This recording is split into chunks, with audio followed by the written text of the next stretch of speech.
Greetings, family. Welcome to Pan-Africanism towards nationhood, building a global Black business pipeline. Greetings, family. This is Bomani Tyehimba from Africa for the Africans Tourism Investment. And I'm here with my good brother, Kala Genesis from Kala Genesis Radio and Black African Infrastructure Organization. Greetings, my good brother, Kala. How are you? Are you ready for another exciting night on the late night trip? You know I am. You know I am. Absolutely, family. As you know what we're talking about. We're always talking about repatriation, Black power, nation building, all those wonderful things. Building that connection from America to Africa and Africa to America, and this building a strong future of independence. So one of the things you're always going to hear from us, family, is we're all about our brothers and sisters progressing.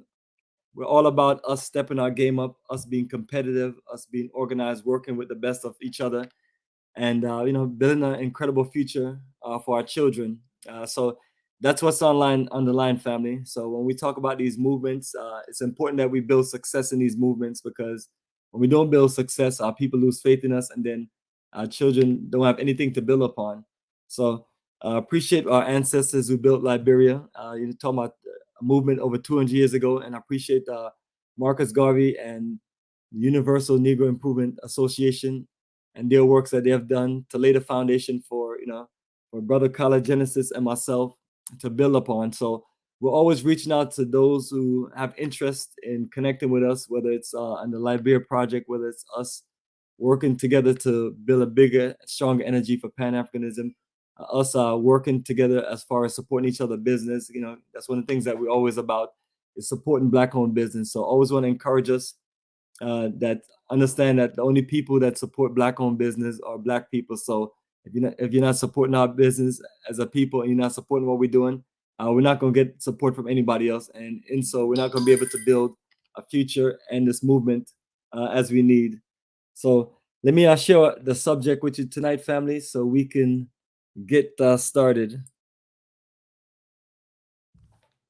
All right, so family, tonight what we're talking about is our Pan-Africanist Misfits, Losers, and Rejects. And this is the Afrikstan analysis live with Bomani Tyehimba and Kala Genesis. And the reason for this topic is, when a general person is out there looking at Pan-Africanism, unfortunately, what people that I talk with see, and that's why some people just don't want to be a part of these movements and don't want to have anything to do with what we're doing in Africa. So what we have to do is, we have to impress upon our people that yes, we have misfits, losers, and rejects that think that they're Pan-Africanists, claim to be certain things, but what you have to do, family, is follow the works, follow the documentation, follow the presentation, follow the deliverance, and follow follow the movements, and then you'll really see who is who. Like example, and this is nothing bad against whoever I'm going to call next.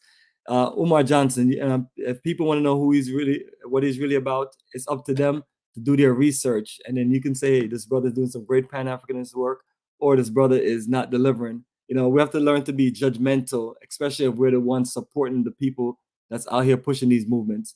So definitely want to get into more of that. But before I get into that, let me just share some quick details of our updated schedule to Africa, and we're gonna also talk more about me and Kala Genesis working on building this energy in Liberia, and so far so good. We have a nice group ready to go, and we just want to keep on building on that. But we don't want everyone to be spectators, and wait till we come back and things like that. We want pioneers, people that are open to this, going, researching, processing what's going on, and then working with us on an organized plan how we can make Liberia the headquarters of our Pan-African operation, and the reason, or our Pan-African movement, I should say, not this operation. And the reason why I say that is because when I look along West Africa, which is the coast that we mainly focus on, I'm looking at all the countries that we've been to and connected with, and only one I've been able to build anything with is Ghana. But we need multiple countries to do certain things, and Liberia is like the last hope, man. Kala is the last great hope.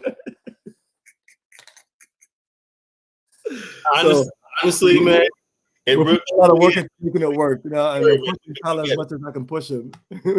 Yeah, we lose Liberia, we could forget it. That's why I'm very nice to my Liberian brothers and sisters, because I know they hold the key to us getting into the continent.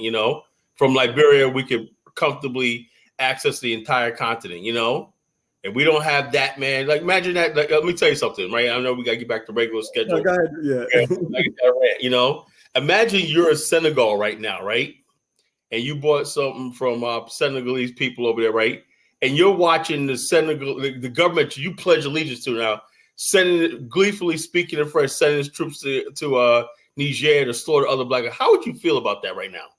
You know, I would feel a certain type of way. You know, it's not just going to Africa, folks. Like when people talk about South Africa, I love South Africa. My brother Mark Blanton, Michael Bays, and me, it's a beautiful country, but it's not the same. The people who want that Afrikstan Black nation feeling, you need a Black country to operate for. At least have Liberia as the place of your refuge, right? I mean, if you're in a multiracial society, South Africa, where is your Black state? Where's your Black country? Where's your base? You know, you go to any other country in Africa, they're pledging allegiance to the Queen of England. I can't do that. I'm sorry, you know. They're talking about the Commonwealth Games. I can't get down with that, you know. I don't want no part of that. Oh, the Queen of England's visiting, or I'm not part of it. I'm an American. That's what maybe because I'm American. I have no connection with the UK, France. You know, I was, as an American, I was taught these countries are nothing, are beneath us, you know. And so I cannot do that. I cannot have a country relation with I can't trade America for another colonial master, right? There you go. Make no sense. Only two countries in Africa I know that don't have that. That's Liberia, right? Because it was always independent, and Angola that fought a 32-year war, you know, and they basically cleansed themselves of the Portuguese and everything like that. And I've always looked at that when I'm talking about planting my roots in Africa. I got to have a country. I can't go to the Congo. The Belgium and the French and the Canadians, everybody running rampant, the Lebanese and everybody running rampant there and whatnot. You know, the Chinese there making mixed race babies all over the place. I can't do that. You know, a real Black nationalist want a Black state, you know, a Black state. That's where I can see building an organization from. Now, if you're not interested in building a Pan-African movement, you just want to sit under the sun, you can pick any country. There you But go. you're gonna be happy, you know. I'll tell you right now, because those feelings are gonna rise up in you. You know, when you see white men walking down the street holding hands with young African women and stuff like that, you're like, what the hell am I into? You know, I only see that back in America. So yeah, that's one of the things. Before we continue, that's one of the things that people are generally not looking at. You know, I talk to a lot of people that's looking to travel and move to Africa and things like that. So by us putting this information out, you know, we're getting people to think and process. So we're trying to get more people to be open to the foundation that we're building, because we do need a fresh country to build something from that has the history, has the laws, has the connection behind it. And, you know, and we have to look past certain development issues and look at it as an opportunity where we can, you know, because last I remember, we have a whole generation of you know, talented people in America, and we have, you know, there's a system where some people have access to, you know, making things work. You know, just like for those who can negotiate deals. Example, just, you know, sharing this with while everybody's listening. For those who can negotiate deals, you know, you have a fresh country that, you know, that has a connection with America, and, you know, you can implement the things in little by little. So we're looking at a lot of wonderful things. It's just we have to work to like get there, and then once we get there, you know, we'll build upon more, because we want to show you the practical aspects of things. And sometimes, you know, you have to see the visual. So that's what we want to show you, so you can think about it. Because think about 5 to 10 years from now, if we just like don't take advantage of some of these options, which you know, in Liberia, for example, you know, who knows what will happen. So, and it's the same thing I told my group members when we were, you know, getting the land in the area we're getting, that, you know, we have to think 5 to 10 years ahead. You know, like if we don't make this move, is this move going to be available? And usually it's not, because a lot of times you go to a country and then 10 years later, things you saw that were, you know, like example in certain parts of whether it's Senegal or Ghana, it used to be in the hundreds of dollars per, you know, per plot and so on. The next thing you know, you're hearing these ridiculous prices.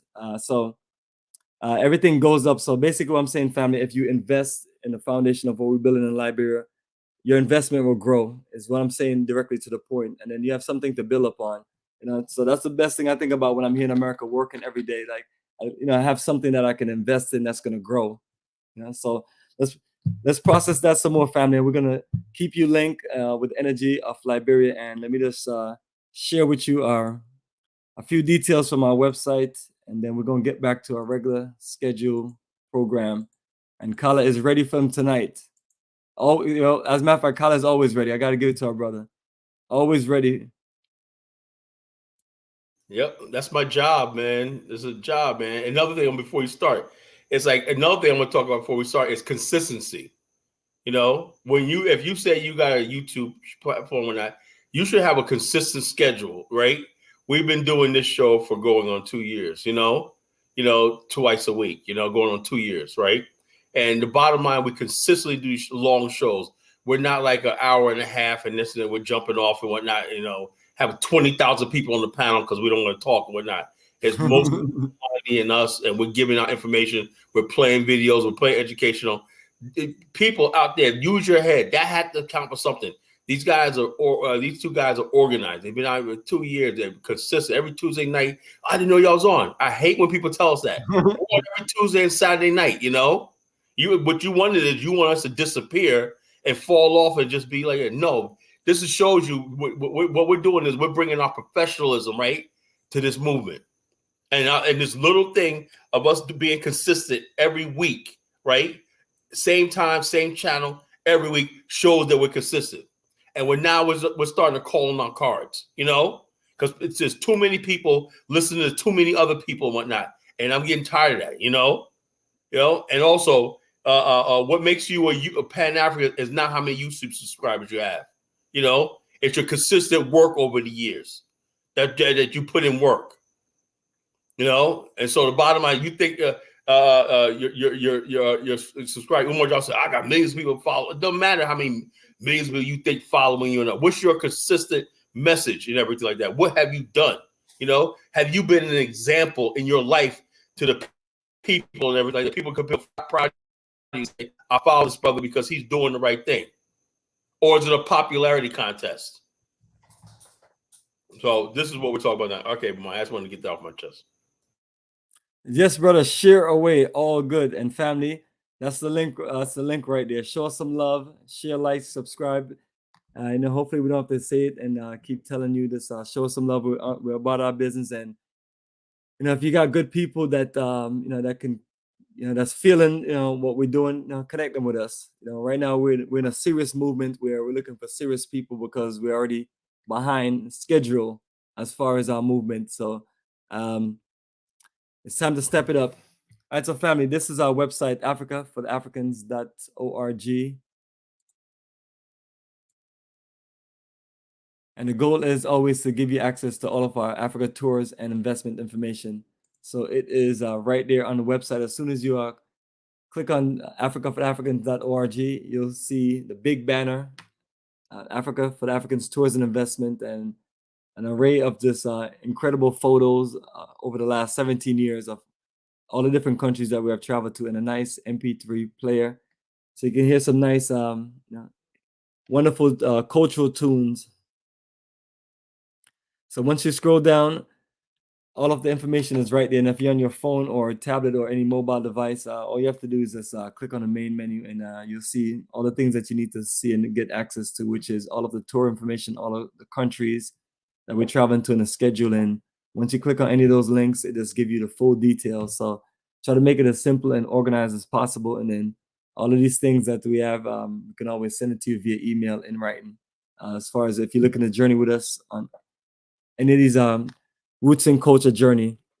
Now, once you look to the left of the main menu, you see the first thing you see is Black Star Pan-African Community, or Black Star Repatriation and Pan-African Community. So this is a community we're building from the ground up, straight up for this repatriation and Pan-Africanism, and more on the economic side, because our goal is to build what you always hear me and Kala talk about, a form of an Afrikstan, which is hopefully it's not something that scares people, but basically, it's a community full of people are Pan-Africanists, whether you're from America, Africa, or wherever you are. And it's just a diverse energy, but it's a focused energy of us really putting our energy together to really just build the things that we need: proper infrastructure, the level of comfort, the level of situations to where we can run business and be competitive and get into markets and compete against everybody else. So, that's just giving you a nice overview of the reality of it. So if someone wants to make a move to the African continent and they want to move in with this whatever group or cultural people there in that specific country, that is all good. That's no problem. This is not for everyone, and it won't be appealing to everyone, but it's appealing to enough people to where we have the first 15 acres people have committed and they're building, and we have 60 acres that we just working towards getting cleared and organized. So instead of just looking at it the way you're looking at it, look at it as we have to really just put our energy together. So if you can find groups of people that you have in the African continent, whether they're from the diaspora, from the continent, and you can work with them, that's what we encourage in general. This energy is a combination of Black people from around the world coming together, doing something special. And it's the same thing as we look to build forward our energy for Liberia. So that's our where majority of us, when you do your DNA, come from right there in West Africa. So the goal is to find two ideal countries with the history, the connection behind it, where we can just build a foundation. And it's not the end goal or the end all be all, but it's the foundation to move forward. And we can only do so much in one generation. So the proper thing for us to always do is to build that foundation. So that's the foundation that we'll build. Lots of information and lots of videos, just like the tours. We document everything. The people have never seen such picture taking, video shooting people in your life, and 3,800 videos right here on this YouTube page, YouTube channel, for the last 17 years of myself and my network of people in different parts of Africa doing different things. So that's what we're showing you, family, that we're about that business, about that life. So for those who want to build an energy for the future, that's something to process and think about. And as we scroll down, there's lots of other information on the main menu, including the incredible Africa tour books. We always make sure that we have a printed and a digital version for you, along with T-shirts, pens, bags, and things like that. And those are our, basically, your tour member supplies that we share with you. And the tour book is incredible. It just tells you about the country, tell you about all our tour sites, introduction to staff, and any investments that we may have. And scrolling down, you'll see all of the tour dates. We just got back from Ghana recently, on our 23rd Journey for Lifetime. And then now we're going to proceed to Tanzania, November 16th to the 27th for that 4th Journey for Lifetime. So we're 3 months away. So for those who are still interested, I can still get you on. But, we like to do things ahead of time. So don't wait too long. But, regardless of the situation, do communicate and we can always just plan things out. South Africa journey, that's another journey that's in 4 months. So this we got a nice sized group and looking to add more people and get everything set for us to have an incredible end of the year and the beginning of the year in South Africa. So that's a journey that we've been looking to do again since our last one in November 2019. And from the COVID-19 to situations in South Africa, it just keep on getting delayed. So ready to do it again. And then next year, we're setting it off for Liberia Reconnection and Investment Tour. That's March 29th to April 9th, 2024. So right now, we have a nice energy of a group and looking to add more people. So again, just click on the link, look at information. You can reach out to me, talk with me. My brother Kala is also available if you want to, talk more, especially since, he has the physical experience in Liberia and also, the history down packed. So, we both are available. So letting you know that this is something that we're just building a team energy and we have other people that we're working with. So this is going to be a nice special journey. We're incorporating in a lot of different people and we're just going to build something nice and organic. So Kala has gotten a few of his people to work with us and we're going to get a few other people to connect us with other people. And then we're going to put together something dynamic for you, including an incredible repatriation and investment business conference. That way, for those who are looking to live, do business, we'll make sure that we get all the right people in place to present professionally for you. That way, you can see the flow of things, and we're looking to build it and build the energy little by little. So this is our start and our foundation, and we're looking to step it up to another level because once we get there and we have all this documentation, we're just going to flood online with all kind of information from many movies to whole bunch of documentation, short clips as usual, which I just love to just show because you can just show, you can just run it like a series. You'll see all aspects of what we're doing for the whole time there through the clips, and then any kind of short documentaries or mini movies. It would just be just a nice, nice highlight of a lot of different things. So, and then a whole lot of photos, Facebook, Instagram, and so on. So, family, that is the energy that we're building, and look to see more people join us. So reach out and connect with us. Then we're back in Ghana for our Ghana Repatriation Investment Tour. That's July 11th to the 23rd. And that is our 24th Journey of a Lifetime. And we're looking to just show everyone a whole lot more progress on our Black Star Pan-African community, and then do a more dynamic business and investment conference. So the goal of all these things that we do from the foundation is to always get better and better and better and better, and just keep on working towards perfection and greatness. You never get it all in one shot, but as you grow and build, it comes. So that's what we're doing, family. It's a serious operation that we're building, and we're looking to just not just go to Africa and be enjoy tourism. We're looking to just build a future and make it work realistically, and then find the best of our people on the continent to work with. Right. So that's our back-to-back journey, Liberia and Ghana, both in spring, or I should say spring and summer. Then our fall journey is for Egypt, Roots and Culture Journey. That's Nile Valley Civilization Journey of a Lifetime. So that's November 21st to December 2nd. And that is going to be the journey that we're just going to take it to another level. And it's a complete luxury journey, Nile Valley cruise, and a lot of the things that you used to see on different schedules and itinerary. And then we're just going to step it up and then put you on an incredible resort right there on the Red Sea. So we're going to do it up, and that's another journey that we're looking to get fresh documentation, because my last time in Egypt when we did this was 2020, I should say 2004. I'm about to say 2004. So that was so that'll be our 20th anniversary of Egypt, and it's when you do these journeys, you don't ever forget the energy. So I've looked at what we've done and connected with my good sister Michelle on our mission, and she organized us a nice, incredible itinerary, and we just made it work. So we're going to share with you more of her presentation when me and her get together and do some more lives and share with you in Egypt. So for Liberia and Egypt, my goal is to do more presentation until we just get you some vivid footage. All other countries I mentioned, we've been there so many times. It's just a ridiculous amount of footage right there on YouTube, Facebook, and just all over the internet. Right. And then still looking to put together something for December, January. So that may be South Africa, who knows? But the schedule that I mentioned before, from Tanzania all the way up to Egypt, those are set schedule. And then in 2025, the goal is to do Senegal and the Gambia Roots Tour, April 1st to 11th, 2025. But that's also based on interest and things like that. So if we don't see a whole lot of interest, we may flip it around and work some schedule. But the goal is work on some new schedule. But you can only do so much in this time. So it's only so much you can plan ahead. So family, let me just scroll down some more. And once you scroll down, a whole bunch of links and updates, and then you have the whole list of all of our group tours that we have done over the last 17 years. So that's include about 8+ countries, and that's all of us.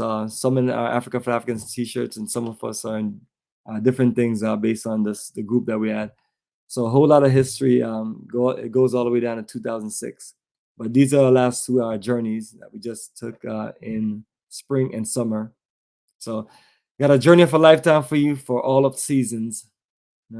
Spring, summer, fall, winter. All right, so family, let's get back to our regular scheduled program. My good brother Kala Genesis, as we set this topic off tonight. And let me just read it to you, the topic again.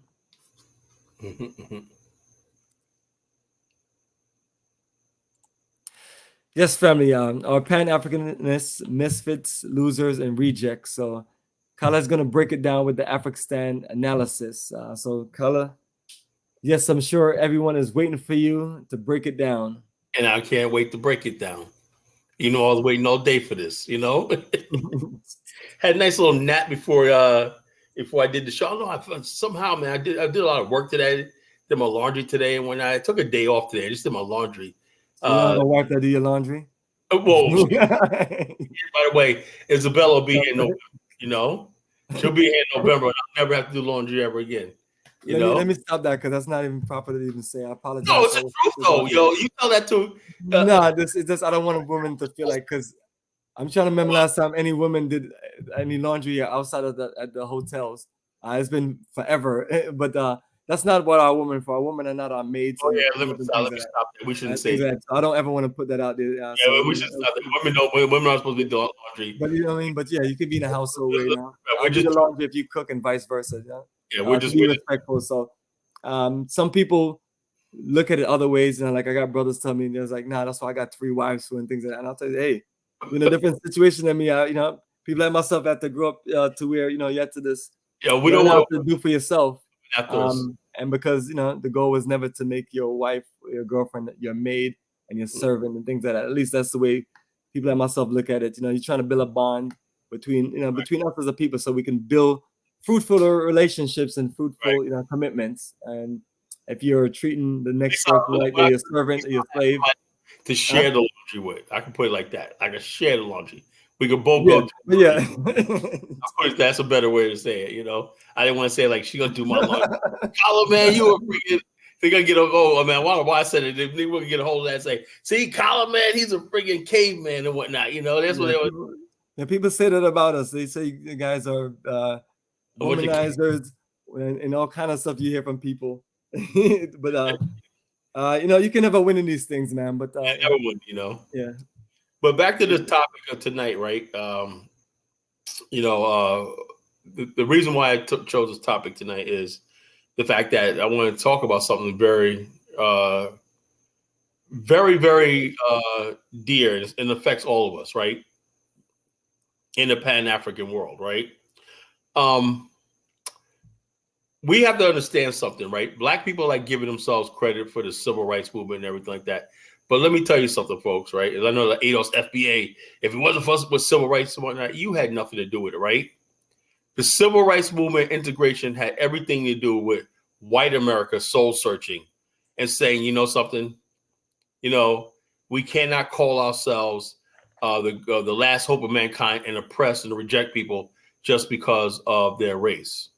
And that right there, they were willing to at least, they never said you're going to be equal to them. And they never said you're going to have what they have, right? But you will have a place in American society if you do all the rules they say. One is build your own communities, get an education, stay out of trouble, do all stuff like that. And you could do it. And it worked. We had, even in the 1930s and whatnot, there were black thriving communities in this country. In the 1960s, black thriving communities in this country, right? That's what they offered you, right? They could not save you from your self-hate and everything. So there was always that nationalist movement, right? That's always there. People always say, why do we still have these nationalist movement when black people got Motown? Why do we got Harlem? We got all these black people in the Major League Baseball. We have Ralph Blunt out there. Black people making so strides in American society and everything. And black people in America like to tell the black immigrant, we civil rights. No, the civil rights movement happened because of white America. White America said this was the right thing to do. Really. They said this was the right thing to do. Just like slavery ending, they said we have to end this. This is the right. 600,000 men died Civil War, right? We just happened to be in the right place at the right time, and they make it seem like Martin Luther King. Martin Luther King had nothing to do with it. He was just somebody that they used, right? Now, at the same time, the civil rights movement ended, right? Black people said, I still don't feel like an equal. That wasn't the plan to make you equal. I still feel like an equal. That was not the plan. The plan was to say, by law, we can't say where you can't go. And you know what you did, right? When you took the laws, you stopped going to your own business, right? And you went over to white businesses, right? Why? Because you took your money that you were making with these new jobs and everything, and the rest was history. Now, in this, and also, it was a brain drain out of the black community. And the bottom line is this: black people, African Americans are very resilient, right? You have, if you go to places in New York or something like that, you have guys. There's one guy, white guy, told me, right? He said his business partner was a excellent carpenter and everything like that. They flipped 30 houses together, right? And he said this guy was basically a Nation of Islam guy. He said, look, I'm an Irish kid from an orphanage, right? And my partner, so I said, how do you guys get along? He said, well, bottom line, he was just telling me this guy is credible, intelligent, everything like that. He showed me some of the messages, Elijah Muhammad and everything like that and whatnot, but we're good business partners and everything. So in other words, the best and brightest of us, right, got integrated into American society. And white people and everybody else absorbed those people. You got black people who are black nationalists, right, who made it inside of American mainstream society. And what's happened is right here is the people who reject America and we guys like that.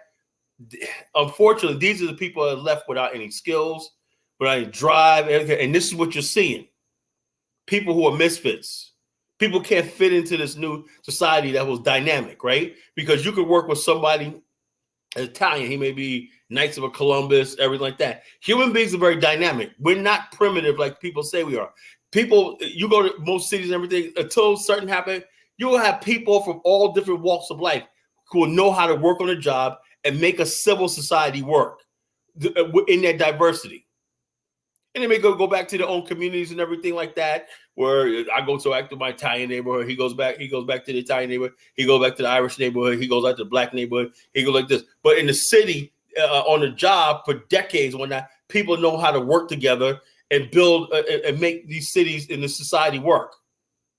And then you have the people who don't know how to do that, right? In the white society, even the white society, you got the clan type who just have no socialization, but they still got a society that they can fall back on.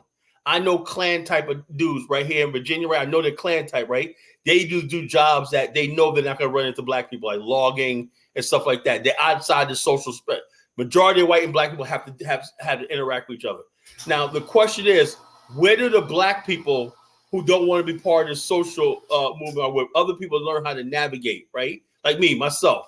I'm a black nationalist, right? Pan-Africanist, but I work inside the mainstream America. I have a mainstream business. I deal with different races of people and everything like that. I know how to compartmentalize, right? The people who don't know how to compartmentalize, right? What do? They sit on YouTube all day, right? They do nothing productive with their life. And they're misfits, they're outcasts, they're misfits, right? And they cannot understand that you have to, even though if you call yourself a Pan-Africanist, if you think adversity is hard in America, try going to Africa. And that's what was happening. Some of them end up in Africa and they fail because they thought they were going to go to Africa and it's going to be Kumbaya, Wakanda, Zamunda, and all stuff like this. And that's not the case. And then those people, what happens is those people get bitter. They come back, fuck Africa, and they come back to America, get with a white woman. But the people who understand, look, okay, I'm a Pan-Africanist, right? Like I look at people I model my stuff on, the Jews. The Jews could sit back and they'll sell you stuff. They'll come with you, do business and everything. But every time they know you ain't a Jew, right? They got this separate things they're going to do and everything. They may go to a black neighborhood. They may stop in a black church. They may talk to you and everything.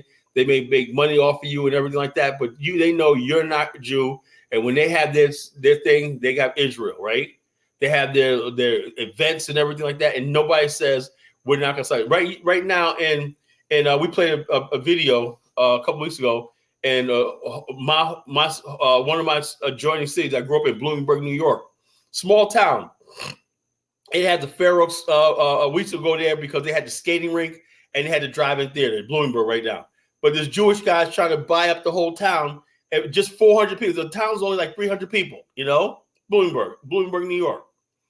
And they're going to buy up the town, the Hasidics and everything like that, and they become the majority. They don't apologize for it. They did the same thing down in Monroe, New York, right? They don't apologize for it. They'll laugh, hey, you see them out and everything. But when it comes down to their Jewish business, they handle their business. We have never learned how to do that. Same thing with the Amish and everybody else. They have real separatist movements and they do all stuff like that. They know how to operate within the frame of the system because it's serious. But when you see the black people call themselves nationalists and everything, they have absolutely nothing. They have no cohesion because they can't even get along with the people they claim to be leading. They're always constantly beefing with other black people. They're always constantly judging other black people. They're always constantly blaming other black people. They're always constantly targeting other black people. They're also maligning black people and everything like that, right? And they call themselves, oh, we got to do this. So basically, they don't know how to say, okay, we're a black separatist group. You see our success. We have a nice community over here. We own like 4 or 5 square blocks and everything like that. All the business on this corner right here. We circulate with each other. And you never see a functioning community. And all the years the Nation of Islam is there and whatnot, they have yet to build a community. Now, the Nation of Islam people that wanted to do that, right? Guess what happened to them? Oh, you're ostracized. They'll find some reason to say he's a CIA plant or you're the FBI and everything like that. Why? Because doing something like that actually takes real work. And a lot of these people and these misfits and losers and everything, they're allergic to hard work and accountability. And now the latest thing is people think they can get on YouTube and con people that, I came for this movement, but they have nothing to show in their life that they either built a brick and mortar business, they have anything to show for their life that would warrant you supporting them or giving them credibility. So that's what I want to open with tonight. Yes, Color Genesis, you're on fire, brother. You're setting it off. So I do have a few videos, including your one with King Kong Consciousness, your favorite YouTube personality. Oh, yeah. I like to go at. Yeah. Hey, I got a song for you. Hey, what do you say? Looks like it's gonna be a very fine day. Hey, what do you say? Umar Johnson and Dookie Connor made love today. Suki Connor called Dookie Connor. Yo, Umar and Suki Connor made love today. Hey, it's gonna be a fine day. Umar and Dookie Connor made love today. It's hilarious, man. This is what we're taking advice from. Yeah, people gonna start thinking this is the Umar Johnson bashing channel, but I tell them that it's all, if they say that to me, I tell them it's all color. You can send all the hate mail to me. I try to analyze the brother, and you get up in the thing, right?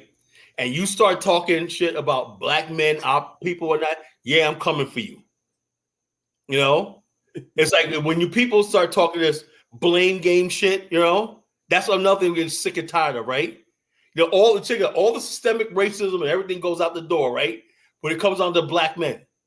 I thought it was all systemic racism. I thought it was white supremacy. Now when it comes to black men, that's your fault. Like you said, man, it's a blame game Olympics. I did a video with the Haitians, right? Now they're trying to say that the gang violence in Haiti is caused by African Americans. The blame game Olympics, it's the blame game Olympics. Everybody wants to pass the buck because we're dealing with losers, right? You want to see something funny, right? Get a bunch of losers together, right? Invite them to a party, right? And put some liquor in there. Give them some liquor. What's going to happen within like an hour? Hell's gonna break loose, man. What happened? What happened? You throw some guns around the scene. There's gonna be bloodshed because they're gonna be looking at each other like, "Yo, you ain't shit. Fuck you, nigga." This shit. That's all it takes, brother. That's all it takes. So that's why we don't want losers around us. The losers don't care. They don't build. All they do is sit around and pull you down and judge and you ain't doing this, whatnot, blah blah blah. And they always got this unrealistic expectations that you should do and whatnot that they can't do and whatnot. Bomani, man, that's all you got. 60 acres, man. You should be up and running right now, man. Brother, it never stops, man. The more you do, the more you build, the more the more people want from you. But then, like you mentioned, they have nothing to show for anything, and they won't even support anything that you do. They're just there to judge, criticize you, and just be a hater. Yeah, they'll basically will sit there, and what they want is like this. They say, yeah, man, you know, everybody, you know what everybody judges you by, right? If you could be a complete buffoon, right? But people get intimidated when they see so many people watching the lives. When I can't say nothing. He got 500 people watching him, whatnot. And they'll say, look how many subscribers he got, and they get intimidated by the number of subs, and they'll say, look how much money you got. Grown ass men, right?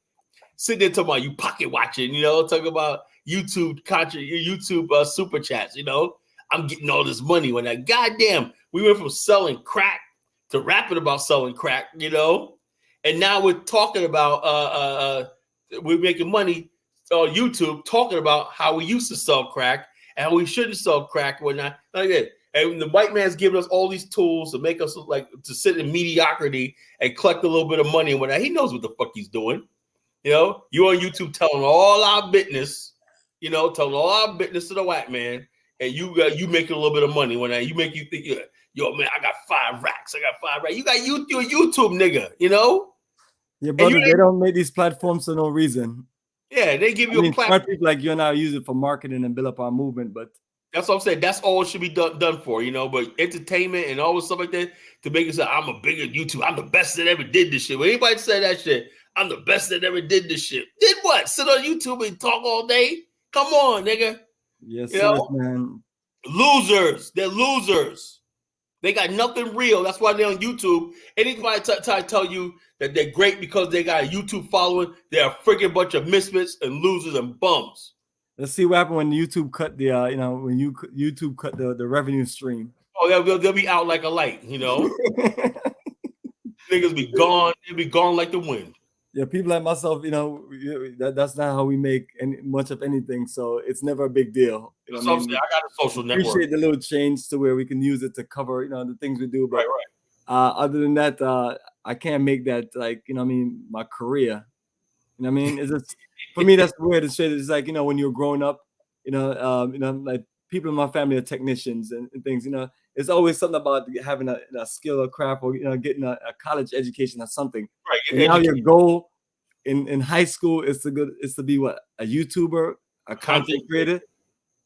That's an extension of your business marketing, an extension of your social platform, an extension of just you selling yourself and you building a movement and things like that. But people have literally took it to another level, and you know, and they may say, you know, you're saying all that stuff because you're not the one making that kind of money, and you know, you may look at it like that, but the reality of it is, you know, is that what we're gonna do to get to the point where the thing of it is, the thing of it is, the people that are big on YouTube as far as our people is like, is it really positive energy and message? Is it really something progressive, uplifting, and things like that, or is it just drama and chaos? And all you see, brother, is brothers fighting each other. And what gets me is this. I be seeing white guys, right? White people with like TikToks. They be having 500 million followers. I'm like 500 million followers. They put out TikTok, their Instagram, 20 million fucking followers on Instagram. It's like that, and they be having real audiences, right? You know, they put out a Instagram video and 20 million people watching it on the live. You know, that's what it is. And also, remember that one video we played where the guy was do a bike wheel? The bike wheel. Like 6 days, like 30 million people. Then when you get to that level, right, then talk to me. When you got a real audience. But the thing is, though, the way they have YouTube set up and everything, right, they know black content, right, and the algorithm pushes it towards other black content, right? Most white people probably won't even come across any black content because of what they watch and everything. Very rarely do you see even white people come up in a chat room because we're pushed so far apart in politics and everything like that. They be going, if you go to search out some white YouTube channel, the white YouTube and when they look at their live streams, there's 25,000 people on their live streams. I'm saying now, and I'm saying to myself, you never see black people on that level. You know, 25,000 people watching the live stream. I'm like, God damn. You know, and I'm saying to myself, we get all uplifted in our little, you know, I got 175 people watching, and somebody sending me super chats, and I would think like that, you know. It's like this. That's fine, right? If you want to make it entertainment, but that's not going to be the face of a Pan-African movement, right? And that doesn't mean anything. You know, that's not going to be the face of the Pan-African movement. how many people you got on YouTube and everything like that. That absolutely means nothing to me. You know, what means to me is the show we did Saturday night, right? And people, we surprised we didn't have a lot of comments. Also, for people, when you watch these shows, right, we appreciate your feedback, right? That show right there, 5 hours, right, we did was very educational, right? Always, man. They get better every time. No, and the bottom line is what that shows me, right? When I look at other YouTube videos and they're talking about stupidity nonsense, and in 2 days there's like 90 comments and whatnot, you know. But yet our content that's really educational and just really about nation building. We're talking about infrastructure. We're talking about all stuff like that. We educate people. People, you know, those things about Singapore I didn't even know about. You know, that played in that video. We played in that video. Yeah, we're consistently learning also. But I didn't know Singapore had the largest foreign direct investment in the world, even above China. That little time, I said, my God, I didn't even know that. You know, that shows you the wisdom. What I'm talking about with somebody Lee Kuan Yew who ruled with an iron. He had the iron in, right? If Lee Kuan Yew was like any African leader, when not Singapore would look like a shanty town, the shacks and everything like right now. But now we see that's a mega city, like the world's. Absolutely. I mean, he was a phenomenal leader, manager in this. I mean, he influenced his country to. The thing of it is, he influenced his country to do even much better when he passed. Right. So that's what you call a real legacy. But what I was gonna say is that when people support all of this foolishness, they really show. It really shows you where our people mindset is at, and that's why even when I came into this business, almost 2 decades. One of the things that I knew up front was the fact that you may have 0.1% of the people that's interested in any of the things you're talking about, because it's a level of sacrifice that people feel like they may not necessarily need to make. But at the same time, too, I'm telling people out there, is like, if you don't support movements and things that those of us that are proving ourselves are doing, you're gonna turn around in the future and realize that we destroyed our own progress and destroyed our own opportunities and destroyed things. And it's like, then we get back to what we were talking about Saturday. It becomes the blame game Olympics, where now you're looking at everybody but yourself and you're blaming this race of people, this system, that system. I'm not saying that other race of people and the system is not not rigged or jacked up, but now we're doing it to ourselves, because you have real people out there, just like we know in the age of Garvey or even our ancestors who built Liberia. They had to have some level of support to get those movements going. So now I think me and Carlos as asking, or what you basically asking is like, where are those people? Why are you so caught into? But that's what the YouTube does and all this other stuff. Social is like if you go to one of your general brothers and look at what he's watching on his phone, he's watching TikTok with maybe some bikini dancers or something like that. He's not listening to Black Power energy and things like that. So that's why we're trying to just get more people into the energy. And I'm telling people, this is not the Pan-Africanism and Black Power energy that you're used to hearing about, or you see people playing around on YouTube. That's why me and Kyle really, and that's why Kyle, I think when we deliver in Liberia, I think that would change the scope of how people look at us. Because I think number one, they're gonna respect that. They're gonna like, well, I don't see how they pull that off, because because they're gonna look at the history of Liberia recently, and they're gonna look at the numbers as far as GDP and all kind of stuff. And and I'm telling people, you may look at us as underdogs right now, but we're onto something. And I'm not saying that everybody needs to follow and support us, but we just want to know where the true followers and supporters are. Stand up and say, hey, I want to connect with you guys in Liberia, or I got a good contact in Liberia that can work with you to do something. I mean, connections and network, it stems from many different things, because all we're trying to do is put energy together to support, because every single thing that we have on the itinerary for Liberia is all owned by Black people. Yeah. Whether they're Black people from the America or from the diaspora. And that's usually the case in the majority of the itineraries. And the reason I say majority, because sometimes you're limited based on going to certain countries. But the countries that we're talking about, as far as West Africa, that's what our mainly work on, building a Black energy. So family, it makes you, honestly, the audience of us out there in the field, it makes y'all look bad when you look at the numbers and we see that that's all y'all support is just foolishness and garbage. And then when you have people out there, I understand some people are disappointed by the movement and disappointed by some people, but those people don't represent our movement. It's just like some people making it seem like Polite is like the leader of this Black conscious movement and things like that. And I'm like, if you're gonna say that, that means you're disrespecting the people who come out here every day and do the right thing and don't get themselves caught up into foolishness and don't talk down to you and things like that. So we have a lot that we have to check on ourselves, family, serious, man, because we make sure that what we have is professional. You see the banner, you see the the logo, you see the text, you even see the background, and looking to do it to the highest level. But we only can get so far without your support. Yeah, we need people talking about Bomani and Kala, referencing the show or not. You learn something, don't just keep it like so. Spread the word. Where I heard is Bomani and Kala or not Bomani and Kala. I know a lot of y'all people. Look, maybe it's just me, right? I know a lot of people don't like me. But I wouldn't say a whole lot, but you're gonna get to a certain percentage of haters.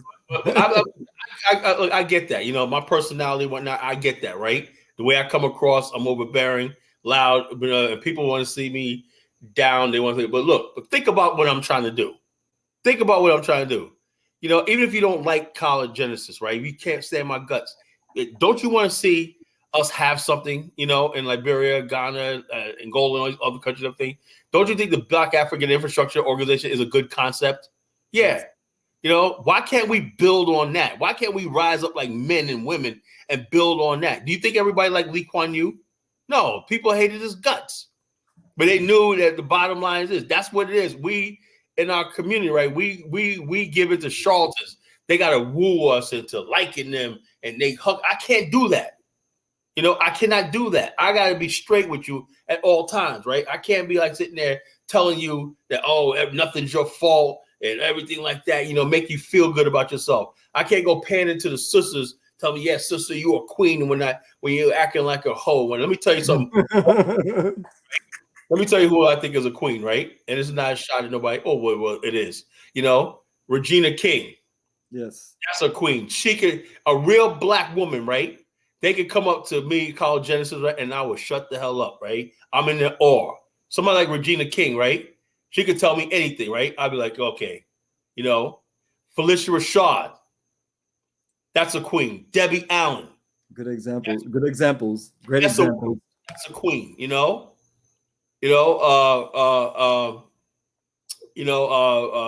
Dr. Frances Quelch Welling. That was a queen. You know what I'm saying? We have real Black women out there that deserve that title of queen. I am not going to call no whore, garbage, a hood rat. A whore is a whore. A hood rat is a hood rat, and they deserve absolutely no respect. Because what you're doing, you're diminishing the idea of queendom. And you got people call themselves That's not what the Pan-African movement is about. We exalt real queens. Only a king can make a queen. And that's why certain persons can't call himself no king, because he can't make a queen. He's uplifting the garbage in our community when I talk about like that. And then right after she met with him, right? She out there twerking for a white man. Yeah, what is that lady name? Or Dookie Kana. Suki Kana, Dookie Kana. Suki Kana.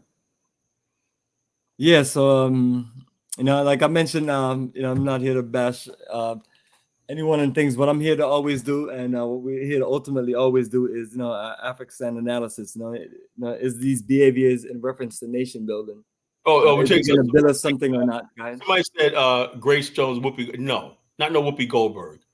Perfect. And as we talk about that, we can just get into some of the comments. So, family, take out your take out your debit card and show some super chat love, because we're gonna build it. And then super chat love, folks. Come out with the money. We're gonna, and then let me post the network again. And that is the network right there. BAIO Afrikstan 5.ning.com. So as soon as you get on there, you can donate. Our brother Kala Genesis is looking to build the foundation of his headquarters in Liberia. I need the help, BAIO office. And so if you're not going to support, don't judge what we're talking about doing. You're not authorized to judge unless you're supporting. That's why we're gonna have to set the bar up a little bit on the haters. You know what I mean? And things like that. So that's a link right there, family. So if you're over the show some love. Age of 35, right? You should have enough money in the bank to say, this is something I believe in, let me support. And we're giving you a movement, right, where you can see your bang for your buck. Can you, all these other guys on YouTube y'all been supporting over the years and whatnot, where they at? You know, I got to call out my brothers, Dynast, and all these other people. Where they at? Where their movements at? Thousands of dollars or not. People. Lou Major put that $1,000 up. He had like 20 people sending $200 in one freaking show. Remember that? That was unbelievably foolish. And you don't even care because black people are so used to charlatans and everybody else hoodwinking and everything like that. They expect the freaking so they can have an excuse to say, I ain't supporting no Pan-African movement, right? When they see a real Pan-African movement, they don't want to support it because you really don't want this movement to succeed. So you go out there and give your money to the Lou Majors of the world and the Taiwos of the world, so you could justify why the Pan-African movement you don't want to put. We're telling them, the Pan-African movement and nation building is the truth. That's why people come on this show, come in the chat room and troll. We don't ban nobody. So Adolf in there, we don't ban nobody. We know that don't deserve it.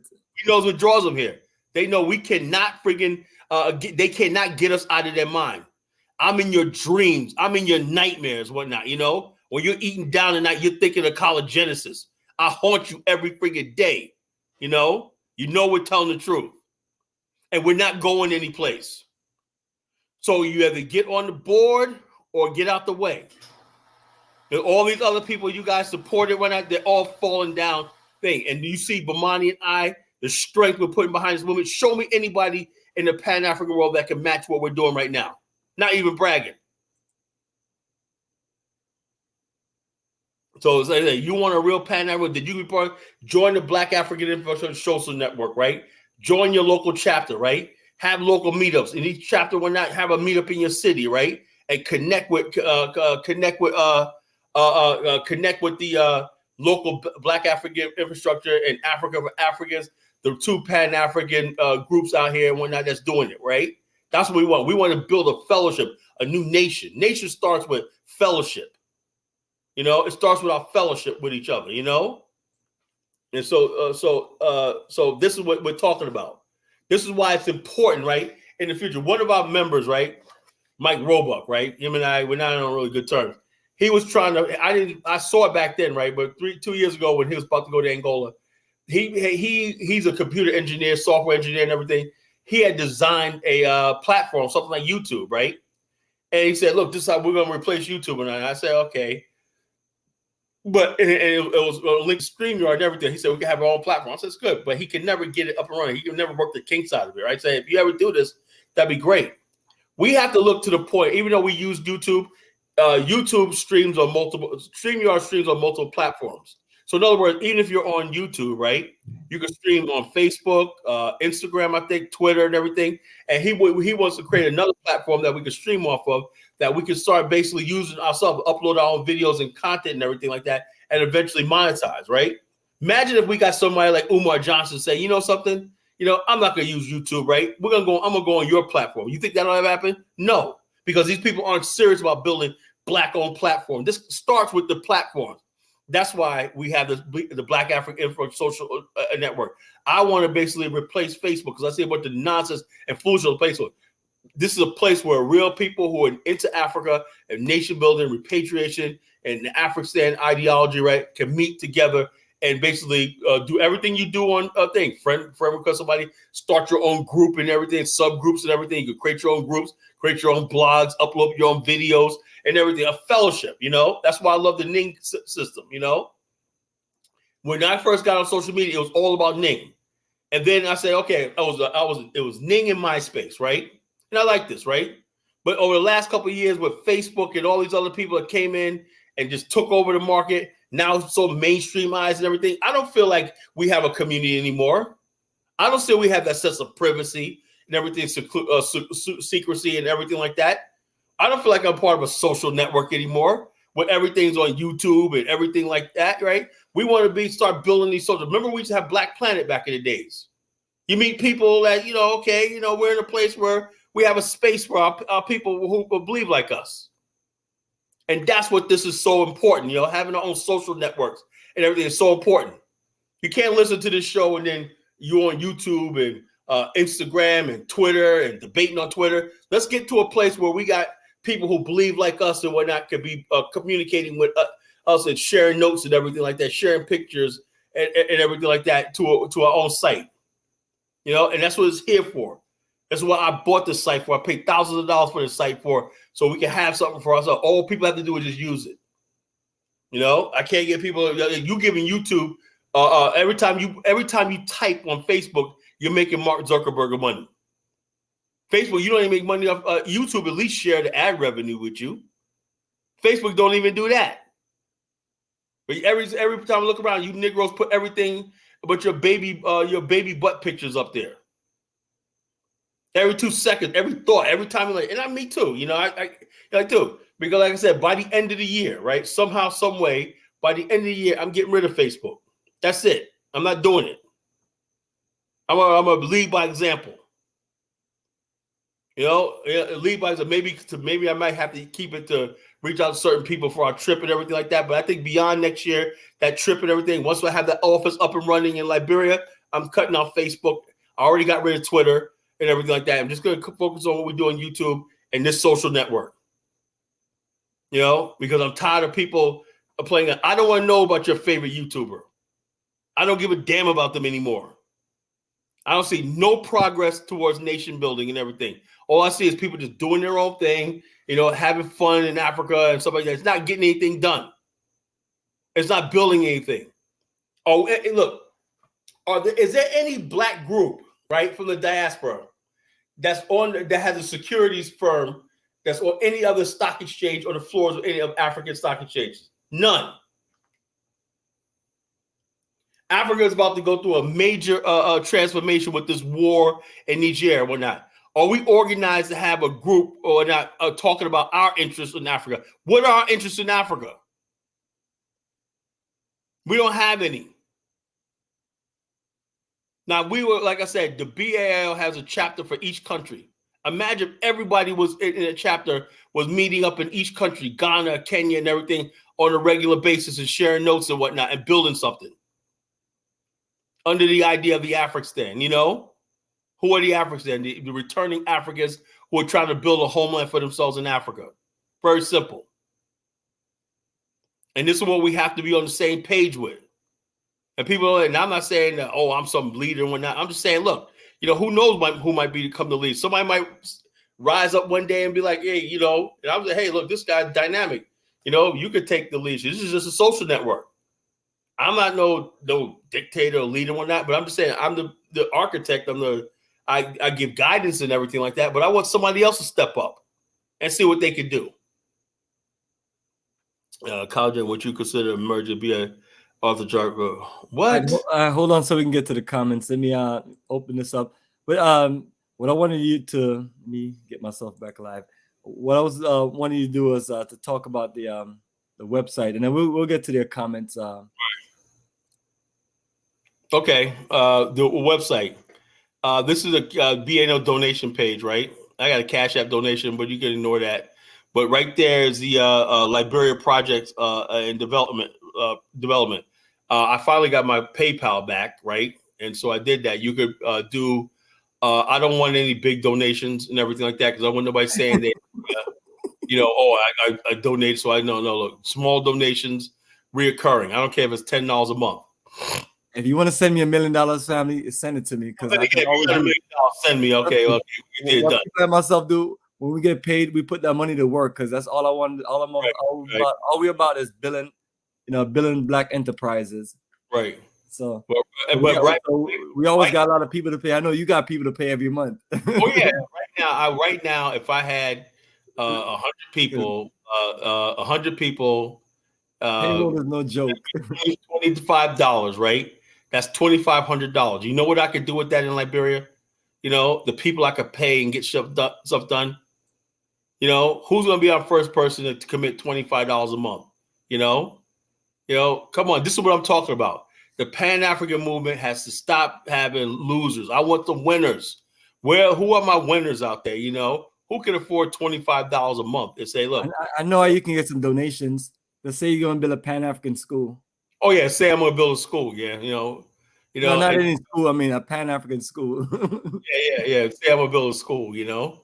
in Delaware, it was like it's 5 different locations and whatnot, and so, or say I'm gonna build a hidden history color museum. Oh yeah, even better yet. So you're gonna build a. You don't want to always. I mean, with me, you be going back and forth there. You be talking about grifters, and you're like, well, I think he was explaining this to me. It's like, Bomani, if you collect $2 million in your pocket, 1 million, and you throw something up with the other million, you're a grifter. You're breaking that down to me, right? If you see a lot, man, I said, damn, you can't even build a dollar store in that place, I said, isn't that small? That shit was small, man.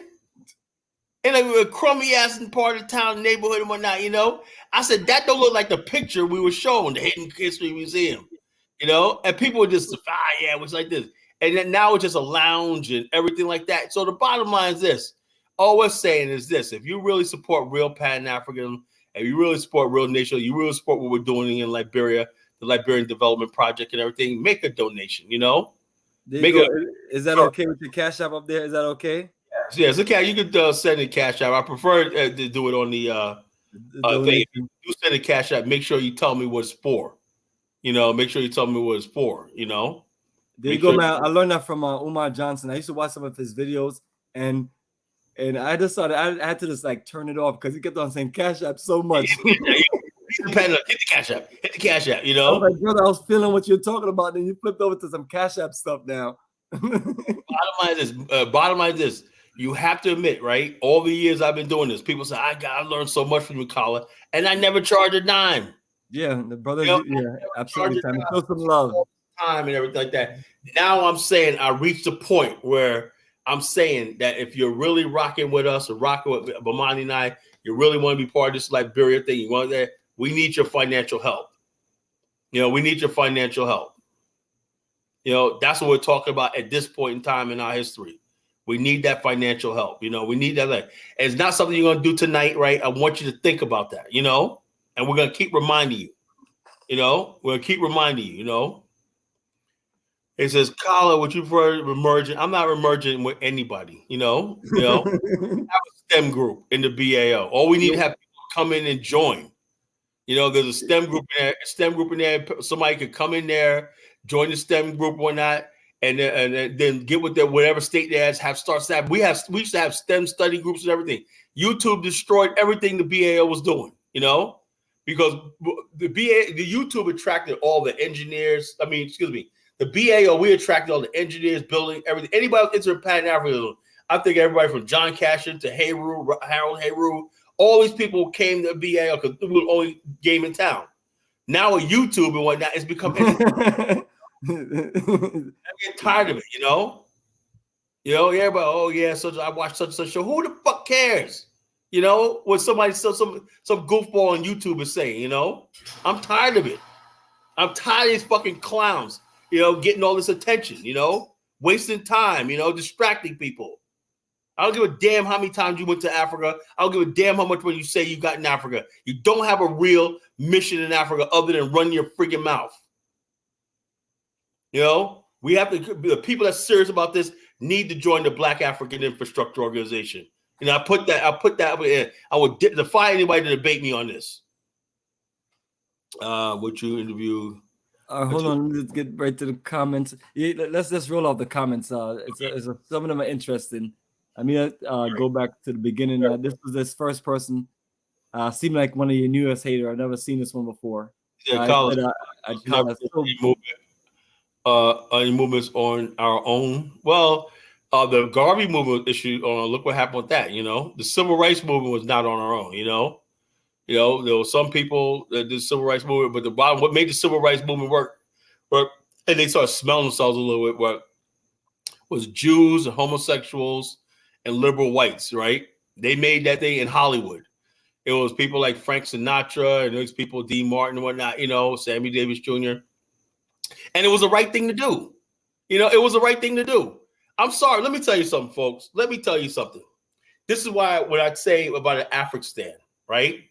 We have to have a Black African state. Why? Because we don't want large numbers of whites coming in and agent coming in large numbers, right? Because our humanity is we can't discriminate against them. You have to, like Liberia, eventually they got to do something about the land. Now, the only thing that's protecting Liberia is the fact that most of these Lebanese have Lebanese passports, and you can't have a dual citizenship. But if a Lebanese said, I'm giving up my Lebanese passport to become a Liberian citizen, we have to freaking make an accommodation for them. You know, that's what's the danger of letting other people, non-white people, in your country in the first place. White people brought us to this country. We're in their land. You can't call yourself this is a great country and deny black people basic human rights and civil rights. It can't work like that. So the bottom line is the powers that be foresaw this, right? They said we're going to win, right? Because if we don't do this right, then the black nationalist movement is going to take over. How to discredit the black nationalist movement is giving black people opportunity. And that's what happened. They took the best and brightest one. You got black power, black nationalist people as police captains on police precincts. You got black power, black nationalist people on Wall Street. You know, what was the alternative? You know, there was no African country saying, you know something, like the China. Let me give you a perfect example. When America spent all this money on China, right, and Chinese students' education, they're the real beneficiaries of affirmative action and everything. They spent millions of dollars on Chinese education. Chinese weren't even going to school. Chinese were considered the dumbest immigrants in the world, right? You know what the Chinese government Communist Party did? It reached into America, right, and recruited all those Chinese to help build what China is right now. It's a brain drain, you know? There was nobody basically looking at Black America, right, in Africa, because Africa, Black people don't value human potential. Why do you think Africa still gives all its brain power to Europe? You always say, oh, this Nigeria's ahead of this thing. Of course, Europe is benefiting from the Nigerian brain trust. And that's serious, brother. And I think most people don't realize that's the situation. So, you know, like just like we had a few characters here from different parts of the continent come on here and, you know, try to really build a dialogue with them. But one of the things that, you know, we're always trying to explain is that don't feel so overprivileged that, you're one of the few handpicked Negroes that was given a visa, because these countries are historically, that's what they have always done. They pick the best people from, you know, and just, I tell people, it's the same thing from during the slavery time. You know, you're trying to find the best people to build your economy, and that's it. You know, so when Judea was saying that America was short of whatever engineer, whatever foolishness he's saying, I was like, that's not the situation. Plus, also the countries, they all have embassies, so you know they have to let some people come through. They can't just like deny all of the citizens from a specific country like Jamaica or Nigeria. You know, so I think what they do, they reduce the number. Like we always talk about that we see a whole lot of Ghanaians lined up at the U.S. embassy there in Ghana. And then we talk about the level of people who actually get visas. Like I don't have the accurate number, but I have other people who have numbers. And sometimes they explain maybe 1 out of 10. You know, and then, you know, when they're looking at all the paperwork, they're looking at making sure that for the most part, that you could be stable here, make sure somebody's going to cover you and things like that. So they're not foolish on what they're doing. What they're doing is you know, it's kind of like that situation. Like France, literally, they just won't give up. They just won't give up that. Like it's a divorce. It's, you know, we're no longer together. You know, you have mistreated me all this long. It's just like a battered spouse. You know, and it's like you have abused me, and it's like, you know, now I want to break it off with you, and you just won't let me go.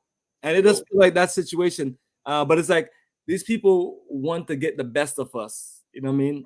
And I think about situations. I think I don't even like to talk about much about sports online, even though I'm a sports fan. But think about a situation. When the Boston Celtics win all those championships in the 50s and 60s, right? The country was still divided at that point, right? But even the racist white folks in Boston realized that they had to get the best Black talent out there to compete and win and be successful. Save the Red Sox. You had Big Jim Rice from South Carolina, Gullah Geechee. You know, he was a hero. You know, they had what year was that?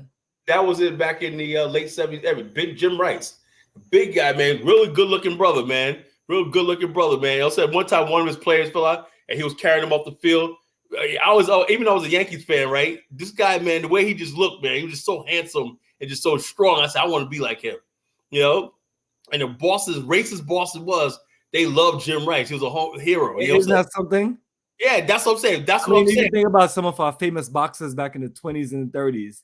Yeah. And think about what was going on. And so what I'm saying to black people is not that the white folks need you and love you, that they want, they realize they respect talent. That's why when you have all of these jobs out here, they're trying to scope the best talent. Exactly. You know what I mean? And things, and that's all of this, family. Don't take it like, oh my God, I feel so privileged. The white people want me. These people that run and control things, they're wise people. They don't build and maintain what they build and maintain. That's why making bad decisions. And one thing that they're not going to do when they look at investment, and whether they're looking to rape a country, like somebody may say, well, the U.S. Military invested $1 billion in this country to build a base or something like that, or whatever they want to say.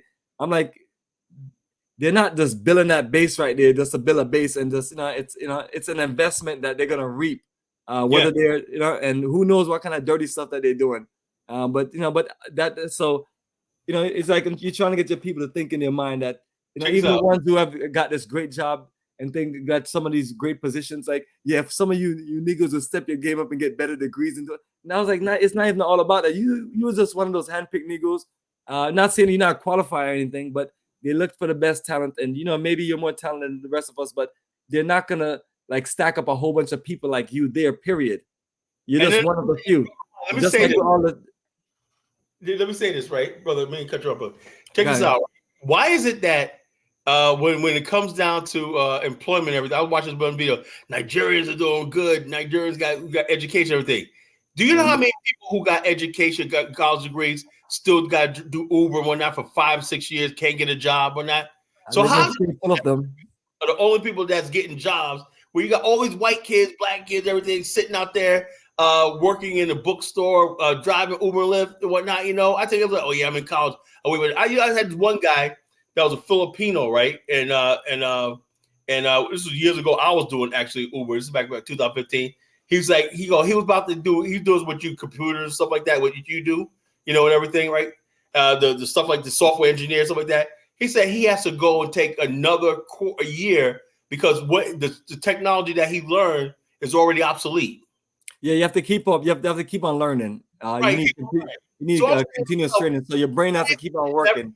The so-called black immigrants complain about this. Why? Because they get jobs and whatnot, and just to say, and the white people make sure they get jobs. Say, look, I got a job like that. Look, the majority of people, black, white, and everything, almost never get the job or the position they want. It's like a needle in a haystack, getting that position with your degree and everything like that. And you pay back all those student loans and everything. So let's not. We're being played by the system, right? They say, "Oh, Nigerians so educated and everything." And no, they gotta make sure that Nigerian graduates, and we'll get them a job, so we can say that we're not racist. Same thing like they got rid of civil rights movement. Right away, civil rights movement created a lot of anger in black people, right? Because once they start hiring black people a different thing, they say racism is over, right? And the masses of black people seethe with anger, and that's what happened in the 1968 riots in Newark and Baltimore and everything. Because black people knew they were being played. They're saying civil rights. Look at all these Negroes having good jobs, everything like that. And the masses of people couldn't get the basics. Yeah, and that's the thing about it. And what I'm saying also is the numbers. It's not the numbers. People have to look at the numbers. So when they say a certain group of country people from whatever specific country, without me even naming the country, come to America, and then some of them are successful and progressive. It's still a very small percentage, because the few people that you may see in those doctors' office or getting that engineering position, it's another 9 of them that are here just struggling. And so people like to sell their success, and it's not like that. A lot of people make it here, and they just don't make it here. It's not as simple, but it's like people like to glorify the ones that do, and they're not looking at the percentage. So, and then at the same time too, if all of your people are that successful and they're doing so well in America, then it has to translate to where you're investing in your country, and then your country is growing. So you can't tell me that you got the best engineers and doctors here, and then your country have unfinished engineering projects. You also have the worst medical system, and then also have a bunch of sick people all around the country. It don't make no sense. It's not something to brag about. So it's like you want your people to understand that, like family, this is not something that, we just need to just glorify about, use these opportunities and let's build something for ourselves. And so when you see us in Africa, so when people ask us, well, why you guys making these moves in Africa? We're making these moves in Africa because the goal is never to limit yourself. And the goal is ultimately to build independence, build real independence. But nevertheless, man, that's been a situation. But I've been hearing those arguments. This group of people are the smartest, and then when I look at them, I was like, well, some of you guys are smart, but most of you are village idiots because nothing is being built in your country, and you're not really building a movement to build anything with any other Black people. So it is like all of those things matters, family. So. A6 said Nigeria hating. Why has he got to translate? Yeah, there you go. Let me get back to the comments. So, where's this one at? African Americans. He didn't say nothing. Why don't you stick up for African Americans? All right, there we go. Well, only when we talk Why about are y'all hating on Nigerians again? It's not about people. You got, I don't know, this funny looking guy with a like he got a muscle head with that tight hat on. But anyway, the thing of it is, we're making examples of real examples. Now, when you're around in your city, in your town, like I don't hear any other race of people that get on YouTube or in the general mix to talk about these things. But what we're saying, hater right here, is that if they're gonna talk all the stuff that they talking, it has to translate towards progress. Other than that, they're just making it seem like they're better than the rest of the Black folks, and they're not. And then, majority of the people in their country is dirt poor and living in poverty. Like people may show you one or two nice parts of Nigeria, but most of it is just not happening. And then the famous Echo Atlantic is not built, so we're not impressed.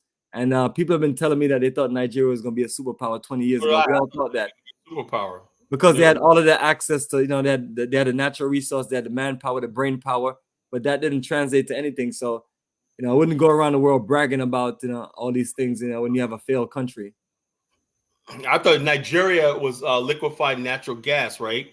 So the topic is still Nigeria hating. 1998, man. That's why I forgot all about that. And it's not about hating, but honestly, we can flip other countries and say the same thing too. But this is a great example because these are the most braggadocious people that we know.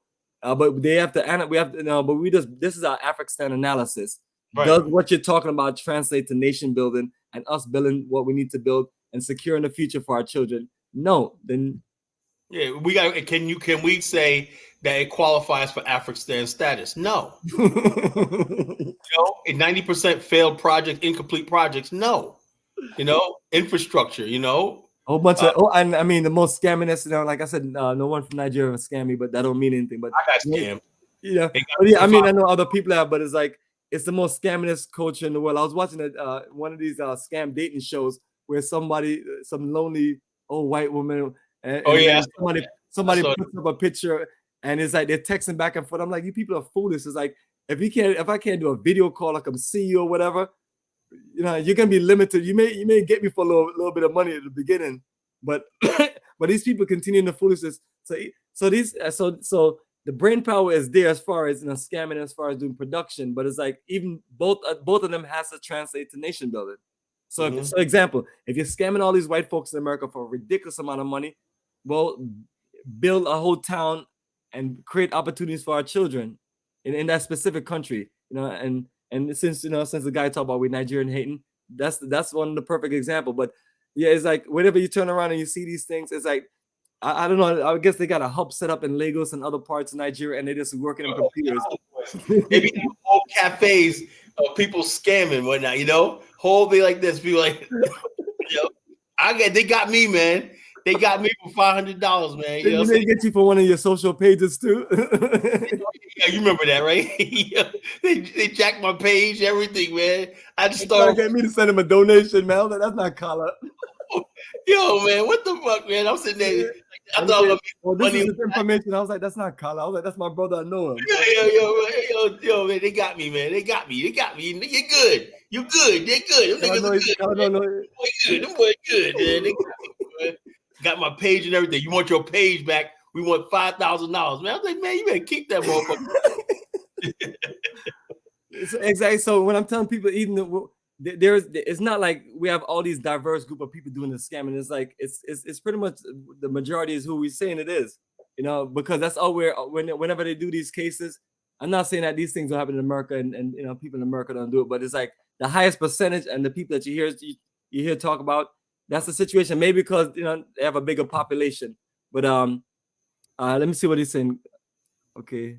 Oh, that was the Nigerian hating comment. But yeah, let me move up to some of these comments, Kala. Right. So family, and while we're going through the comments, let me at least just post the invites for anybody who want to join us or challenge us on what we're saying, because I always say that the things that we talk about, no one can really challenge us, because that's, you know, we do our Afrikstan analysis. We're not just saying things just to say things that just upset people. The bottom line is this: Africa has to. That's why I was hoping when Africa starts industrializing and winning and everything, the tides start turning, you're going to start seeing winners come out of the Pan-African world. You're going to start seeing millionaires and billionaires being created and stuff like that. And another thing is this: the so-called people talk us up. We have to basically cherish, create our millionaires and billionaires and get behind them, you know, and say, look, these are our leaders. We're not the industrialists, right? That could build industrial organizations and multinational corporations and everything like that. We got to stop hating, you know. You know, somebody with a YouTube channel running their mouth about had this one guy, right? Get this. Perfect example of what I'm talking about. Perfect example, right? I forgot to talk about this. A month ago, right? There was a YouTuber that came out and said, I knew Robert Smith was a spy on black people. Right? What didn't he spy on black people, right? He's an informant.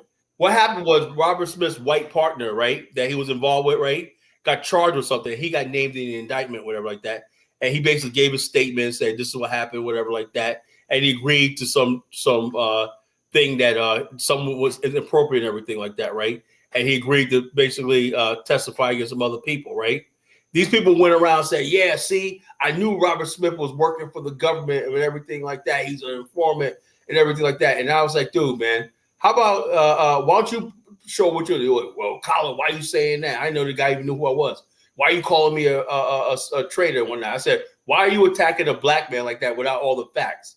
You know, that's not what happened, right? It was a case, right? It was a case, and he got named in it, and the guy that got named in the case died, right? So he was the only one left in the case, so they can't prove anything, right? And so he basically cooperated with the government in their investigation, right? So you want to make it seem like this guy's an informant, right? Up there diming on what the hell does he need to spy on black people? All you have to do is go on YouTube, right? And niggas are telling you everything on their mind, what's going on in our community. There ain't no secrets in black America. You know? So you can go on, what's there to spy about? What the white man ain't got no fear. You spying on what? What are you going to do? You going to rise up? You know what I'm saying? You going to do a Black Lives Matter protest?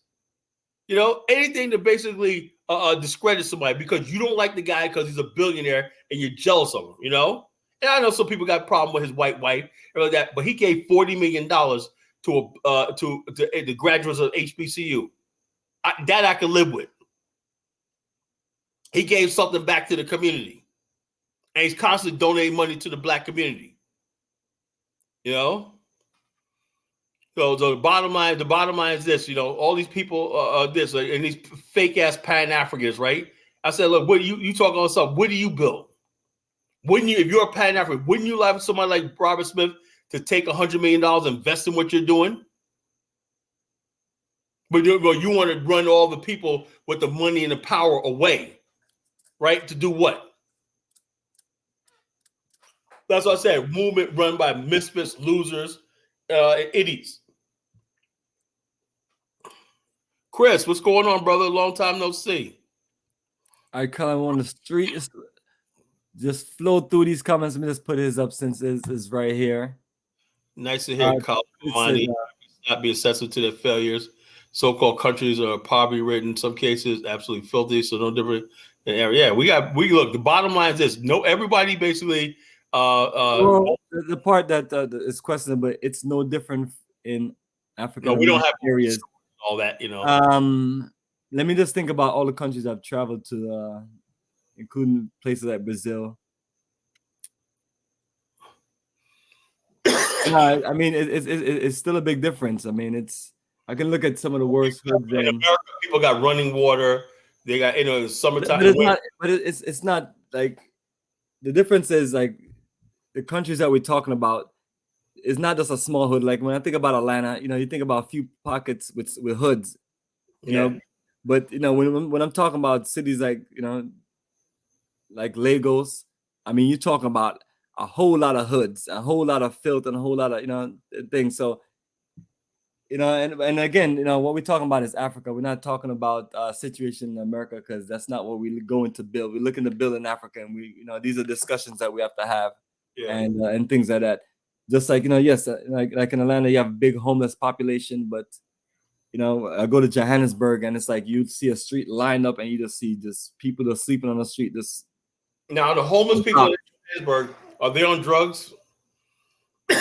Here, people always people say once you get to that state, if you're not on drugs already, you end up being on drugs. Right. I'm not a psychologist. America, I seen this one white guy in America. It's a homeless lifestyle, right? This guy, man, he goes, all you have to do is go in the wintertime. I think it was in California, right? He says, man, I get $600 a month, right? The white guy, he's $600 a month, right? I get my money, I got food stamps, everything like that. I could chill out on the beach all day and everything. And it's a new lifestyle. To be homeless is like a new lifestyle. Well, maybe it's a West Coast thing, but West Coast. It's West Coast. Yeah, because I've seen this a whole lot of chaos. But I saw people like myself believe in moving into places where the cost of living is just reasonable.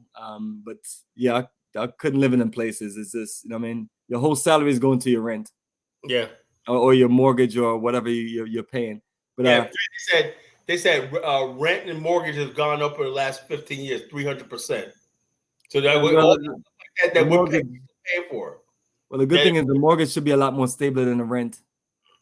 Yeah, mortgage. Rent. They said rent 300%. That's why I'm glad I own my house, man. But the thing is, my house, the assessed value went up, right? And since I pay property taxes and everything like that, my mortgage also went, because it's part of we pay the property taxes in with the mortgage.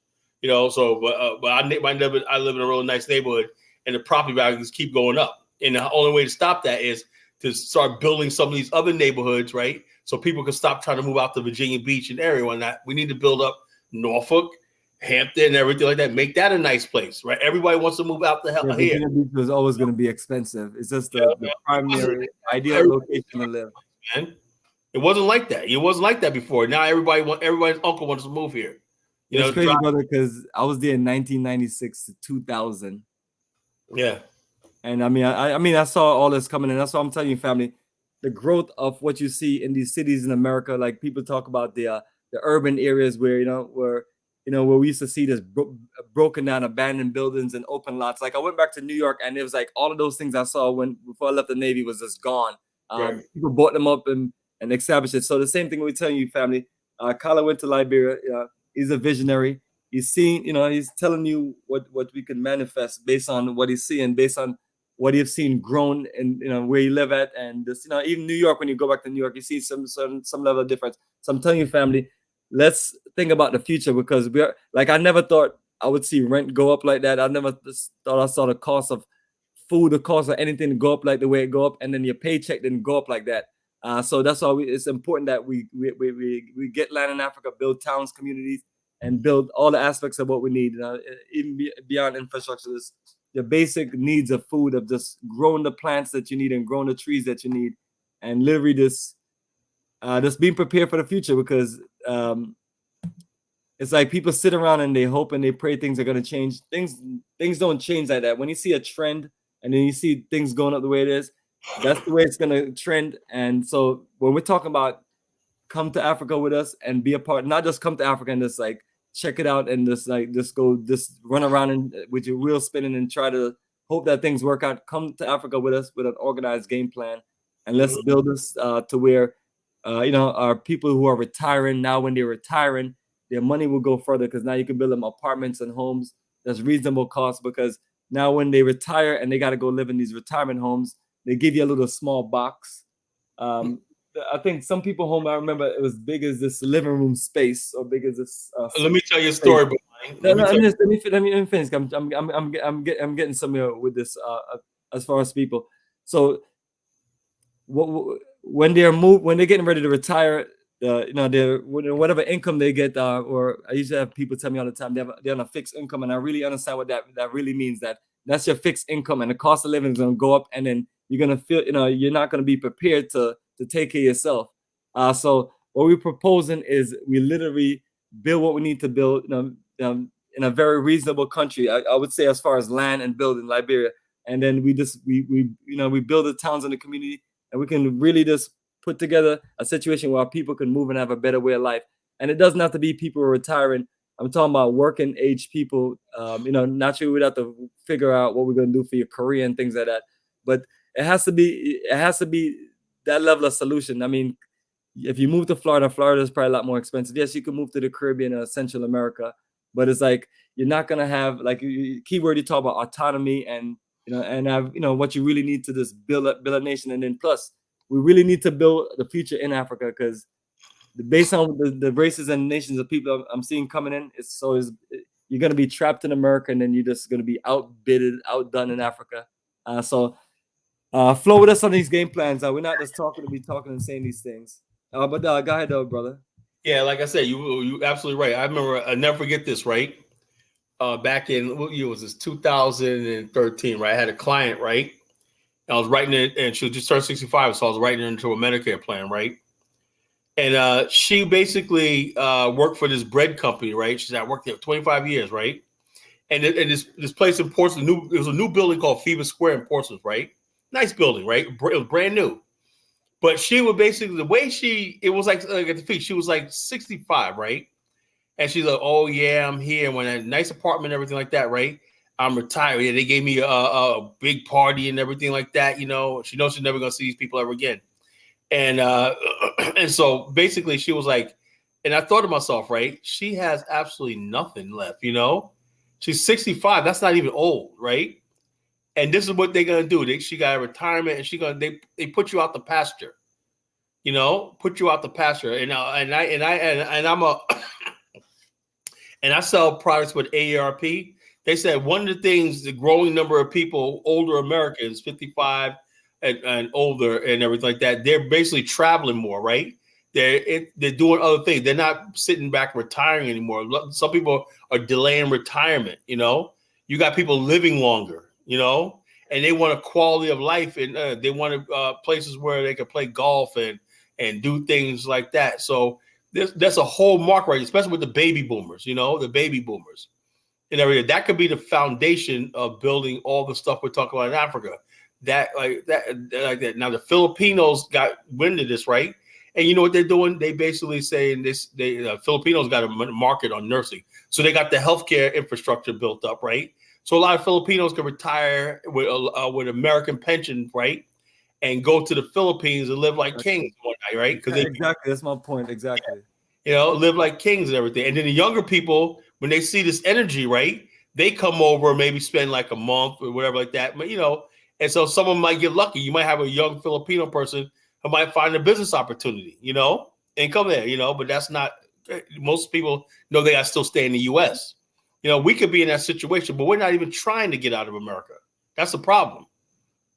That's why building these communities and everything like that is going to be the basis of building the Afrikstan. Because when you start building like the seniors and everything, the people who got pension funds, 401ks and everything like that, they can live there a year round and whatnot. Then the young people follow. Who knows?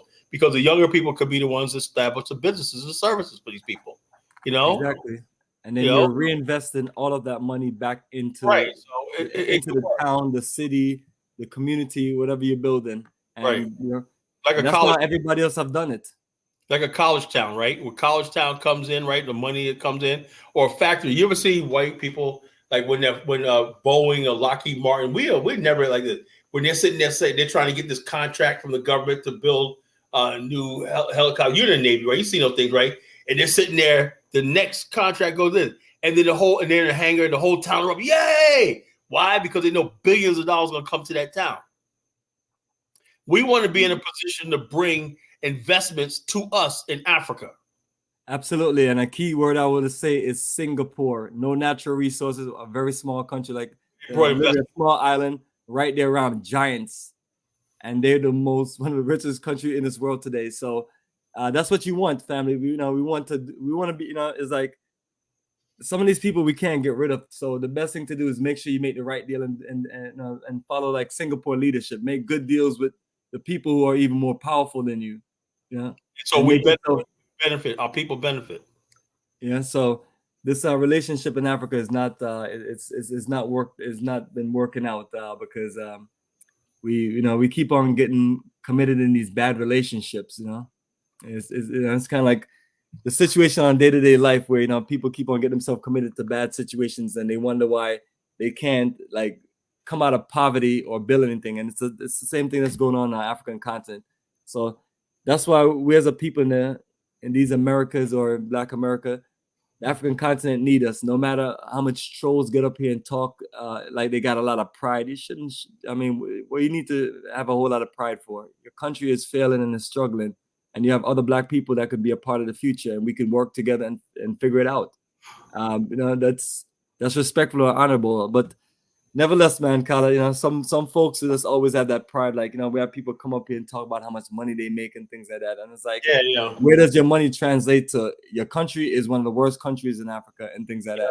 Yeah, also, I'm not trying to be disrespectful to no one and things like that, but I'm just telling people, hey, you know what I mean? That's why people never hear me come here and just run my mouth and prop up a bunch of things about my beloved Jamaica. Because it's like,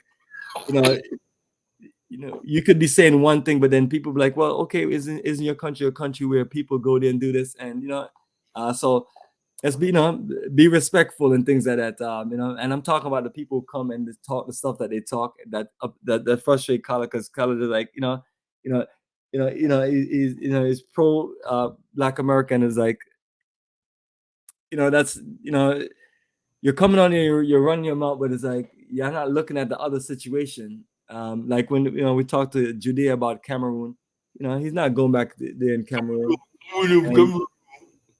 Cameroon. So fam, we got to get it together, family. And one thing I don't want to happen to us is that these losers, misfits, and these people with their bad behaviors getting our way, man, and slow us down. So we have a lot of misfits and losers. Don't take them too serious. Afrikstan and all these other people and that. We got a lot of losers, in the Black world. And the losers basically got to be reined in a little bit. A86 says, Bomani takes a shot. We didn't mention Afrikstan. You did. But okay, who is that? Let me see. He goes, taking shots at Afrikstan. Nah, I mean, the thing of it is, I'm not taking shots at anybody. If I have anything to say to him, I can say it to him directly. But that's not what I'm here to do. What I'm here to do, this is the Afrikstan analysis. We're looking to build in Africa. We're looking to make some connections, and our people need to know what's going on. Our people need to understand what's going on. So the reality of it is, you can't come on here and brag about all this stuff, and your country is a failed operation because all this money and things you're talking about doing, your goal should be trying to connect with other people to represent. Don't be telling me you got all these engineers and doctors and all these business people and all of these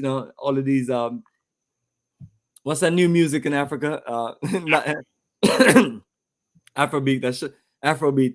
And talk about all of the great Afrobeat artists and everything. It has to translate to nation building. And this person got this Benz here, but then the majority of people in the country are literally like, not majority meaning like 90% are like living broke and poor and struggling. And it's like, you have all this money you claim, but then you don't build a factory, you don't build institutions, you don't organize, And then the thing of it is, if people do that, they can present it and share, but that's not what we see. What we see is people bragging and talking about, like Judea come up here bragging and talking about how much money you make and things like that. It's like, that don't impress me. I'm one of the people that I've always had a chance to make a whole lot of money, but what I did, I gave up a lot of that money to build business and go to that way. My child, my family, they can have business. Yes, you can you can take the money, but more than likely when you take that money, you're gonna buy a very big house, you're gonna get some boats, you're gonna do a bunch of things, and you're gonna more than likely not invest in anything, in anything Black anyway. So it's not all about how much money you think you got and all that stuff. It's like, what are you gonna do with it? What can you build? People like myself, if people ask me, Bomani, what would you do if you got $1 billion tomorrow? I would say easy. We'll be building Afrikstans all over West Africa. That's it. I mean, those are economic opportunities in the Caribbean and Black America. Logistics alone, we'll be generating so much billions of dollars back and whatnot. it'd be like the money would come back tenfold when you start building infrastructure. Absolutely. I mean, infrastructure is the reason why. I mean, when we took, last time we talked about Qatar and also talked about Singapore, phenomenal infrastructure, which literally bringing more business people. The rich elites, and I love it. And even beyond just the rich elite, just respectable business people, they want to see something organized. So we could have a lot more people invested in Ghana, Nigeria, and so on. If we step our game up as a people. Example, the people that are coming from the African continent to America, you guys are diplomats for your country, and a diplomat coming to someone else's country, you show the people that you're coming to their country love and respect. You try to respect their pain and suffering. And the same thing when we go to Africa, when I'm taking a whole bunch of group of people to Africa, we're going through this thing, and none of us are coming there being disrespectful. You may have one or two misfits and things like that, because always some in the bunch, but the majority of us coming to, number one, respect the people, respect the culture, show love, invest, do business, and try to just be a representation of of our people in the in this part of the world to come to Africa. But we're saying that we're not really seeing that. We're seeing people come on here and want to talk down to us, making it seem they make more money than us and things like that. So so whoever feel like I'm taking a shot at them, they can come on and we can talk like men, because I'm not into the arguing and debating. I'm into talking like men, because I have a family. Beyond just my child, I have a whole bunch of young ones, nieces, nephews, cousins, and so on. And it's up to the current generation to build a future for their next generation. And if you're not about building for the next generation, building for your current generation and the next generation, I don't respect you, and I don't look at you as a man. I look at you as just someone that's just a troll, or someone that's just run their mouth and just want to just talk down to the rest of us and make it seem like, oh, you got a nicer car, you got a nicer house, you got more money and things like that. So that was the last few conversations with different people that came on here. And then some was even telling us that they had white women and things like that. And I'm like, if that's your situation, that's your situation, but I don't need to know your business like that. But if you're going to tell me your business, I'm going to remove you from the chat, because I'm not here to deal with no people who just love everybody else and then can't have love for your own brother. You love everybody else, but you can't show love to me and Kala. You know what I'm saying? And we're not the ones doing anything. Just because a white embassy gave you some passport and get you over here, and then you're living in some crazy weird places like Utah and Seattle and some of these other places that people live at, where you may not see the high percentage of Black people like here on this East Coast. It don't mean that, what I mean? And I don't know what these guys see, but I'm just trying to get to them like that. The foolishness they are doing is just not respectable. Like Afrikstan said one thing about what I was talking about in the restaurant. I don't even know the videos, because I just record videos, and I'm not hitting no pause. I'm just talking, and I probably was talking and just saying that about customer service and about things like that. And I'm always encouraging managers and people to this, and then we try to even do things like order ahead of time a lot of times. But it's one of the things, lack of customer service and long waits in food. But it's a part of the situation. You're going somewhere else. But beyond even things like that, like, I'm not there to talk down on people. I'm not there to just record anything. Just like some people I know, and I'm not even going to call their names, and going to countries and showing recordings of just the worst parts of the country and showing how people are struggling and showing how bad the infrastructure is and things like that. Like, I've never been a person to do that. And people can check all of my recordings, all 3,800 plus videos, and of me going to all these countries, and all you see is showing love. So all I'm telling people is, like, we have feelings too as a people. We have our struggles too as a people, but come here and connect with us. Come here, especially people like me and Kala. We're open to connecting with people. We're building Pan-African. We talk about Afrikstan, it's a Pan-African world. It's not saying it's just only Black people that live in America. You know what I'm saying? We have, we're trying to incorporate a diverse energy of Black minds, because when you do that, you're creating an energy of where different people from different culture are learning from each other, and we're growing like that.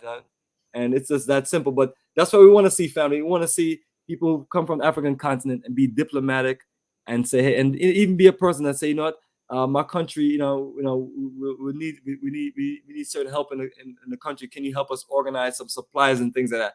Let's work together as people. Like every journey that we do, we bring whatever supplies we can do in financial donation, and it's always love. But where is the reciprocal situation? Where's the love? Where's the love for us and what we're trying to do?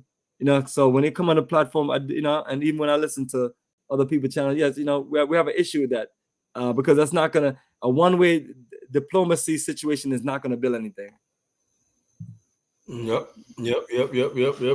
Yeah, like I said, man, the whole thing is it's all about respect, and somehow, like, because the Pan-African movement in America is led by failures and misfits and everything, right there, right?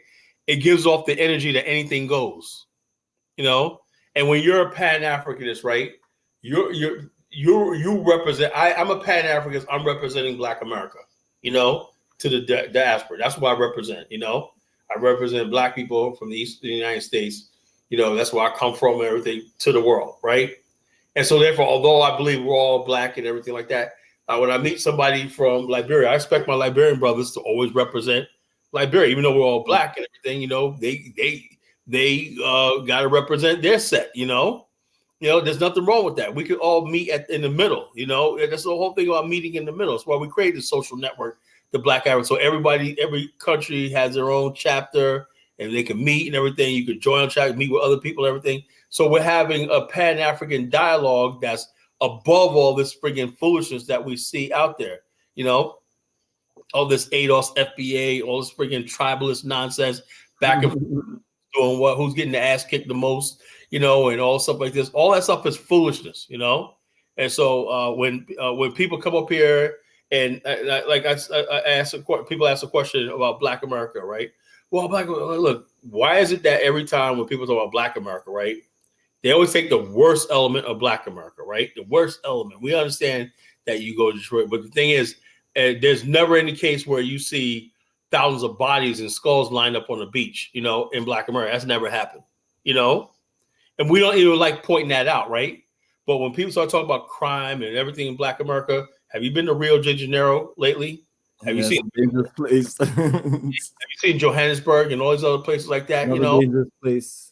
Central African Republic and everything. Do you know 400,000 people were killed and murdered in Rwanda? So why is all this onus on Black America? So that's why what I'm saying is this: the problem that people don't even realize that they're being brainwashed by white people who basically make you try to hate us because we're the main target of all this,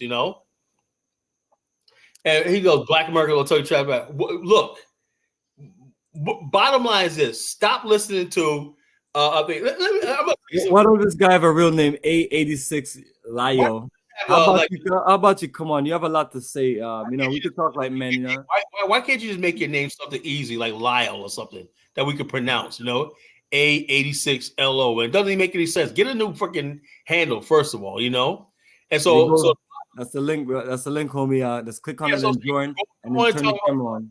Bottom line is this: this guy basically he'll ignore shows like this where you got Africans and African Americans work together, and he'll go and find some like Mouthy Megan, somebody like that talks shit about Africans, everything. Okay, those type of Black people in America don't like Africans. I grant you that, right? The vast majority of African Americans love Africa and everything like that. They don't even see themselves. They say, "Oh, we're all Africans" and everything like that. The bottom line is this: when what started all this this tension right now was a few years ago. I think right before the movie Black Panther came out, there was a Black British lady that came out and says she's tired of African Americans appropriating African culture. Remember that? And it was played all throughout the world, appropriating. And everybody was saying, well, African Americans are Africans. No, they're not. Well, so that started this whole debate like 5-6 years ago, about African Americans appropriate African culture. I think it was right around the time Black Panther came out. We're appropriating African culture. But we always consider ourselves Africans. No, you're African. And she's a freaking Black UK person. The reality of it is that's our culture. So if you see me wearing some kente cloth and certain things, that's the culture of my people. Right. So therefore, what happened was this. A lot of Black people in America don't have the depth of past. See, I know that sort of sentiment out there because I know just because people look like each other, like Phil Scott says, look like that. I know I've been in Nigerian chat rooms and Nigerian circles for years. I understand we have different mindsets. I understand that, right? We can still meet together. I understand this sentiment exists among Black people. I know there's some Black people in America from the South think different from Black people in the North. I understand there's differences among Black people, right? But the thing is, though, a lot of people didn't understand that, right? And they took it as Africans hate us and whatnot. No, that's just on the surface, a family thing. It's a family thing. Sometimes your family is gonna say something to piss you off, and you don't walk away from your family. You say, okay, you have a problem with this, let's talk about it.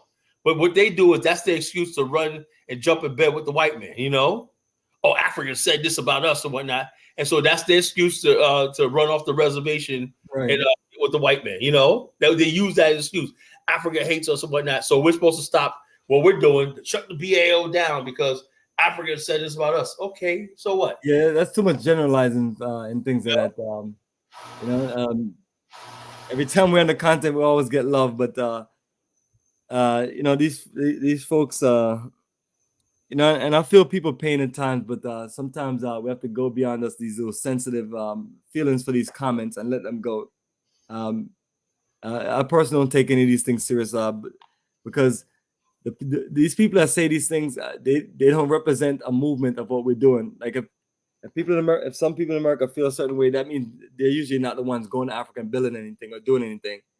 So you're gonna deal with those. But instead of tripping about that, why don't you holler at Kala and Bomani, people who have nothing but love for Africa, been to the African continent, have people on payroll and showing people love and investing and so on. Instead, y'all talk about these losers in America that will never amount to anything, and just because they make a little joke and upset you, you want to take that out on us, who have actively, my brother went to Liberia twice, using his own money, going there and doing work there, and literally, it's like we're not just getting up and doing that because we don't like Africa, we don't like people in Africa.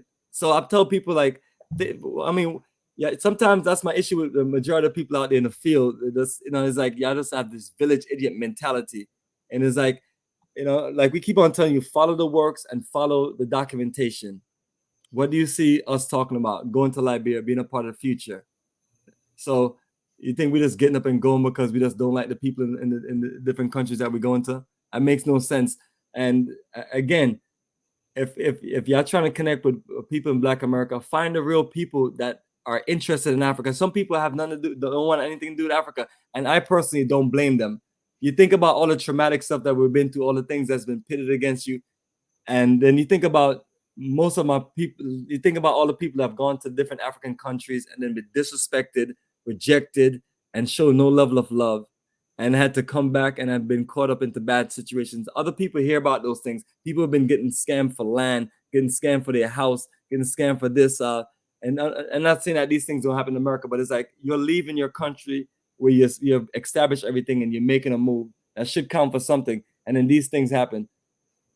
And it's like, where's the love to look out for folks? So I'm saying to people are reading this thing wrong. And it's like people are just feeding into a whole bunch of negativity. If you're looking for real Black people, you have them out here. You just don't want to reach out to them, and you ain't about nothing. Because people like myself, brother, I don't play around.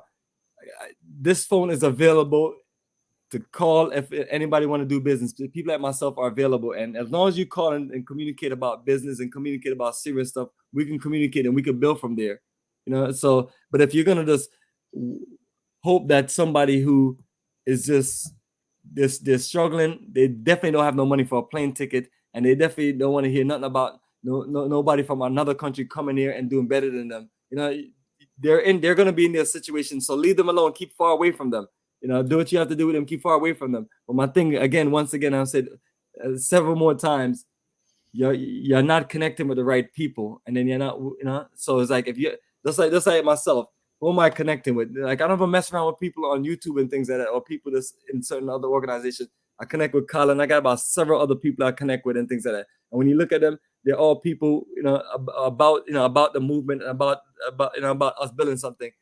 It's like we have Africa tours, and sometimes people ask me why I don't tell certain people about the things I do. I was like, I'm not gonna waste my time. I mean, these are homies that are homies, and even when you try, I was like, I told you this was gonna happen and things like that. So you know your market. Yeah. As a matter of fact, I had one of our partners came over today, right? Jason, he's a Navy guy. You probably know him too. You probably know him too.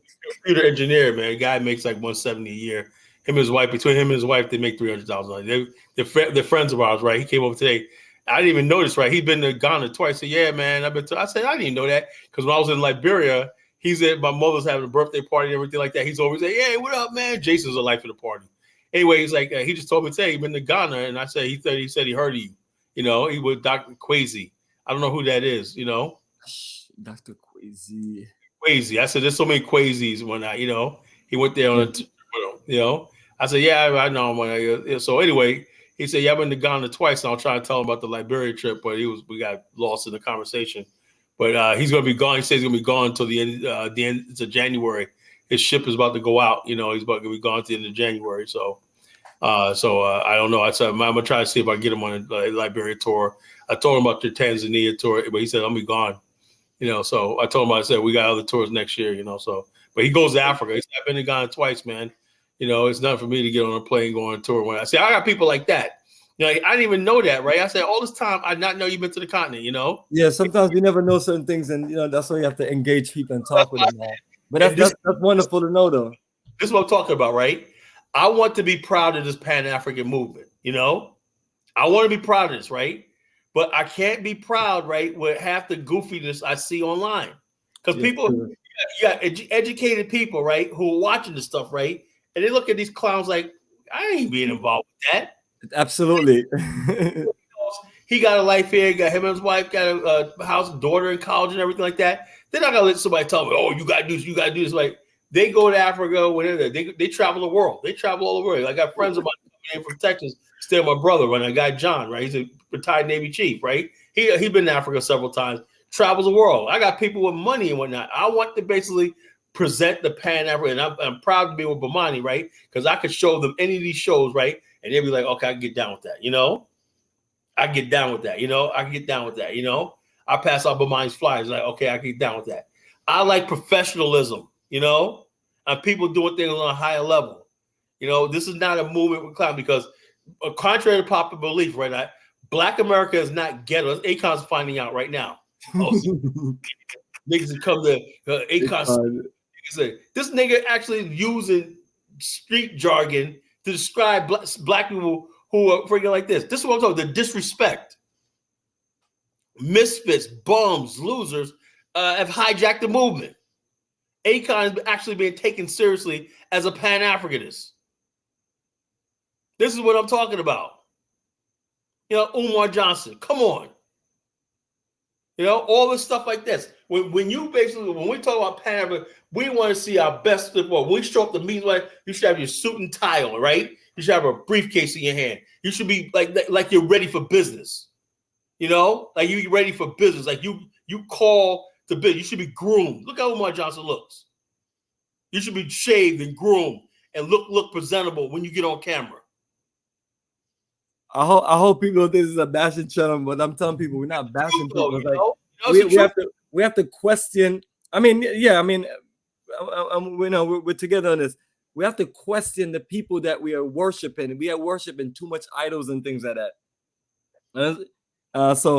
But this video was just, I wanted to really hear it. This is a video you sent to me. I never watched it, and I wanted to hear it with everybody else. Because I grew up listening to hip hop. When I first got here from Jamaica, and it's just from reggae hip hop. It's my music. It's my music. Soul music, or all different versions of soul music. My music, our music. And these are usually just young, talented people that get taken advantage in the industry, to kind of push us to do what they're told to do and say and make certain music.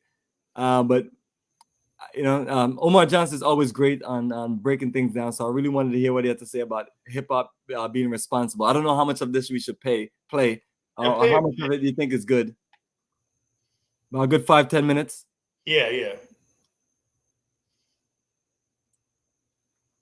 But Carla, finish talking about the appearance, because that's one of those things that's very important, and people don't understand. Bottom line is you have to, and as a and. But the whole thing is this. My whole thing is this. If I had my camera and every 2 seconds, right, I got a thought, I get online, you would think I'm different, right? I'm unshaved. I got a bed, and my head not combed, whatnot, think different. I make sure when I get on this show, right, I got a nice shirt on. I'm dressed and presentable. A couple last week, I had my suit on. We talked about Liberia, whatnot. I said I wanted to have my suit on. You know, I come to my best when you know, so when I'm on Dining Show, always has suit and tie on and everything. The bottom line is this, you know, your presentation, right, is everything. People don't have enough respect for this movement, right, to present themselves in a certain way. You know, your channel, the optics and everything that you do at all times should reflect seriousness. You know, seriousness, how you are. I look at all that when I'm looking at somebody and they want me to take them seriously. You know, how you dress, how you present yourself, you know, how you are with people, you know, are you composed? Are you knowledgeable? You know, you have a clear understanding of what you're saying. You're not just rambling and talking off the top of your head. You're not getting belligerent and stuff like this. That's very, very important. You know, very, very important, you know. So I'm like this, you know, my whole thing is, okay, bro, you know, you gotta shave that beard, you know. You know, do something with that head, you know. You know, that's not just he probably just got out of bed. You know, it's not funny no more, you know.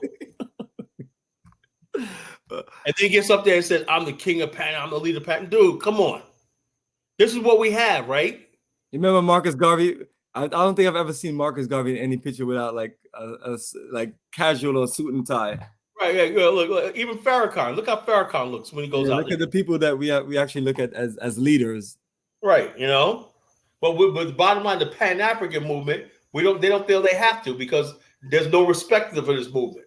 Bar set too low, brother. We got to set the bar up, bro. Man, dude, you got to come better than this. You know, you want to be in this. And like I said, I'm starting to revoke and suspend people's Pan-African cards. You know, my Pan-African report card, man, I'm giving everybody an F this week. Well, perfect, man. Let me play some of this at least 5 minutes. And I know that's going to hype us up. Do we have any? I've seen a whole bunch of comments. At least Baruti did post one, and you know he probably reposted again. I guess there's some of these shows. There's a lot of comments. He was asking about the civil rights movement. It said, "Where were the civil rights thinkers off track idea?" He said, "Where were the civil rights thinkers off track ideology? What do you think could have been the alternate strategy in creating a different path?" I'm glad he asked that question. First of all, right, the civil rights movement, right, you know, is basically controlled by white people, you know. You know who's a civil rights leader? Whoever white people decide is a civil rights leader. Is that what happened in the civil rights movement? Malcolm X had a video. Malcolm X was breaking it down. I wish I could find the video. Remember Malcolm X talk about the Big Six, you know, and yes, I remember that. The white man knows whoever he decides is a leader. That's it. So what ideological path is who's paying him? Martin Luther King was broke, man, and the Jews ever got to him and said, "This is what you're gonna do." And like he was a good man and everything like that, but he don't have no control over that because we weren't funding the civil rights movement. You know, so it's not what ideology would do. But white people offered us jobs. We built neighborhoods and communities in the 70s, 60s, 70s, 80s. We had a good time and we entered the mainstream. The Pittsburgh Pirates won the World Series in 1979.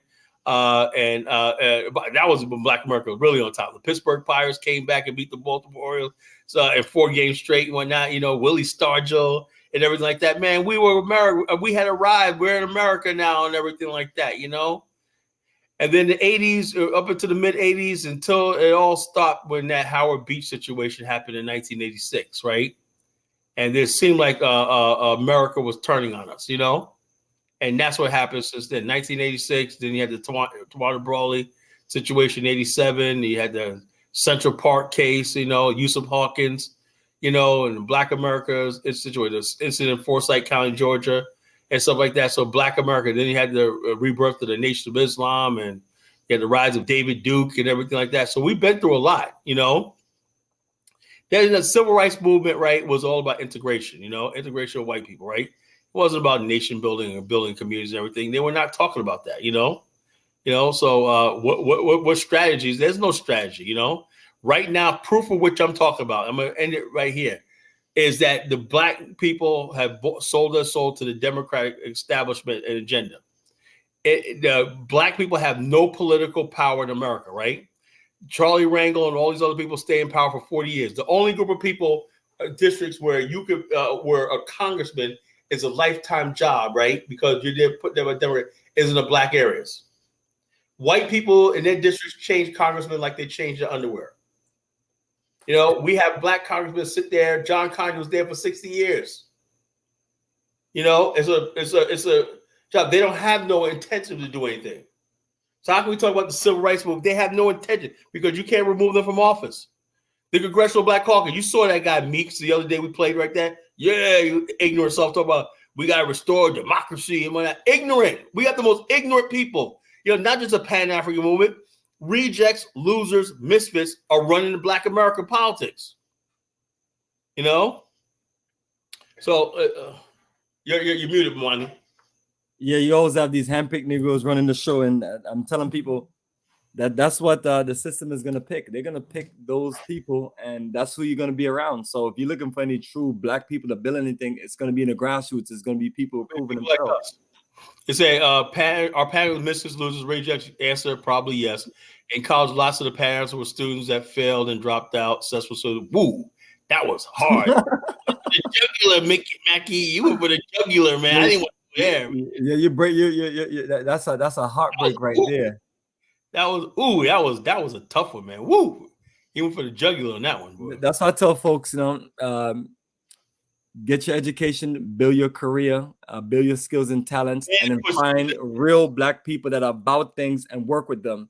You don't have to be in any Pan-African movement or anything like that to progress or help black people build things. We use the word Pan-Africanism because it's a connection from the Americas to the African continent and connecting our people to work together. So we use that in that way. But literally, we want you not to be distracted by a movement. And if you're not going to be fully in the movement to where you're productive and progressive, don't waste your time joining a movement because you're making us look bad. Because that's why this movement is so bad, because you have a bunch of fake people who are not really dedicated to a movement. They just like to be involved in the next thing that they think is hype or cool. So they start getting into black consciousness and talk and getting into Africa. But are you really like into it and down with it? Are you a true believer? You know? Yes, true believers. You know. So I'm not sure if I believe that comment or not, but it's more than likely probably but it's a person's experience. So I respect when people have that's your experience. So you know better than we do. Now my brother Jengro says me Umar see the whole thing. Jengro's going by nice speeches and everything. You know, I'm not moved by speeches. Let me get that comment. He got a few comments up there. It's the latest one. Sometimes I would rather for people to type in English because not everybody understand what you're typing because not everybody speaks Patois or from Jamaica. But let me read this comment. Like Omar, he speaks a lot of truth. None of us perfect. His positive outweigh his negative. Give him a pass. Farrakhan is about the nation of Islam, not the nation of Africa. We're definitely not glorifying Farrakhan. And as a matter of fact, we don't usually say much about Farrakhan because how he presents himself. I don't want any of his cronies coming after me. So I try to keep things cool. But I respect Farrakhan. I respect his work, his dedication, and I respect the man basically. But the number one reason is because the man has stand the test of time. Now you don't find too many people that's into the movement that we're in that stand the test of time, and then you have your organization going. So respect to that. But as far as Omar Johnson is not a Louis Farrakhan. And what was the other person that we mentioned that's always looking professional? Malcolm X. We mentioned Malcolm X and mentioned Garvey. You always see Malcolm X. He was always in all of those old footage that I see, he was always a professional and things like that. So if you're gonna talk like you're a leader and things like that, you have to step your game up and things like that. Don't be hopping on videos like you just got out of your bed, like you just finished licking something and things like that. Get out like you're so far messed up right here. What were you doing? Just clean up a little bit.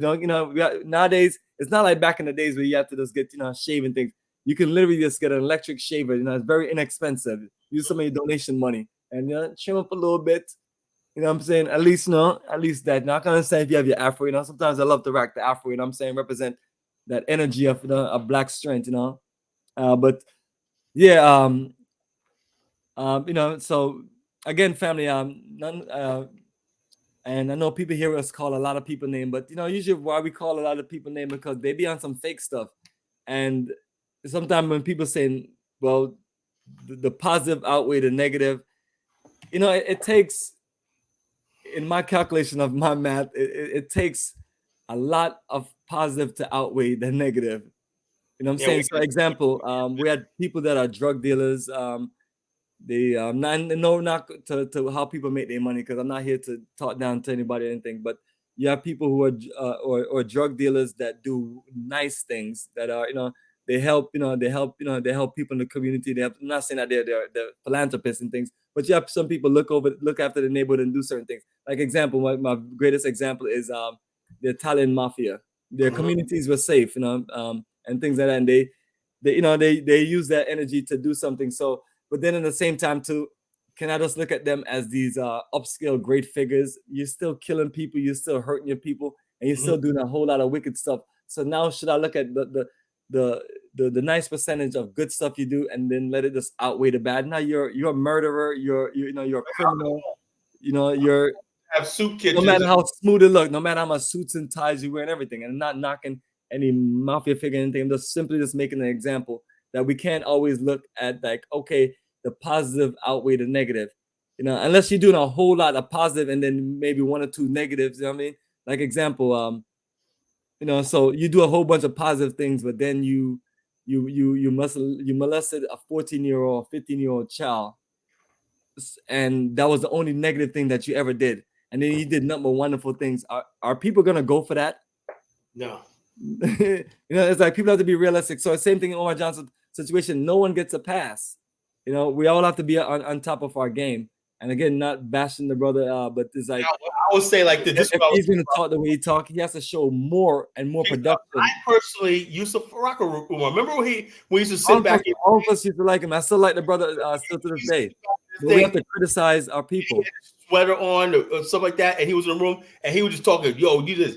But the last 2 years or so, man, this guy, I think he's losing it up here. He got up. He's full of himself. Some people can't handle the pressure, and they just, you know. Yeah, he's losing. He needs to get counseling and psychiatry, because he could be a real leader or something like the inspiration to people, right? But you cannot be the doing these raggedy videos, brother. I mean, that's right, these raggedy videos. I mean, you and I have played about 10 videos that was very disrespectful to our people. Right, and not only that, he's always talking about celebrities. Look, a message to LeBron. LeBron ain't thinking about you. LeBron's a billionaire, you know. You know, you ain't on LeBron's level. You know, he's always talking about celebrities like he's. I think some of them like him because he's that popular. But the thing of it is, he really needs some. You know, really needs some help in the public relations department and how to carry himself professionally and how to actually handle business and manage it. And I think he'll do very successful, and he'll actually draw people to work with him and things like that. Like these situations don't have to be a failure, but it's like my standards are. Yeah, but it's like example, say someone like you know, like say like someone like LeBron is watching him, and him and his family is watching him, and Omar Johnson is actually delivering, and then he's actually, you know, and he's actually feeling Omar's message. I think some of the brothers would actually do something for him, even though they may not let anybody else know. But the thing of it is, once he start doing the level of foolishness and things that he's doing, you losing people support. You know, there's no need for you every time something happened for you to make a snow bunny comment or for you to make it seem like all black men are being arrested or in mass incarceration, or black men is running away from the urban areas and getting with white women, or saying, I don't want to have anything to do with the black people here. You know, it's like, you know, show some respect, man. And you know, and you know, so it's like, I don't think people on that professional level would mess with people like himself. Right. Because, you know, and that's why I try to make sure that whenever we're doing, well, who cares? We're grassroots and things, but you know, we carry our level of professionalism. But I don't see that from. First of all, when you're doing videos, you can't be doing these little raggedy street videos where, you know, where I'm watching my big TV in here, and then half of the screen is just your face in there, and then you talking on stuff like, you don't look that good for anybody want to be watching you like that. what I I'm always saying. wonder, like, why people keep on doing this. I mean, can I see something else? Like, can you back away from the camera? But I don't know if things that people like myself are saying would ever change their mindset and things. But we have to assess ourselves professionally and look at ourselves in the mirror and stop looking at everybody that's judging you as a troll and things. Even when people criticize me for certain things, I literally learned to process it and say, you know what, let me see if it is something that I need to do better and things like that. But you don't need to be doing anything to please any trolls. But at the same time too, is like, if you're trying to just really connect with the rest of us, you're gonna have to step it up. The stuff that he used to do in the past was good lectures, good presentations, but beyond that, it has to translate to something to where we're making a connection, working together. But you don't see this, brother, unless it's some famous person doing a podcast. You know what I'm saying? Like, he's not gonna call and say, Colin Bomani, let me just join you guys and talk with you.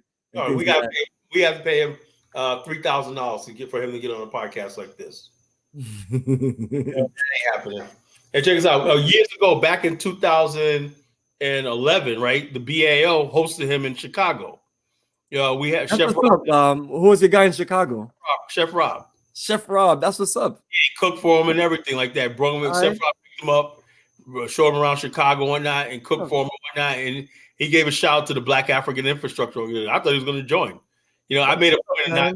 I made a point of not ever connecting with him. Malik Jules, I let I always do mediaries, Yeah, you have the other people to connect. Exactly. But it never happened. Umar, I guess he's too big, I ain't gonna join him. So we tried to get him to join the Black African Infrastructure Organization, back then. We was the only game in town, we was the only Pan-African. But even if people, people don't always have to join an organization, but what you're really looking for, you're looking for people to work with people and to expand, build a certain level of network. Because some people are gonna have issues with those things because he won't mention anybody else.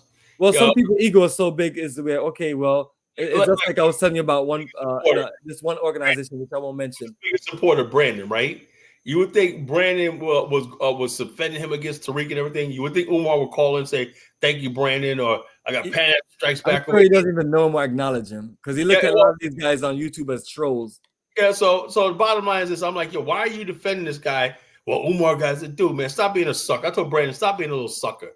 The bottom line is, it's not how you build a movement, and that's not how you build a network. You can't build a movement and a network with someone that it's a one-side show to where it's all about their ego and their mentality and things like that. The thing of it is, when he's on other people's show, it's it's more of like he's the presenter, he's the one talking and things like that. But if he was to connect with the rest of us, it wouldn't, that can't be it. It can't be like, you're this great leader and we're following you. Like people like myself, why do I need to follow somebody like yourself? We can work together and build something together as a people, because that's what I really believe in. Different organizations working together and and then just delivering for our people. But you think that you'd have find by now at least 1 or 2 Black organizations to work with. So when you have a track record of things like that mean you have to look at yourself and like say, maybe it's me. Maybe I'm the one that's not reaching out. Maybe I'm the one that think I'm better than everybody else, or like he always say that none of y'all on my level, and he's talking about me and you too. All of us, like none of us on your level. Like, first of all, that's not a good way for you to even connect with the rest of us, because the rest of us can show you, a lot of us can show more of what they've been doing than what you have done and accomplished in the so-called Pan-African world. Yo, check us out. When we do our shows, right, the level of stuff we talked about, infrastructure, science, and building, whatnot, has Umar ever done that? What's Umar's energy policy, Snow bunnies and about racism and white supremacy. Let me tell you something, folks, right? Unless you're watching a lot of pornography, right? There's no damn snow bunny crisis. Yo, look, these white girls out here ain't thinking about brothers. Only a certain amount of brothers. Let's say you're like a Bronny James son. It's just not that popular. It's dead serious. I mean, don't you live in this world that we live in? You live here. You live in Virginia. I live in Georgia. I'm around all the time. I don't see it. I don't see it. Snow bunny.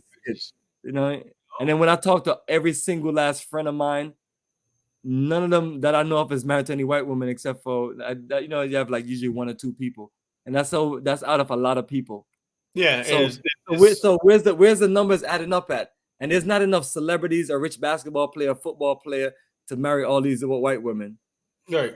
And we're not all celebrities. We talk to us. The average black man ain't got. It's like you got people like I love my brother O'Shea. Be like, that's why I choose me. Like, dude, you ain't got no chance with no damn white woman. Like, you got a choice, nigga. What? Yo, come the fuck on. He's crazy. Yo, wow, man. Yo. These like honey boo boo types, the big fat white women, they're the ones that fucking, the honey boo boo types, Somebody wants to see my eyes, whatnot. Here's my eyes, Comments. We want to see your eyes, here's my eyes, That's the money, babe. Why, Bomani, are you one of those funny guys or something? Why you want to look at the man like that? You shouldn't be worried about how the guy looking, He's a female. Oh, he's a female? She's a female. I think he was a female. Bay. Anybody with the name Bay, I hope you're a female. Bomani's not a female. That's a man. You know the guy. He was always talking about you. Anyway, let me get it. I don't know. It's half the time why people don't call it. I don't know if I'm talking to a male or female. Like that Tay Brown. I wonder, is that a male or female? Now nowadays these things are questionable. You know what I'm saying? It's kind of like, you know what I mean? You're up in a nightclub and it's dark. You have to start questioning things. You better get you some confirmation before next you know. Do you got something that dangle low between your legs? Well, like I don't want to hear that shit. You got to add. So nowadays you got cross dresses and stuff like that, and people, so I don't ever know. So I tell people the best thing to do is make a profile of who you really are as a person. That one episode where he was on Fox or Vivica Fox, they set him up with Cynthia G. He should know. They set him up with a transgender. He's sitting there talking my queen to a transgender. I had no idea, and everybody gave him a pass. No. Nigga, if you stop being so thirsty, that's why I couldn't hang with Umar. I can't hang with thirsty ass niggas like that. Some guys act like they never had women before. I don't. He's trying to believe in you. He didn't get women. By the time you're 40, 50, you should have had. Be like, yo, I had enough women to where it's not a big deal anymore. You know what I mean? It should come to you when it should be all relaxed. My queen. You almost 50. You still talking like that? Come on. This is what I'm talking about, Jangro. This shit we cannot let slide. Not when you talk about represent our freaking movement. Pan-African black nationalist brother supposed to be freaking hard, man. We're supposed to be tough. We're supposed to be real men. We ain't freaking soft, Just let me get into more in the comments, but I did find that Malcolm X speech when he's talking about the March on Washington. Oh yeah, play that, brother. So definitely played that. All right, Jugget, appreciate the love, appreciate the energy, and let me see if there's any good comments up here. This ADOS person, I think she likes you, and I always wonder why she don't show a real picture. Maybe she is really a white woman, or maybe she's a white woman who thinks she's black. Yo, look, most black people call themselves African American. They're just a group of African Americans that went to the slave dungeon. Look like they're middle class black people, different color. One light skinned chick, middle class black people. They were like broke up in tears coming out of slave dungeon. More and more identify with Africa. We call ourselves African Americans. Bottom line, you guys are losing that debate. You guys are losing that debate. We're African Americans, just like you got Scott Irish. Just you got Irish Americans, just like Italian Americans, we're African Americans, simple as that. And keep it simple. And let me see what this brother is talking about. Do you want me to name the numerous Black American channels which are anti-African heavy? Now, genius, why did you put BA? The only reason I know it is Black America that you're writing, but it's like some of you guys that need to really learn to, it's like obviously English is what you speak. Learn to at least try to write things respectfully. It's like show some level of professionalism, even in your grammar. Put a period. Make it a capital D and put a period at the end. I'm no English teacher or English major at all, and things like that. But at least do the basic. It's just like that stupid guy from Uganda that was on here, and every single thing he was typing, I'm like. But nevertheless, man, it's always one of those things. All right, what we got else here? I'm almost way down. I hope he ain't going to the Persian Gulf. It's heating up. Who's going to Persian Gulf? Oh, it's about my friend that's going outside. I don't know. He's going. He said he's gonna be in New Orleans. You know, he's gonna be in New Orleans. I didn't know that New Orleans had a naval base down there. You know, I did not know that. Yeah, the East Coast, the Southeast Coast, they don't play around. You know, they put them things in the strategic location. But this is Baruti. Kala, what do you think about the group of HBCU pres who recently visited Israel to establish MOU links with Israel, whatever MOU link is, Israel University in STEM research? Where is the HBCU energy to create STEM like with Africa? And the thing of it is, you have those energy going on, but it could be a lot more. Well, that's I have some of my Morehouse brothers here, and they've been working with Ghana and been even trying to connect me to also work like with them. more houses in Liberia. They until Ebola hit, they were rebuilt. Tubman University built the architecture, so even give kids credit for studying over there. More and Tubman University in Liberia. You know, Yes, so you do have the study abroad program. I've even had people travel with me that told me that that they were living in Ghana and they were going to University of Ghana or a different university. But as far as a high STEM program and things like that, we can definitely step it up. But and like I mentioned to everybody, all these things that we talk about, it needs participation, and it can't just be from people like me and Kala. It has to be from the field of us, right? And to do certain things. We're not. We at the social network we have the STEM group. You know, it's our largest group. That's the largest group in the things like the STEM group, right? We have things, people uploading stuff, that doing debates on different types of infrastructure project. We have a land development agency and whatnot. People putting up their prototypes. We want to start doing CD, AutoCAD, stuff like that, sketch cities and whatnot. I want to do that, man. I'm sick of doing stuff like that with white boys and Asians and whatnot. How do you think Dubai got built? Some nerds got together and just said, "Hey, we can do this and whatnot." And they said, the Emirates said, "This is a good idea." But we don't seem to do that. We got to let the white and Asian boys do that. We need our Afro nerds, to do stuff like that. We're making it cool to be a Pan-Africanist, a productive Pan-Africanist, so. All right, let me see what it says. Who is this guy, yo? Farrakhan, who said African here is a curse. It's like the thing of it is, it's like when people are speaking and doing presentation, it's like people will literally listen to a whole speech or presentation and they'll pick 2 words and say this person said that. Right. And that's why even more I gotta try to be careful what I'm saying, because people are always doing that. Like I don't know if Farrakhan said it. I'm not here to stand up for him and plead for him or anything, but we weren't talking about Farrakhan like he's some god figure or anything. We were just saying the man is professional, the man dressed well, he stand the test of time. He came out at the Million Man March, right? The way he was dressed in black and whatnot, And the Million Man March, I mean, it inspired a world of black people. So, and I'm not saying it was the greatest movement. Like that in my life, man. The way he just came out, it's too bad he didn't build anything from it. But he had the blackmail. I mean, it sparked a lot of energy with other people, because sometimes when you come out like that, it sparked a lot of energy with even small pockets of black people to where they're gonna organize together and do something together, which ultimately is what you want, because sometimes you can't build a big mass movement, and I'm sure the system is making sure that there's no another Marcus Garvey movement with 10 million black people and things like that, which that's not even the right strategy to do at this moment, because you just make yourself too in the open, you'd be like a sitting duck. But when it's a bunch of us in certain units running around, small cells, and we're doing progressive stuff, what are you gonna do? Kill everybody? That's what I'm saying. It doesn't take a lot. Everybody work together in those small groups, and we meet up on chats and whatnot, meet up in different countries and whatnot, put stuff together. Next thing you know, you got a movement that they're like, damn, how'd that happen? Well, let me show you what that happened, family. This is the way it happened right here. This logo right here. Building the global black business pipeline. That's what happened right there, family. That's what will happen. We'd really build a global black business pipeline. And you see all these lines and connecting? That's what we'd be able to do. And that's what we're telling you, is just that simple. Just so, brother Kala, let me look for a few more comments. And promise we'll get to our videos. All right. Black Americans have lost. Oh, let me see who this person is.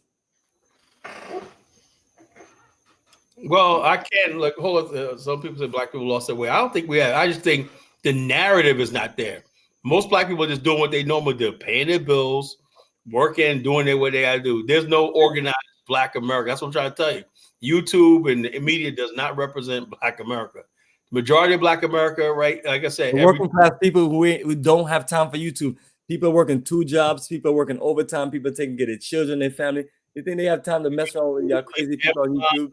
Dash to supplement the income, making extra 15K a year and whatnot. They're out there grinding, doing what the hell they got to do, getting their credit score up. That's what as we should all be doing. I'm working on mine now, man. Shit, and that's another thing too. All of us, we can learn to just manage our finance. But and any of these things, there's nothing wrong with progressing and just trying to be better and stepping your game up. You know what I mean? So no matter what the situation is, we just have to show growth. But family, let me just play a quick seminar, Omar, before I get to this other one. I'm gonna play it right now. Also, let me flip over because we've been talking about this for a while, and maybe you'll prove us wrong in this presentation. I doubt it, and maybe it's not a hate speech or. So yes, family, this is Hip Hop is Responsible from Dr. Umar Johnson. So let's hear what our good brother has to say. Maybe we'll learn something, and maybe we just get to break down our analysis of what's wrong with this topic and subject and conversation. 50th anniversary of hip hop, and we will celebrate hip hop as a unique African cultural art form. We will celebrate hip hop as a unique African cultural art form. We must celebrate our culture. But just because we celebrate our culture doesn't mean we cannot critique our culture, brothers and sisters. We have to also critique the culture as we celebrate the culture. We have to critique the culture as we celebrate the culture. And today, when I was watching the news,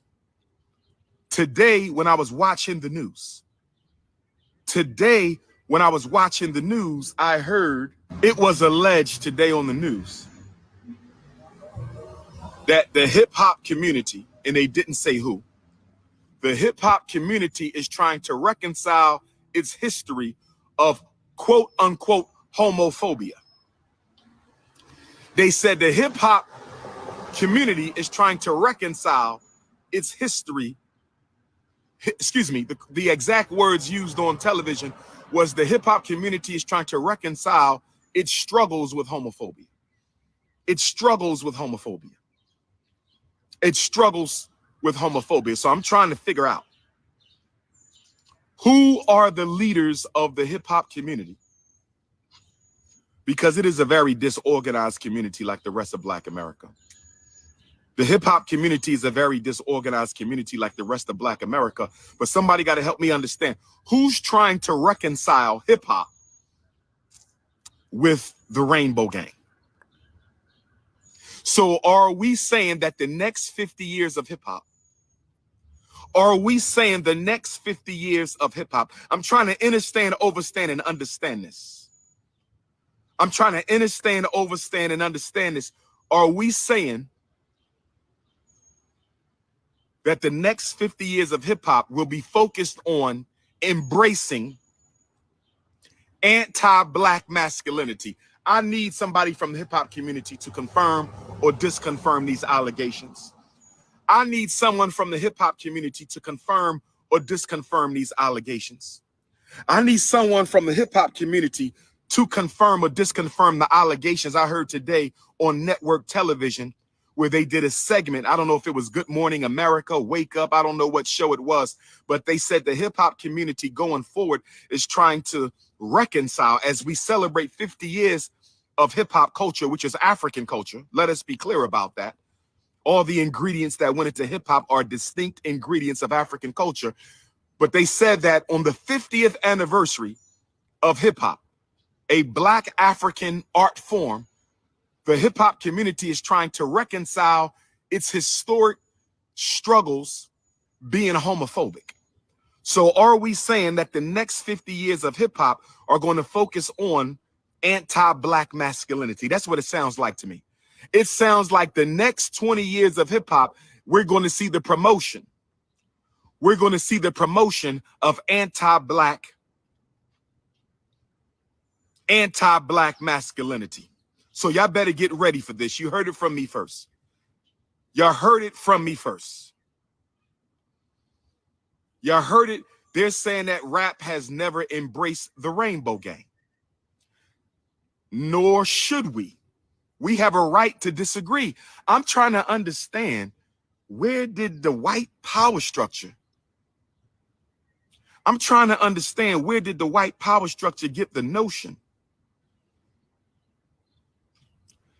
that black people don't have a right to make up their own mind about how they want to live their life?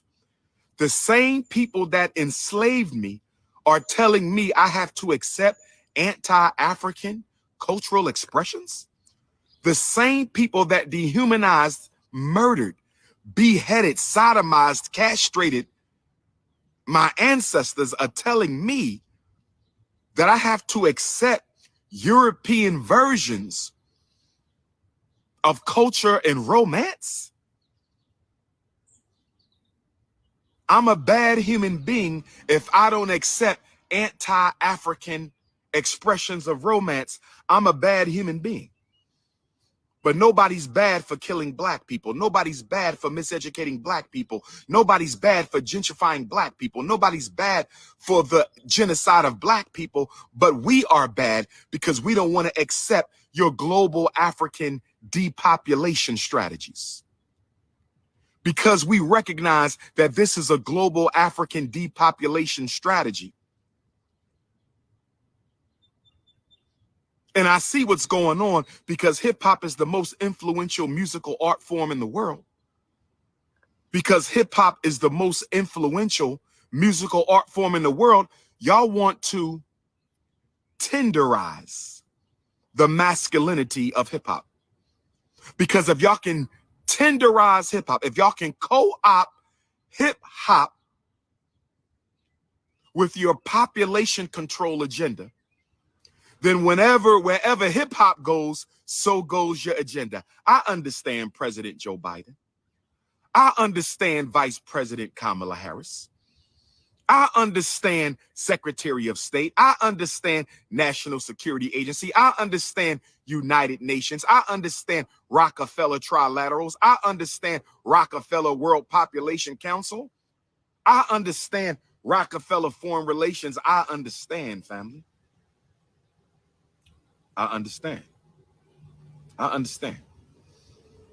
So the hip hop community has to make a decision. We can respect everybody. We can respect everybody. But we have to be able to agree to disagree on things that are fundamentally opposed to the success and survival of African life and the African species.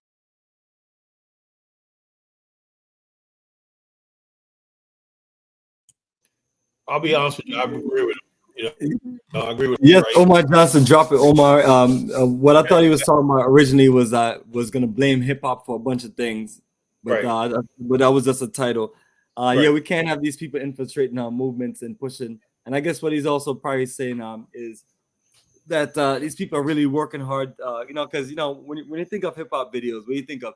You think of brothers with beautiful women and with cars or jewelry, masculine stuff. I mean, not like the sissy weak stuff that they trying to push on our boys. So I can see why Here's a goal. Here's a goal. Check this out, right? One of the things that got me into this, right, to rebuild the Call Nation, right, was back in 06, right? I got on social media for the first time in 06, right? And I discovered this new thing called social networks, blogs, and everything like that, right? Anyway, there was this one hip hop forum, right, run by white guys, rich white guys, run these hip hop forums, right? And basically, he was talking about we're the hip hop nation. I said, "There's no such thing as a hip hop nation. I'm part of a Pan-African."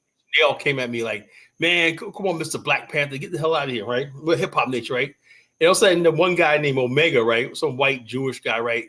Come on, nigga. I said, first of all, stop calling me nigga. We're hip hop. We can say nigga. We're all hip hop heads. We're hip hop. I said, nah. There's no hip hop. And they start putting this hip hop nation thing, right? Then they had a bunch of lesbians. The hip hop nation is people who are We smoke weed. We like the music. We don't see color and all this. It be co-opted into a leftist, Marxist, homosexual. When I said no, and I came there and fired the bomb of these people. And then basically they had this one article, right, that really set me over the top, right? This fool actually wrote an article saying, forget Malcolm X and Martin Luther King. Biggie and Tupac are our Martin Luther King, Malcolm X, right? Wow. And I went the hell off. Wow. And I had a bunch of people like, yeah, you're right. That's odd. I said, these people, white people, are trying to friggin' turn hip hop into anti-black, so like this. So that's what I got on there, started doing my own thing and everything like that, creating my own blogs and everything like that. And I started challenging these people left and right. We drove them out of business. And then right around the same time, that's when MySpace was out. And then the Ning sites were out. Well, I was able to create these hip hop forums and whatnot and start getting into the real blackness of hip hop and whatnot, I was in this one group called on a name called Ruckus, right? Ruckus, right? And man, they basically was like they tried their best. And the one guy that owned the site didn't want to ban me and whatnot, but he told me, he said, look, a lot of people said they want you gone and everything. Wow. Because you're talking a bunch of racist stuff whatnot. Then I had this one lady, right? Black lady, right? He came on there and gave me the business, right? They called her up, right? And she's like, and I heard about you. And also, she was like, and whatever you got, I got 10 times more fire for you, Kala. Blah, blah, blah, blah, blah. And I said, okay, I think I went too far. Whatever like that. She goes, that's what I'm talking about, right? And so she thought she won. Then also I came back a couple of weeks later, right? And this one lady was like, yo, Kala, the stuff you say, man. I woke up in a cold sweat the other night when I was shivering. And when I said, that's what I'm saying, the collagenesis gets to you, I'm like this. Hey, Kala, you're a freaking demon, demon. They're like, Kala, you are the devil and whatnot, You want a nation of your own. Yeah, I said, I was talking about the Pan-African black national stuff and whatnot, and yeah, most platforms is not even ready for that, man. Like most platforms couldn't deal with what we talk about. And then at the time, right, I was defending Al Sharpton against David Banner. David Banner was going at it against Al Sharpton, right? Because he was talking about the stuff like that. Al Sharpton capitulated to these idiots like Lil Wayne and all that, right? And then all of a sudden I put a thing where this white girl, they had this magazine that came out, forgot to name it, right? And also this white girl was interviewing David Banner. He was going around giving out gifts for the Christmas gifts in Mississippi, right? So David Banner. And this white girl was like, so what do you think about Al Sharpton, right? Man, he's nothing but a pimp, blah, blah, blah, blah. And she's sitting there giggling and laughing. I said, look at this, what I'm talking about. All these white people are creating these hip hop magazines and everything like that to weaponize. Then The Game came out with a record, and he was about Jesse Jackson ain't shit, and on all these white people that so-called like hip hop heads, right? But yeah, The Game, man, see what he said about this. 50 Cent was talking about Al Sharpton. It was a mess back then, man. It was a freaking mess. It was all this so-called hip hop nation, Then I said the hip hop nation is nothing but a co-opted bullshit by white liberals using that and everything. So I said, we have to get to black national. I said, I created the Collar Nation. Right? I said, only a Collar Nation is going to survive. And I created the Collar Nation social network. And people start growing, yeah, man, black nationalist stuff and whatnot, I said, look, I told them how, look, they got rid of Poor Righteous Teachers. They got rid of Brand Nubian. They got rid of Kumo D. They got rid of all these people like that. I was just breaking it down. We had to go, yeah, you're right, man. I said, why is it that they're only putting out the filth and everything? Yes. White people behind the shit. Why are they promoting homosexuality and all stuff like that? Why are they promoting gang life and all stuff like this? When all the real hip hop, if white people were supporting hip hop, then why did it take the Jizz's album, Liquid Swords? Remember that? Why did it take that album 20 years ago platinum? Why is it that? Liquid Sword is I listened to a whole bunch of Wu-Tang albums in my time, man, and that was that was a masterpiece as far as this lyrics. Like I heard Jizza when he was breaking it down. He was talking about the lyrically deficiency of the generation of music today, and it's just I think it's probably the same across some other music. And I want to say Afrobeats is probably the worst of all the genre of music. And I'm not downplaying Afrobeats or anything. I'm not saying that. Like people like myself, I grew up in Jamaica where you listen to, from Bob Marley to Buju Banton and SZA, and And these guys are lyricists. And then you come to America, even though some of those artists didn't come until I got to America, but when you come to America, then you listen to, you know, Wu-Tang Clan, you know, even, you know, you listen to lyrics. And some of the lyrics definitely KRS-One. People like himself who just, you know, conscious and this prolific. And then, you know, you're being educated about the life, the struggle, and, you know, and things like that. But then now you hear some of these other music, everything is like a little loop and a little beat and a little like 5 words and things like that. And then everybody in the club is just going crazy. And I'm like, yeah, it is ideal for club music because, you know, when you're having so much to drink and it's the music is loud, you're probably not even paying attention to anything. But lyrics matters, and it's like the level of deficiency of the and then when you mentioned several rappers earlier. Now some of the rappers that you mentioned, some of them I never heard them say like certain profanity in their music or degrade men and call them certain things, or degrade women and call them certain things. As a matter of fact, most of the hip hop that I was listening to when I first got in America in the late 80s and early 90s, it was literally positive. Like, you remember that song Self-Destruction, things like that. Just positive music. You know, fight the power. And then this 21st century of hip hop is just a whole different beast where you got men dressing up in dresses and doing hip hop music, and it's all kind of just gotten outrageous. So the bottom line is this: hip hop has been co-opted, but the white people tipped the scale. You know, they did not like freaking people like Killer Priest, Sons of Man, you know, stuff like that, because they're talking 5% stuff. The dominant force of hip hop, right, until the gangster rap that was the 5% from New York was the 5% of stuff. You know, AZ, what's about AZ? AZ from Queensbridge, Nas. That AZ, dude, brand new them, yeah. Yo, that AZ was man, the stuff they were dropping and whatnot was just like Sugar Hill. Yeah, all that stuff like that, you know. And so I'm like this. And so when they come out now and they talk about hip hop, I knew there was some hidden hand behind this stuff. You know, who's organizing so-called hip hop 50 years? You know, they want to use this to try to hoodwink us into this thing. No, hip hop, let hip hop keep it doing. We celebrate the old school and everything like that. But there's going to be no hip hop agenda to talk about. We got to reconcile the homosexuality. We never had no homosexuality. We just didn't fuck with that shit, you know? You know, we didn't fuck with that shit. You know, we didn't fuck with the homosexuality and everything like that. It wasn't selling. You know, nobody until now, thug and everything like that, wearing dresses and all this gay shit and whatnot. You know, all these are definitely 21st century phenom based on. I mean, I don't know who's behind the scenes. I mean, who's the hands behind the scenes, but for the people who can really push this stuff, you know, that's what they're doing now, family. So, you know, you have to think about who controls, you know, whether it's YouTube or control the distribution and controls just who really gets on and not. And you know, you don't know what the A&Rs are telling them. Maybe they're telling them that they need to write more filthy music because people are loving exactly what they tell them. I mean, if I was a white person, you know, I wouldn't have no problem hearing black people talk bad about themselves, especially if I'm just like, I don't want to feel like they're a threat to me. I'm like, okay, these people are not a threat to me. They're gonna self-destruct. And look at the culture. The culture is not a culture. If they would have left us the hell alone, right? We had our own music and everything like that. Even when we had P-Funk, right, in the 70s, when that make my funk with P-Funk, when that, you know, I want to get rocked up. The bottom line is we had our music was ours, you know, our radio station, everything like that. We control what went on airwaves. And then they came up with this thing called iHeartRadio, right? We're gonna basically give y'all promote all these people and give them high salary and everything. The iHeartRadio and all these people you see on iHeartRadio, all these people that's owned by Clear Channel and whatnot, these are not our friends because who's paying them, right? We used to have people like Frankie Crocker back in the days, Mr. Magic and all that.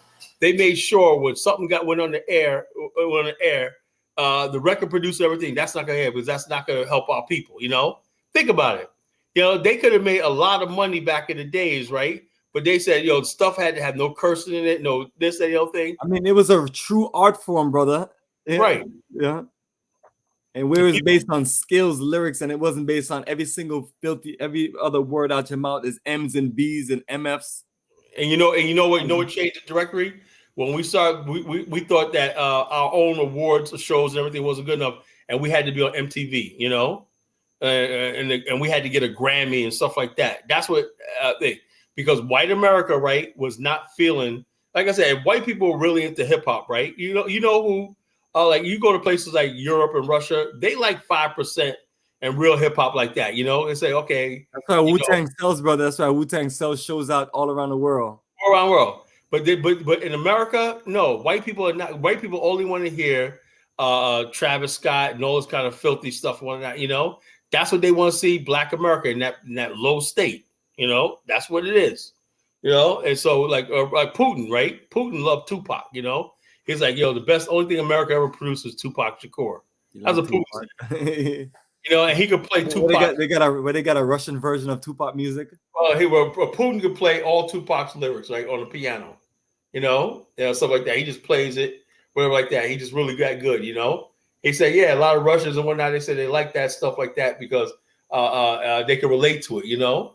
But a lot of stuff like that, when people around the world can't relate to you talking about Bentleys and how many guns you got and stuff like that, you know, they know that stuff.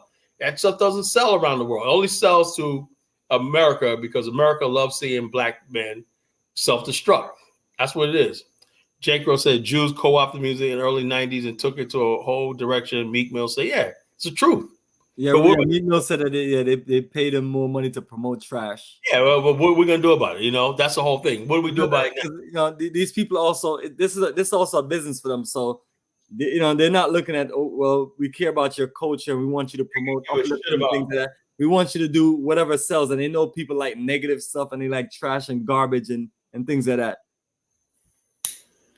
Well, you go and you say, look, we're going to make Jewish song about the Yenta chick, you know, my Yenta hoes. You know, like, see how well that record goes. Yeah, you have a whole let you try to get, well, their people won't even make no music about their people like that. Let a black person. But imagine if we found someone like that, a Jewish rapper, and then all he was talking about is mad stuff about Jewish people and things like that. I don't think he would even get a chance to come out. He'd be dead, you know. Yeah, dead. So you know, so just like, you know, they're protective of their culture and things like that. You know, we just have to be on top of it. But I'm not mad at them for. I mean, I don't know to even look at it, but it's like, you know, it's because, you know, you have starving artists, and you know what I mean. And you know, what do you tell people trying to eat? That, you know, they shouldn't do this, and, you know, and what they're gonna tell you? Well, if I start talking about Black Power and nation building, I'm not gonna make no money. It's a tricky situation, but no, regardless, we have to find some way to where it's not all about this trash. That's why I said, man, the bottom line is when we start promoting our music, the Pan-African movement, right? We might even have Pan-African rock bands and whatnot, you know, heavy metal bands or whatever like that, or P-Funk, you know, and stuff like that. You know, we got to get around hip hop, you know, and get our message out there, you know, because the bottom line, we cannot, the whole idea of what you see in hip hop right now is just death and destruction and everything. The answer is nation building, you know.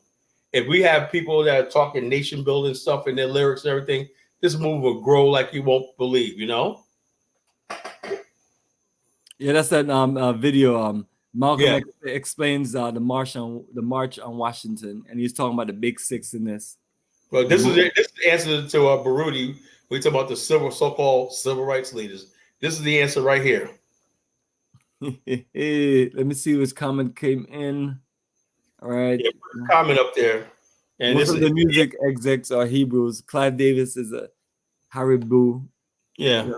What they did to Whitney was terrible. They had her do a Christmas special one year when she was strung out. Terrible.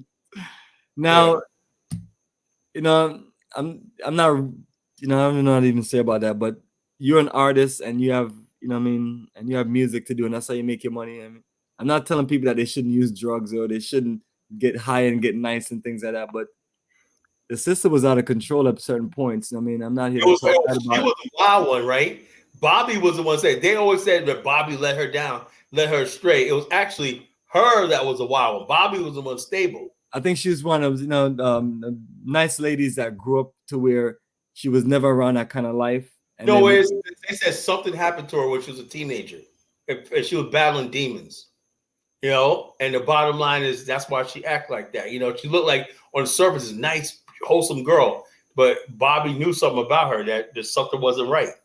Yeah, because they used to be living in Atlanta, and it's just, and you know, I'm not saying I would stick up for all black men in a situation, but you know, some situations, you know, the brother is not like trying to do anything to the sister. It's like, you know, maybe fighting them off, and then maybe defend himself and push away. Next thing you know, you get the police call on him and things like that. I'm not saying that's what happened and things like that, but I think people started realizing that, you know, maybe Bobby Brown is not that bad. Yeah, but everybody came at him like he was just, oh, he's from the hood, the ghetto, and whatnot. She could do better and whatnot, you know. That's the narrative they're pushed out there, you know. And it's a shame her daughter, Bobby Christina, died and whatnot. It's a sad story, you know. Yeah, it's a real sad story, and as you can see, maybe, you know, yeah, man. You know, I love their music, man. You know, we grew up on that. We grew up on Whitney Houston, Bobby Brown. We grew up on that. So, you know, you always wish your brothers and sisters the best, and you appreciate that. You ever see that Whitney Houston special in South Africa? I know. Oh, that was good. HBO. She did a concert in South Africa. She was invited. She was a major investor in South Africa in Pepsi, and she had a company called Nippy South Africa, right? And she was a major investor in South Africa when she met with Mandela. Mandela adopted her as his goddaughter, you know. That was beautiful. It was a beautiful time period, man, you know. And she was there for his inauguration and whatnot. And she bought a home over there. And and at the end of the concert, right, Bobby surprised her on stage. And she ran to him and jumped in his arm. I said, they really love each other, you know. And Whitney Houston, South Africa, you know, that was a real show.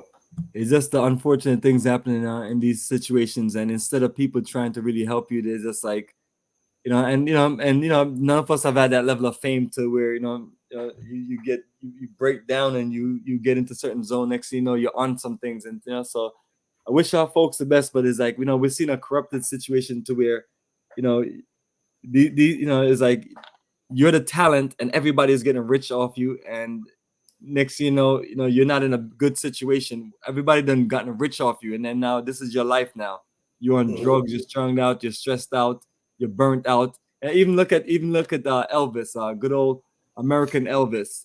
I mean, when he died, like his early 40s, right? Yeah, 44, 1947. Yeah, I mean, I mean, just. Yeah, so you know what I mean? It's like, I'm not trying to say the music industry or these entertainment industries are evil and the devil. I'm actually saying that too, because so many of our people get lost into that world, and a lot of times people have the best people around them. But then even when you do have the best people around them, I think sometimes people get rid of people. But you always got to keep your real people around you, no matter how rich or famous you get. You always have to have your people that's going to keep you accountable and keep, you know, and have your back, really have your back. Especially people who have known you and worked with you and been with you for years. You should never let them go, and then next thing you know, you're off with all these white people, and you know you're doing their music, and then next thing you know, you're losing your soul. It's a lesson. These are all lessons that everyone that's coming up that want to be rich and famous have to learn from. You know, you see all these things. You know, some of our favorite artists, Biggie. You don't have family around. Huh? That's a red flag right there. You know, when you don't see that. Most people don't. I mean, look at what happened to Usher. You know what I mean? Usher. You know. Usher being around P. Diddy, or just, you know, how they did Tevin Campbell. You know what I mean? It's a heartbreak, brother. It breaks my heart, man. You know, and then because you're young, and you know you're young, and all you're trying to do is make a living. I remember just being 18. I was like, yo, I'm gonna join the Navy, and all you're trying to do is make a living. You wasn't, you know, and that's how it should be. You making a living, and you get a chance to do what you need to do without being preyed on. Right. And you know, and then if you're being preyed on, it's like, where's your family? Where's your people? Where's your down homie that's gonna handle business? Yeah, with your no, you always have to have a no man with you. Somebody tells you no, you know, no. I'm that person. You know, no person. You always gotta have a no person. Like your family. Oh, yeah, right. No. You know, he may hate his guts, man, but he said, nah. You off. You know, you make it. Well, said, no, that's not good, man. You didn't look good. You didn't. That's what Umar Johnson needs, right? He needs a friend that's a no man. You know, friend. Umar, bro, bro. Do you think you'll be able to have a friend? I don't know. You gotta have that. I look at that. You know, like you. I got several other people, man. All of us are friends. We have people that we get along with. Even as tight as this movement, and you can't find certain people. But even in this movement where it's just very hard to find people, we still have people that we connect with and we do things with. Yeah, we check each other. You know, we check each other. You know, I got the BAIO. You know, college. You know, boom, boom, boom. I don't agree with that. You know. I ain't rock with that. And I appreciate people like that, you know? Let me see what... True, it's like the guy now suing his white family. That's the football player. What happened with that situation? Yeah. Blindsided guy. You ever see with Sandra Bullock, right? Where he was a big dumb black player, retarded one night, and I was like, and they adopted one. He said the movie was wrong. He never got adopted. This family found him. He was a football player. They made millions of dollars off him, and they got him in receivership, whatever. And they said, man, this family just used me and whatnot. You know, he's speaking up for himself now.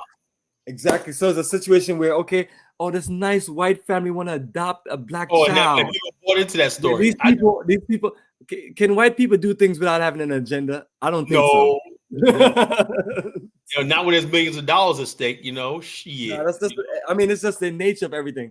You know, sad.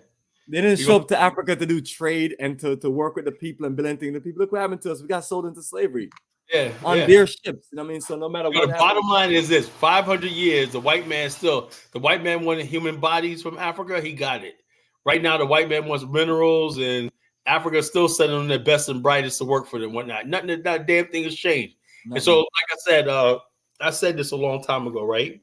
This is the problem that I have with the Nation of Islam and a lot of black organizations, right? You felt, even Marcus Garvey, right? Marcus Garvey, 20th century, fiery speech, 100% right. But you can't be asleep for 300 years, right? Wake up and just say, this is what we don't have, blah, blah, blah, blah, blah, blah, blah, blah. Yes, we were asleep. We let these motherfuckers build their fucking empire on our freaking backs. And that's why we created BAIO, said, what's the root cause of the white man's problem? That we're disconnected from our ancestral homeland, you know? That's the thing. And there's no way into Africa other than building an Afrikstan, you know? Where we have some sort of power, we could deal with people on the continent that's going to oppose it, because most of Africa is still controlled by Europeans. That's the reality. Just going to Africa is not enough. We need to build our infrastructure, our global pipeline. We have to have power and strength and everything like that. We have to have something that represents the slave descendants in Africa. You know, so nothing's going to work. And so I tell people all the time, look, just going to Africa is not enough. That's why you got people like Dr. Campbell sitting in Ghana and nothing's getting done. They ain't trying to hear what you guys say. Yeah, speak on that, brother. Speak on that, because we like the brother and we like his initiative. Time, you know, the Hebrew. So what is going wrong to where he's limited? Yeah, the Hebrew Israelites, right? When somebody said they want that land, no one's even talking about that no more. You gave 25 years, had a little bed and breakfast, everything, and they come and bulldoze it, and people are walking off with computers and equipment and some of everything. Oh, look at this, man, that's so sad. Damn, you mean tell me we're that fucking weak? We're no different than the freaking people just coming to our village, grabbing our kids up and bringing us to the slave castle. Not a damn thing has changed. This is why we need a strong movement that anybody, black, white, anybody that puts their hands against us, we can defend ourselves and we can handle it, you know? That's why we got to come strong in this movement, right? That's why you got to join the Black African Infrastructure Organization, because we want to give that strength. And we have every right to be, because bottom line is this, you see right now in Niger, poor little Niger, right? People basically want to gun this country out. The president of Kenya, fake ass Ruto, right? Saying ECOWAS invade and restore the constitution, you know? I thought he was. Repeat what the Kenyan president said for clarity so we can all hear this again. President Ruto said yesterday that ECOWAS should send a force in there to restore, I forgot the president's name, back to power. Whoa. Bro, that's happened in the last 2 days, bro. You know, I thought the Kenyan president was like this straight Pan-Africanist because he's a. But check this out, right? People say Pan-African, right? Because they know that's like going to give Pan-Africanist. That's what I literally thought he was, because he was trying. But it's one-sided, like you said, one-sided, right? What he wants to do is get people like Phil Scott. Free passport. What you mean? Tell me I get the honor of going to Kenya and spending all my money and what? You know, and I could see if I say, look, we're working with these African American business people, city officials, and we're going to create sister city state project to work on something big, right? And the African Americans come here and build and everything like that. That's not that conversation not happening. It's just you come over here and whatnot and spend your money, you know, and then you go back to America and tell us how great the country is, because what they really want to do is lure white businesses there. You know, but they want to use Pan-Africanism, you know, for us to do their bidding. But back to he said that they should. I mean, I mean, I'm sure he had. Well, I wish I had. If you do find, but I'm sure he had and I guess we can watch and analyze it. I wanted to find out what is his reason for saying that, because if you're telling, so I mean, basically you're telling a bunch of Black African people to go shoot and kill each other. Yeah. On the bid of what white people want us to do. I'm trying to make sure I get that. That's what passes with Pan-Africanism nowadays. Wow.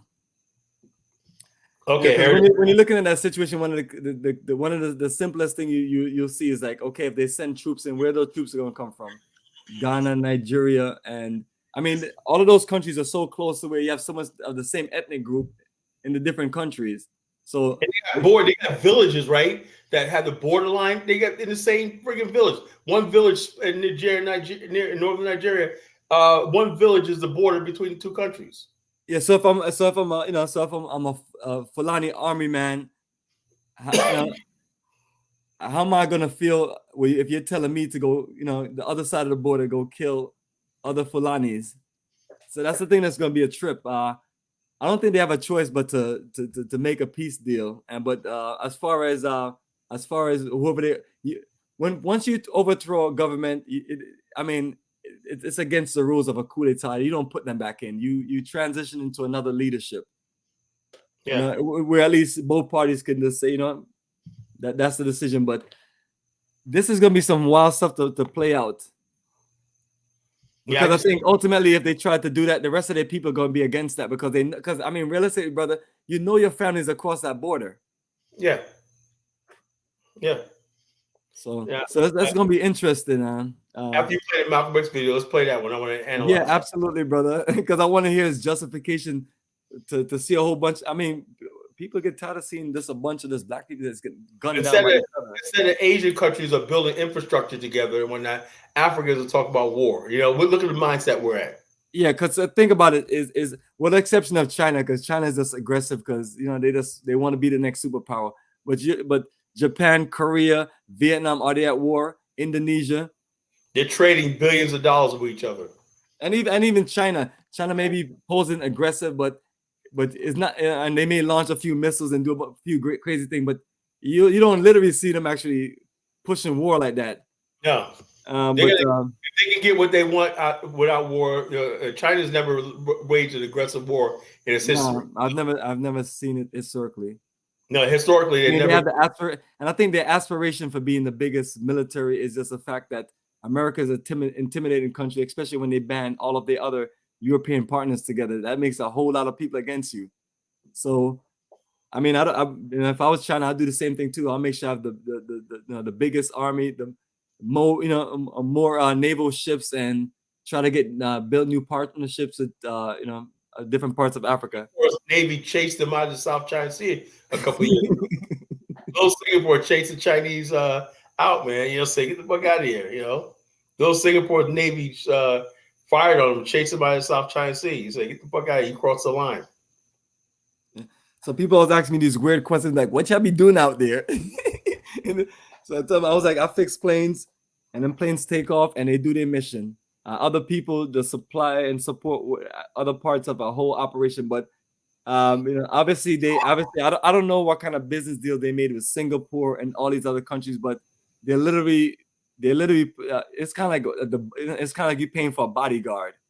Mm-hmm. And and whatever they work out, they figure it out. They figure it out because so that's why when people tell me all about America going to collapse and fail, I question it, because I was like, these people literally build up from their 13 colonies to building 50 states to building a whole world of this alliances, and whether it's BRICS or whoever coming in, I don't see it, but I tell people that I would love to see it in my lifetime, but you may not want that to happen because you have your family here in America. You may not want to see America collapse. So then I got people who come at me with the science and the theory of just, well, Egypt was one of the greatest civilization and that fell apart, and then this civilization and that civilization. And I was like, yeah, I understand the history. I understand the history of civilization, but it's like, I don't want it to fall on my head. Yeah, exactly. I mean, is that what you really want to happen in your families here? Yeah, like I said, that's when the movement led by Misfits. What was it called? What's the title again? Put this banner up. Which one? The banner, the title of the show. Oh yes, gotcha. Where we at?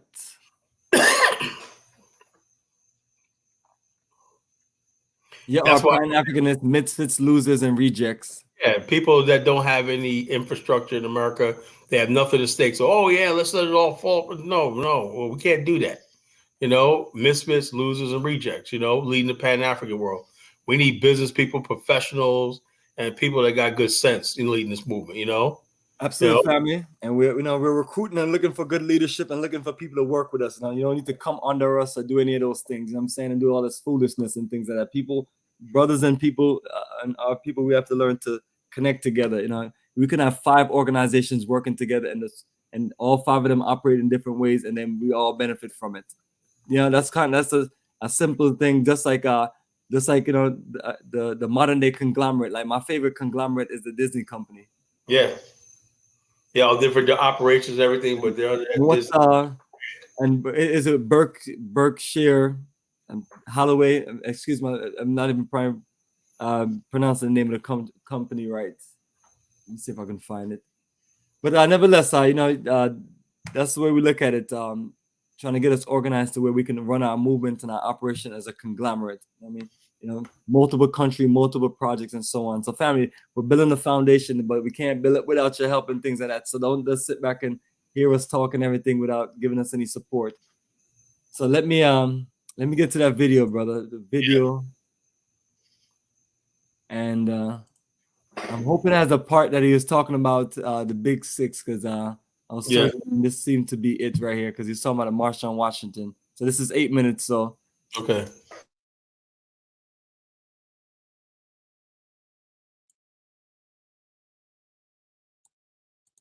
Method that the white man uses, how the white man uses these big guns or Negro leaders against the Black Revolution.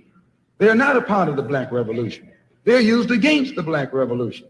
When Martin Luther King failed to desegregate Albany, Georgia, the civil rights struggle in America reached its low point.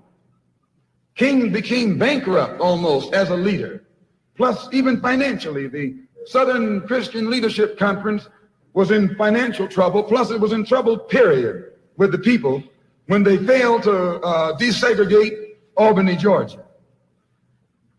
Other Negro civil rights leaders of so-called national stature became fallen idols. As they became fallen idols, began to lose their prestige and influence, local Negro leaders began to stir up the masses. In Cambridge, Maryland, Gloria Richardson. In Danville, Virginia, and other parts of the country, local leaders began to stir up our people at the grassroots level. This was never done by these Negroes whom you recognize of national stature. They controlled you, but they never incited you or excited you. They controlled you, they contained you. They kept you on the plantation. As soon as King failed in Birmingham, Negroes took to the streets. King got out and went out to California to a big rally and raised about, I don't know how many thousands of dollars. Come to Detroit and had a march and raised some more thousands of dollars. And recall, right after that, Wilkins attacked King, accused King and the Corps of starting trouble everywhere and then making the NAACP get him out of jail and spend a lot of money. And then he accused King and Corps of raising all the money and not paying it back. This happened. I got it in documented evidence in the newspaper. Roy started attacking King, and King started attacking Roy, and Farmer started attacking both of them. And as these Negroes of national stature begin to attack each other, they begin to lose their control of the Negro masses. And Negroes was out there in the streets. They was talking about, we're going to march on Washington. By the way, and right at that time, Birmingham had exploded, and the Negroes in Birmingham, remember, they also exploded. They began to stab the crackers in the back and bust them upside the head. Yes, they did. That's when Kennedy sent in the troops down in Birmingham. So, and right after that, Kennedy got on the television and said, this is a moral issue. That's when he said he's going to put out a civil rights bill. And when he mentioned civil rights bill and the Southern crackers started talking about they were going to boycott it or filibuster it, then the Negroes started talking about what? We're going to march on Washington, march on the Senate, march on the White House, march on the Congress and tie it up, bring it to a halt. Don't let the government proceed. They even said they was going to go out to the airport and lay down on the runway and don't let no airplanes land. I'm telling you what they said. That was revolution. That was revolution. That was the black revolution. It was the grassroots out there in the street. Scared the white man to death. Scared the white power structure in Washington, D.C. to death. I was there. When they found out that this black steamroller was going to come down on the Capitol, they called in Wilkins. They called in Randolph. They called in these national Negro leaders that you respect and told them, call it off. Kennedy said, look, you all letting this thing go too far. And old Tom said, boss, I can't stop it because I didn't start it.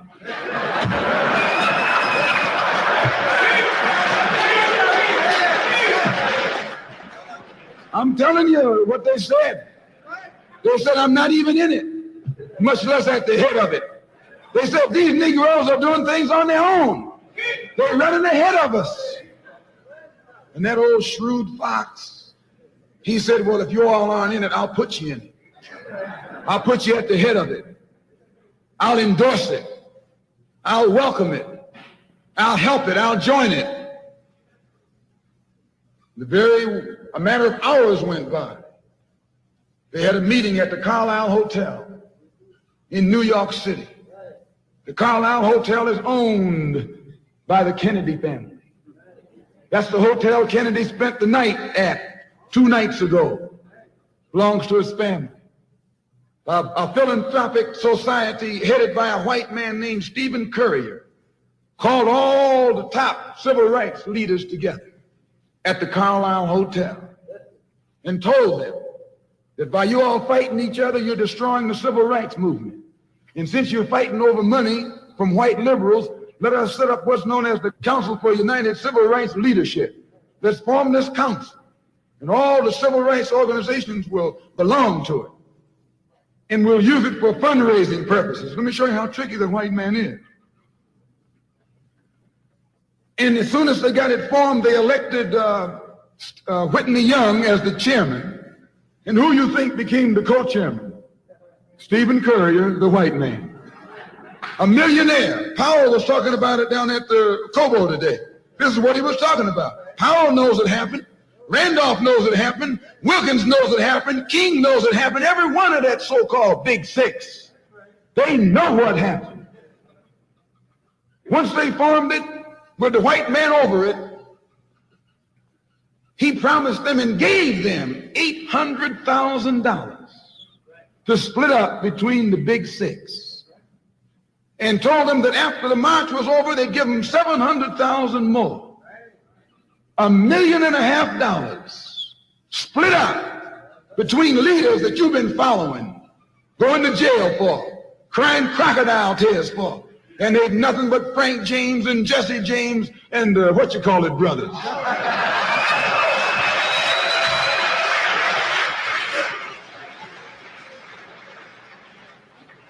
Soon as they got the setup organized, the white men made available to them top public relations experts, opened the news media across the country at their disposal, and then they began to project these Big Six as the leaders of the march. Originally, they weren't even in the march. You was talking this march talk on Hastings Street. Is Hastings Street still here? On Hastings Street. You was talking the march talk on Lenox Avenue, and down on Fillmore Street, and Central Avenue, and 42nd Street, and 63rd Street. That's where the march talk was being talked. But the white man put the Big Six ahead of it, made them the march. They became the march. They took it over. And the first move they made after they took it over, they invited Walter Reuther, a white man. They invited a priest, a rabbi, and an old white preacher. Yes, an old white preacher. The same white element that put Kennedy in power labored, the Catholics, the Jews, and liberal Protestants. Same clique that put Kennedy in power joined the March on Washington. It's just like when you got some coffee that's too black, which means it's too strong. What you do, you integrate it with cream.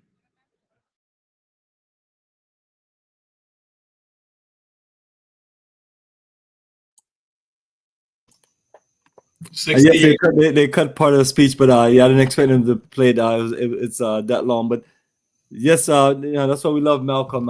There's nobody can break it down like that. Like that whole movement right there. I think he was the only one that literally just like broke it down to where you and I just get it right now. And yo, 60th anniversary of that, right? Notice how nobody's even celebrating it because everybody knows now it was a farce. 60 years. It was 60 years since the March on Washington. 60 years ago. Wow, man, that was a coup d'etat for real, man. You know what they're doing? They say them off. That was wow, and you're telling people like that's the same thing with all your movements, your BLM movements out there, and these other movements out there. It's like the movement is being controlled, controlled by all the people that we don't want to control our movement. But I can see what people are doing. People are faking it like they really building a movement, and they're getting paid. They're getting paid off. But that was when I first heard that, man. I was like, I couldn't believe it. I was like, wow. The same thing will happen with the Pan-African movement. Same thing. Behind the scene, we don't vet people and whatnot. People get up there, they got YouTube followings and everything like that. Oh, this is a Pan-African. Next thing you know, it's going left. What the hell is going on and whatnot? Why? Because there's white money behind them, Jewish money behind them, Chinese money behind them, Lebanese money behind them, and the same friggin' thing. Not a damn thing has changed. You go, family. That's how I like to always tell you, family, that we're independent and everything that we do is from black dollars and working business and things like that. None of us are being paid off by any other races or nations of people to do anything. We're here to just be real, and that's why you got to be down with the grassroots, man. Because after a while, people just get paid off and they sell out, man. It's like sometimes you want to know who's going to really be true to it. And I'm telling people, family, you're looking at two brothers that are true to the game, and our track record and the time and our dedication prove it. So if you're looking at somebody to work with or connect with or get behind the people that are out there doing the work. As a matter of fact, I can put up one of my favorite banners because people tend to support a lot of these folks, man. It's like they've done nothing for you lately. So there you go, right there. One of my favorite banners. Please support the real black people who are dedicated to us and stop enabling these black devils, race traitors, and deadly circus clowns like fake King RJ Mahdi. So I love that one. Real, but I mean, brother, don't you feel like the people who are the fakest get the most support? Yeah, and Akon. You should put Akon up there too. Well, yeah, we're talking about somebody that now all white business partners, all white Chinese, everything like that. But if you had all those powerful business partners, wouldn't that city be built already? So I don't get it. I'm like confused about that. Well, the bottom line is this: he needs Black America to buy into what he's doing, and we're not falling for it, because it don't even sound right. Because people listen to people like us, dude. Okay, or if you're gonna build Akon City, as a city has to have what? A municipality, a government. Who's gonna govern? Who's gonna make the laws? Right? The Senegalese government. And so the Senegalese government. So it's in Senegal. So okay, but still though. Each city, don't they have cities have a local government? Yeah, I mean, everyone have their, folks. I don't know how it works exactly in Senegal, but people usually have their mayors. Yeah, but governors? Who appoints me? Do we get to say who's going to be our mayor? Who like that? We have no say so. You're voting for local elections also. I didn't hear about that in Akon. I did not hear about that. I mean, that's how I think. It will work. It works like that in other countries. No, but that's not what he's saying. Just like what is he talking about? What about Dr. Arkan? The same thing, right? The people ask, okay, what are you going to do? I told Rosenthal, ask Dr. Arikana about who's going to run the administration. Is it going to be up? And she was like, absolutely not. So you want African Americans to come and build live in some Wakanda city, and we got no say so over nothing. We have less. We're supposed to be the people that are investing and spend and doing everything, and then we just follow a leadership that's a failed leadership that has proven to build nothing in Africa. Yeah, exactly. Because most of the time, what I'm telling people that most of the investments you see in Africa, they're foreign investments by foreigners. I'm not trying to beat down anyone, but it's just what it is. So it's like, if you want us to come and be a part of the future, we have to get more than just being the investors in, like the 2019 year return and all. It seems like that's all these things are, is just come and spend your money and come and just support, and we'll tell you what to do. So that's the issue that I have with us here, is like we're stuck in the middle of nowhere. It's like you don't really want to deal with America, but you don't really want to deal with Africa. And you're trying to figure out what's the best way to make the move, because we have no, like the key word you all say is autonomy. I'm pronouncing it right. Let me tell you something, right? There's a reason, right? I'm gonna give people some education tonight, right? There's a reason why the District of Columbia is a District of Columbia, not part of Maryland, right? Because the founding fathers knew that politically, right? If you let the capital be in one state, right, that state would dominate the capital, just the way it is. So they had a separate district called the District of Columbia, that had no real representation, whatever like that, but it was a neutral district, right? In every state, right? Why do you think Albany is the capital, not New York City? Because if New York City was the capital of New York State, right, it would dominate New York, the whole entire state, and the rest of the state would go. Tallahassee, Florida is the capital of Florida, not Jacksonville, not Orlando, not Miami. It's right. Neutral. It's autonomous. It has much autonomy as possible. Only state that has the largest city as a capital is Georgia, I believe, Atlanta. Yes. Because I mean, even California, the capital is not Los Angeles. Sacramento. Exactly. The reason why they do it like that is just for that reason. Autonomy means everything, and so therefore, if we're gonna build something in Africa, we have to have some sort of autonomy, or else somebody from another part of the country is going to dominate us, because they got larger numbers and everything like that. You have to have some sort of autonomy, and that's not asking for too much, It's just some sort of autonomy where we can build and have a peace of mind, and that's what it is. People don't really want to understand that stuff and everything. This is another comical video, right? Africans are looking at Kensington, Philadelphia, and make it think like this is all Black America. We need the comment section, right?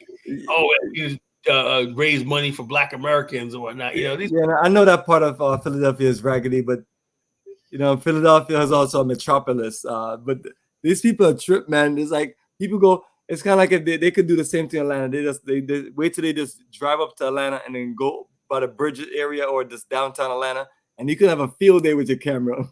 yeah. See, and people are ignorant. They're like, "Oh yeah, man, America's Atlanta. See all these homeless people in Atlanta. Maybe we need to." Hilarious, Yeah, but yeah, I gotta. I'm telling you, the one guy with his alphabet and numbers 68A68 something. He is talking about there's a bunch of people making have channels that's all they talk about, bad about Africans on the continent, and this is one honestly I because I'm not even on YouTube like that, so I mean I'm sure foolishness that goes on, but I'm like, brother, you're so stuck into all those negative people. It's like, what about us? But then he's actually adding us into it. And what we do is an analysis, and we're connected, and we're looking to invest in Africa. We're looking to get more of our people to come and build in Africa. So we have to analyze these things. It can't just be we just tell them all the nice, sweet things about Africa. We have to be real with our people. Yeah, you gotta be real. There's a chance if you go there by yourself and show up in any unknown country, you're gonna get shaken down. It's what it is. So don't do that. Come and network with us and build so we can look out for each other. Unfortunately, that's what we have to do, and it's probably the same anywhere else. And just common sense. When other people come to this country, America, and they come here, they group up. The Indians, they have their own. But then we're not supposed to group up when we go to other places. That's the thing that's unfair. At somebody else's mercy. You know, Like I don't see a bunch of Ghanaians and Nigerians in America reaching out to me. Do I have a few people who have reached out and I reach out? Yes, but it's so minimum I can count on one hand. Yeah. So why? Because they got their own networks. You know, they got people that they count on. So what is the big deal when we're talking about building something, and especially if we have 1,000 acres of rural land and we decide to build, we need to build. What's wrong with us building something and being able to contribute to the country and still have our peace of mind without having to be subjected to all the foolishness? You know, why can't we?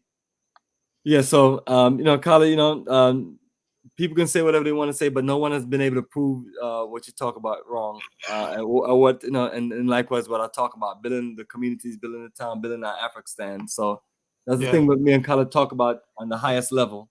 So family, that is real. That is real. But let me play this video so we can get some energy from this one, because I'm sure this one is very funny. Yeah, hilarious. Yeah, the sound's off. The streets of America are now getting overcrowded with homeless people. You hear what I said? This is the United States of America. And as you can see, these are homeless people that don't have food to eat. They don't have place to stay. And at the end of the day, America will come and America will be like, we are sending aid to Africa. We are sending tons and tons of $1 million to Africa. We are sending food to malnutrition kids in Africa. Why can't America work on themselves? These people need help. Help your own people before thinking about helping other people. You don't send aid to Africa. You come to Africa to steal now. So guys, this is not Nigeria. This is not Zimbabwe. This is not South Africa. This is New York City, USA. This is how they live there. That people don't have place to stay. But every time they talk about, we are sending tons of $1 million to Africa, shame on you. Your people are suffering and you always making big money. Shame on you. See, that's what I'm saying about ignorant people like this. He takes making big money. I just want to leave this that part of comment up. Let me get us over. There we go. The streets of America are getting crowded with homeless people. America, please help your people first. That's funny, man. And so you get this pushback, right? And the bottom line, if the United States cuts off aid to Africa, it will collapse. You know, come on, dude, you stop that. Well, brother basically said that nothing America is doing in Africa is helping Africa. What they're doing is positioning themselves to steal the natural resources and control certain things. And and he's saying that his video is the proof that's what they're doing, because if they was really care about starving people and suffering people, they'll help their own people. I guess that's what he's saying clearly. Yeah. And people are like, oh yeah, America too, man. You take. I think you mentioned about a comment. Let me see if I can find a comment. Oh, the comments are hilarious, man. You know. Yeah, can you blow that up? Yes. Let me see how it look. All right. Yeah. Let me try this first. And I would say I'm gonna try to read them from the phone, right? I'm gonna see. There you go. Hopefully you can see it better. No. Okay, it says they have money, but not for the poor. Tupac. He's quoting Tupac. Okay.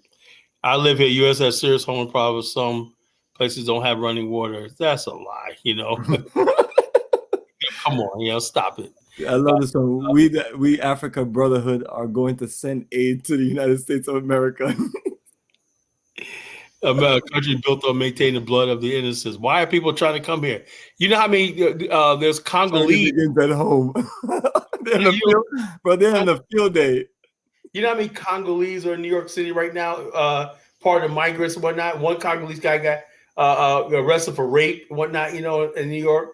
I'm like, yo, man. The bottom line is white people will tolerate brown-skinned Mexicans coming over now. When they start seeing the people look black and whatnot coming from Africa as part of that.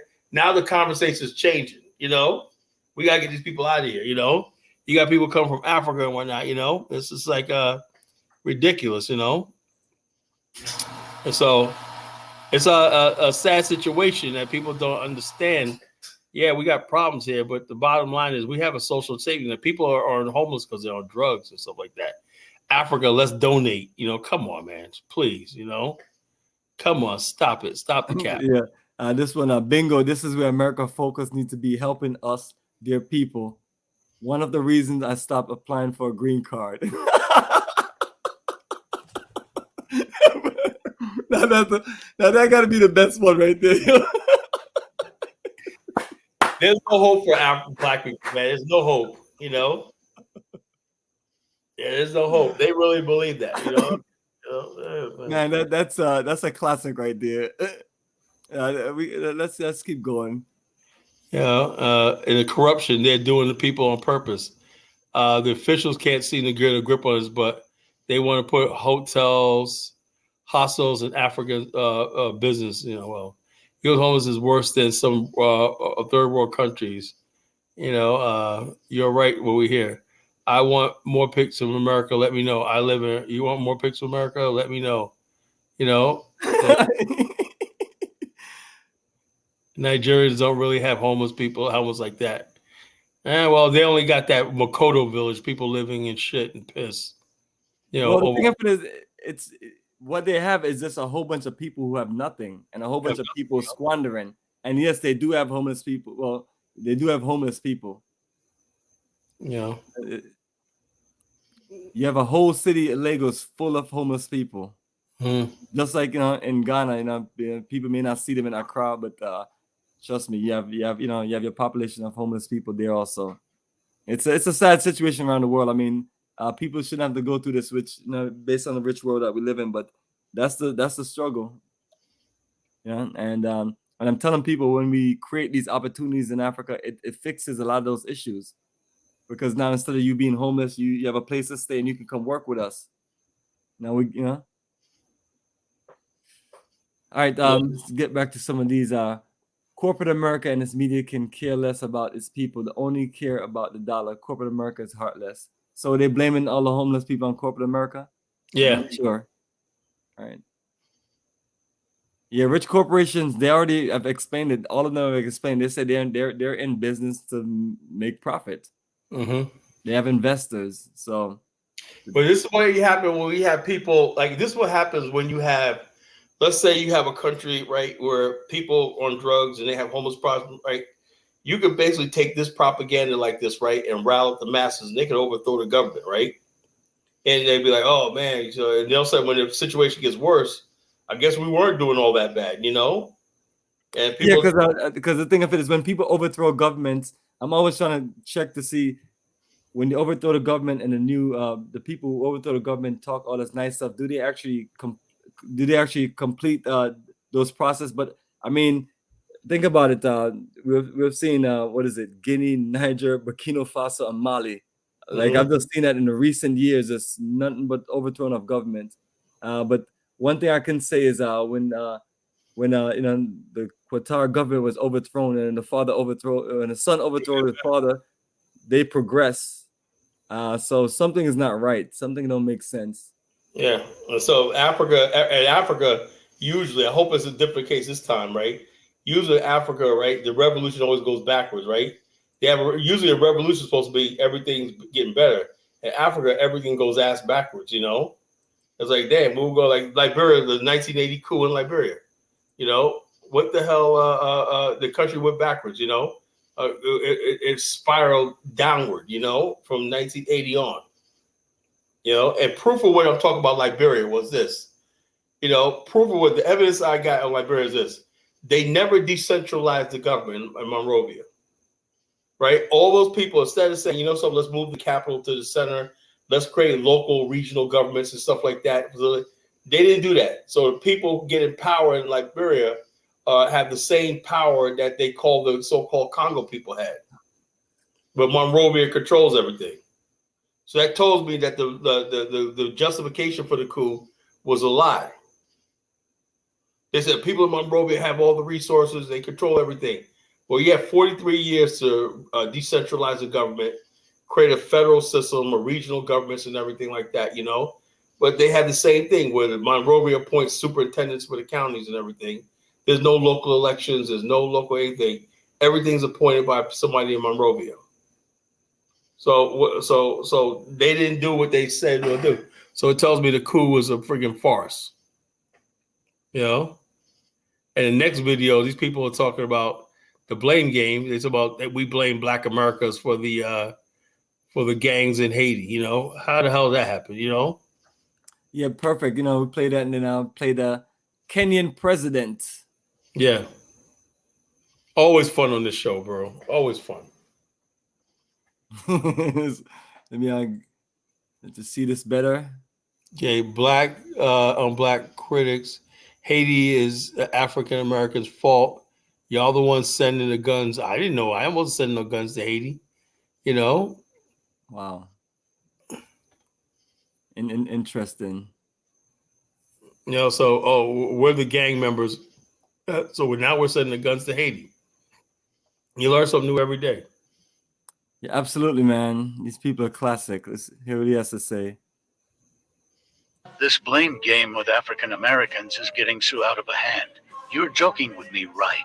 African Americans are the reason for black on black crime in Haiti. Get a grip on yourself. We're not sending anything to Haiti. Your country has problems, as a lot of other countries do, but African Americans aren't to blame for what y'all have going on.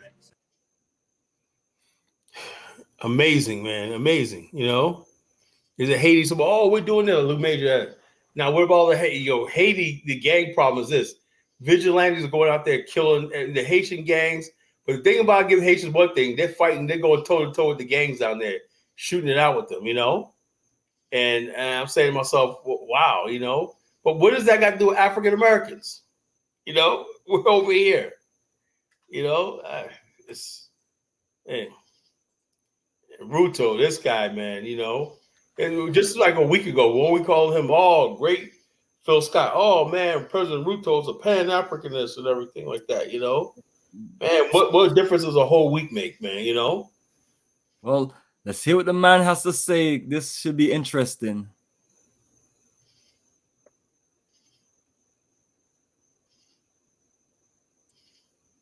ECOWAS, for example, to deliberate on the coup in Niger. Our position is that President Bazoum should be reinstated as the democratically elected president of Niger, and whatever interventions ECOWAS will agree on will have the support of those of us in the African Union. Kenyan President William Ruto on Friday condemned the coup in Niger, calling the army takeover of the unstable jihadist hit nation a serious setback for Africa.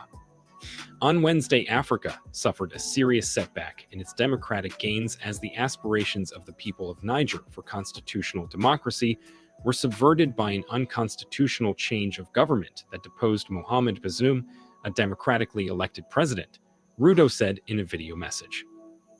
Speaking in Mombasa, Kenya, President William Ruto called on the Niger military guards to release the detained leader, Mohamed Bazoum. Bazoum has been confined to his residence since Wednesday by his own presidential guard. The chief of the presidential guard, General Abdourahmane Tiani, has been named president of the National Council for the Safeguard of the Homeland. Kenya's President William Ruto has been steadfast in calling for unity among African nations in what has been described by analysts as a way to be seen as pro-Pan-Africanism. Several world leaders, including the French President Emmanuel Macron, have condemned the recent coup and further warned of the security risks from the mainly jihadist groups that have been a menace in the region. President William Ruto has warned Niger's junta against further detaining President Mohamed Bazoum and taking over the government, saying the country risks expulsion from the African Union. As the African Union, we are against the undemocratic removal of any government. Coups are not a solution to the challenges we have as a continent. We are taking a very firm position and advise that any undemocratic removal of any government immediately earns the expulsion from the African Union, said Ruto. According to the Kenyan head of state, AU will support any decision made by ECOWAS to ensure that President Bazoum is reinstated. Our position is that President Bazoum should be reinstated as the democratically elected president of Niger. We need to put a stop to the slide to undemocratic governments in our continent. His sentiments come weeks after a military junta in Niger, led by Army General Abdourahmane Tiani, took over power holding their democratically elected president hostage. Niger's coup is the latest of a scourge in West Africa. Mali, Guinea, and Burkina Faso have had elected presidents overthrown in separate incidents over the past 2 years. They are suspended by the African Union, as is tradition. Sudan, too, has collapsed into recent war after an overthrow of a transitional civilian government in October 2021, which was followed by a split in security forces this year on the future of the transition. The Kenyan leader says Niger's incident adds to Africa's setback in its democratic gains as the aspirations for her people's democracy was subverted by constitutional change of government.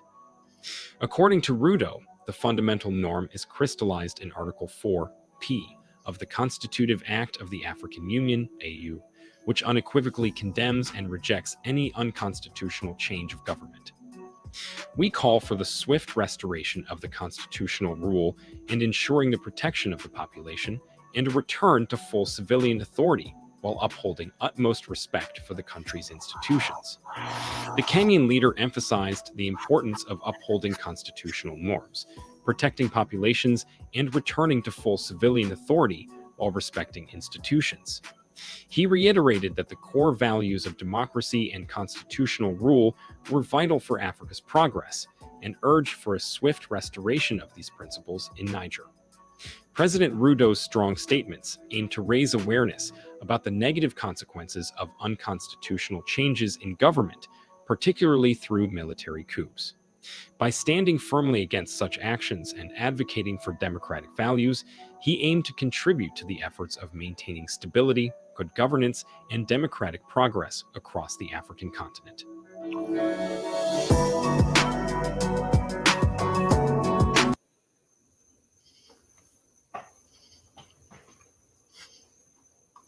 Yeah, so the bottom line is this. We have this idea of when somebody says democratically elected, but what does that mean? If you look at Niger, the people were out there celebrating, because they didn't want Bashir in power.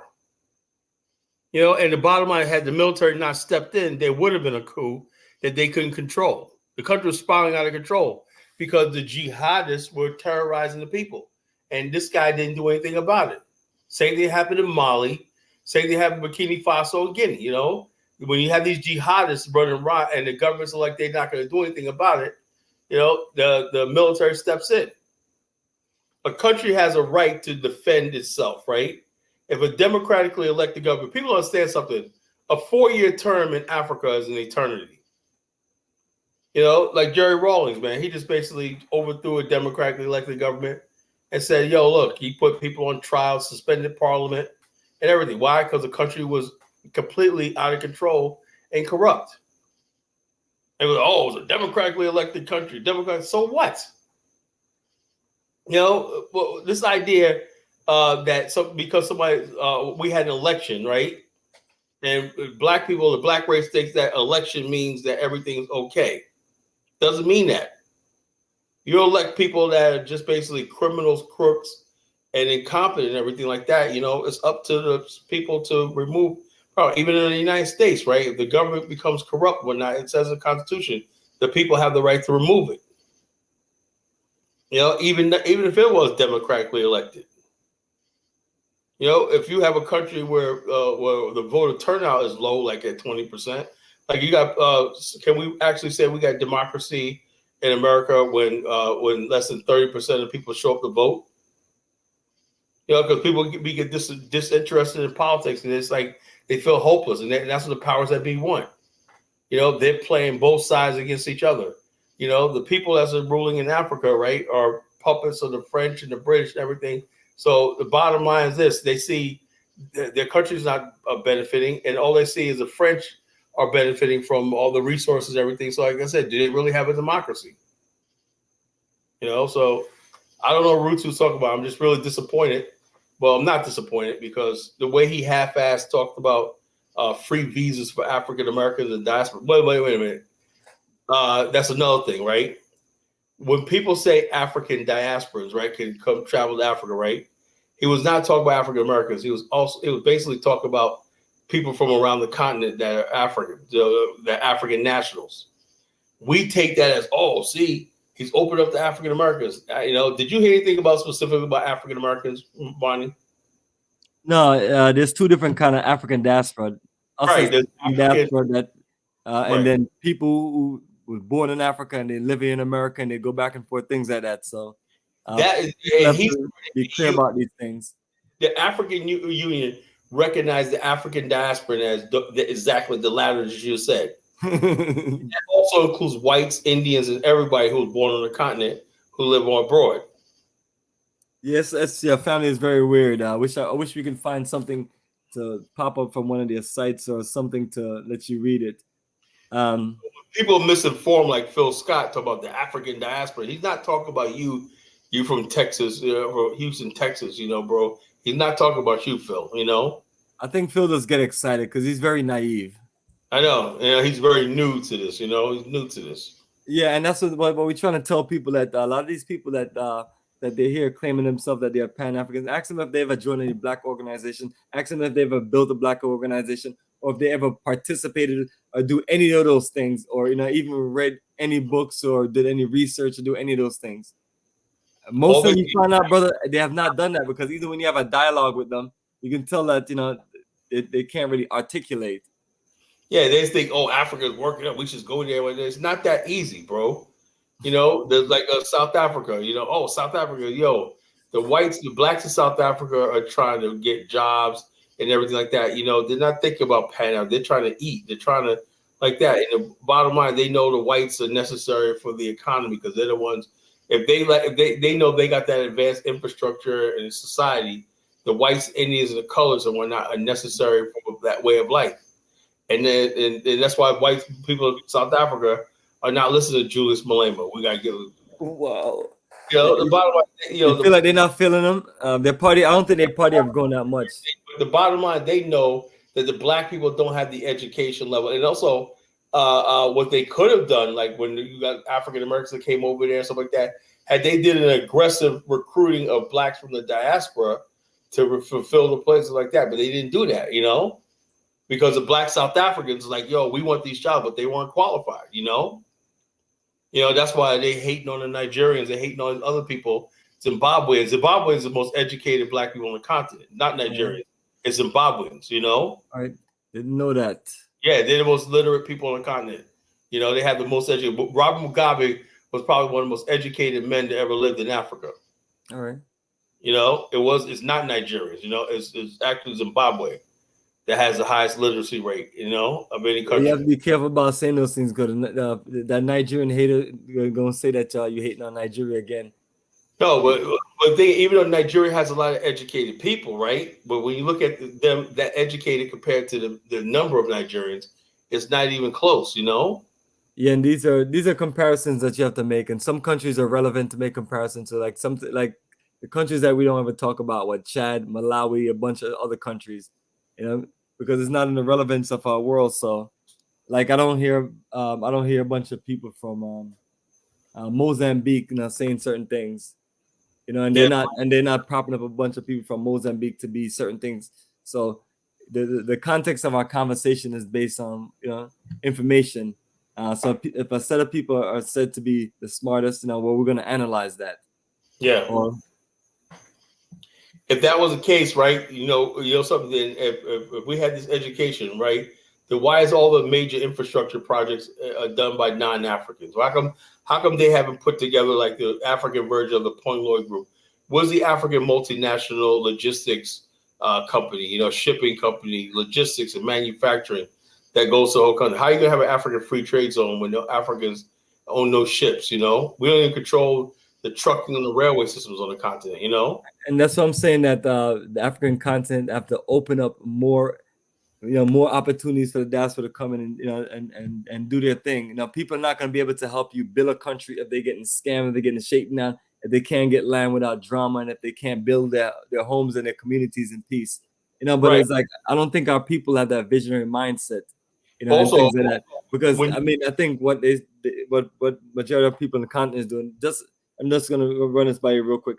Judea, remember when he was saying that he likes the white people and certain things. And sometimes I either thought he was being funny, stupid, sarcastic, or just being an idiot. But I thought he was being all of those at certain points when he mentioned that. But it seemed to be the real situation on the African continent It's like Yeah. the governments rather have rich foreign investors and people come in and just bring everything. You know, it's like they want everyone else to come in and bring everything. So they look at us like, well, you know, we may not have heavy, like China come in and they bring all the equipment. They bring Yeah. all their equipment, their manpower, and they may bring some level of finance to the table. But it's like, but to me that makes no sense, because even though some of us can come in because we're not a country. You and I and the rest of us here that are into Africa, love Africa, want to see things go in Africa. We're not a country, but what we can be is we can organize ourselves to compete and to do certain things. But it's like if we don't get any special anything, like I mean, it needs to be like in the books. Then you're not gonna attract the best of our people to come there and do anything. Because Right. I talk to people and they love what me, you, and a few of us are doing, and they're just saying that they just can't rock with Africa because they're scared of many things, and a bunch of foolishness goes on. When we see certain things going on, it does throw people off, and that's why I'm always, I know we try our best to just fight hard and hard to just get more people interested in what we're doing, but we have a lot of things playing against us. Well, what you call? Let me give you an example. You got the African Development Bank, right? But guess what, right? African countries got to pay those loans back, right? To African Development Bank, right? But they have a net loss because to qualify for the loans to do roads and everything, no African companies qualify for these things. They don't have underwriters and everything saying, okay, we got this construction project, and they also lose our bids to Lebanese. Now, Lebanese may come in because they're organized, right? They got organized in Lebanon. They got the engineers, everything put together. So when they put together a proposal, this is what we can do, right? They'll even use local labor to do the hard labor and stuff like that, but they'll bring their own people in as engineers and everything. And they basically, if you look at what a lot of costs go through, you know how getting the job done in Africa is like 3 times more than any place else. Get engineers and everybody charge like 3 or 4 times more than we're charging in our home country. And the bottom line, when that gets done, the Africans still got to pay that loan back. They may have a road built, a bridge built, but they'll be paying for that thing forever. Now, if they were able to build these things themselves, right, then the money that they make would circulate back in their economy. The foreigners come in and get these contracts, right? They make the money and they ship the money offshore to their own countries. Even in Liberia, like one of my drivers telling me he was working for a Lebanese guy.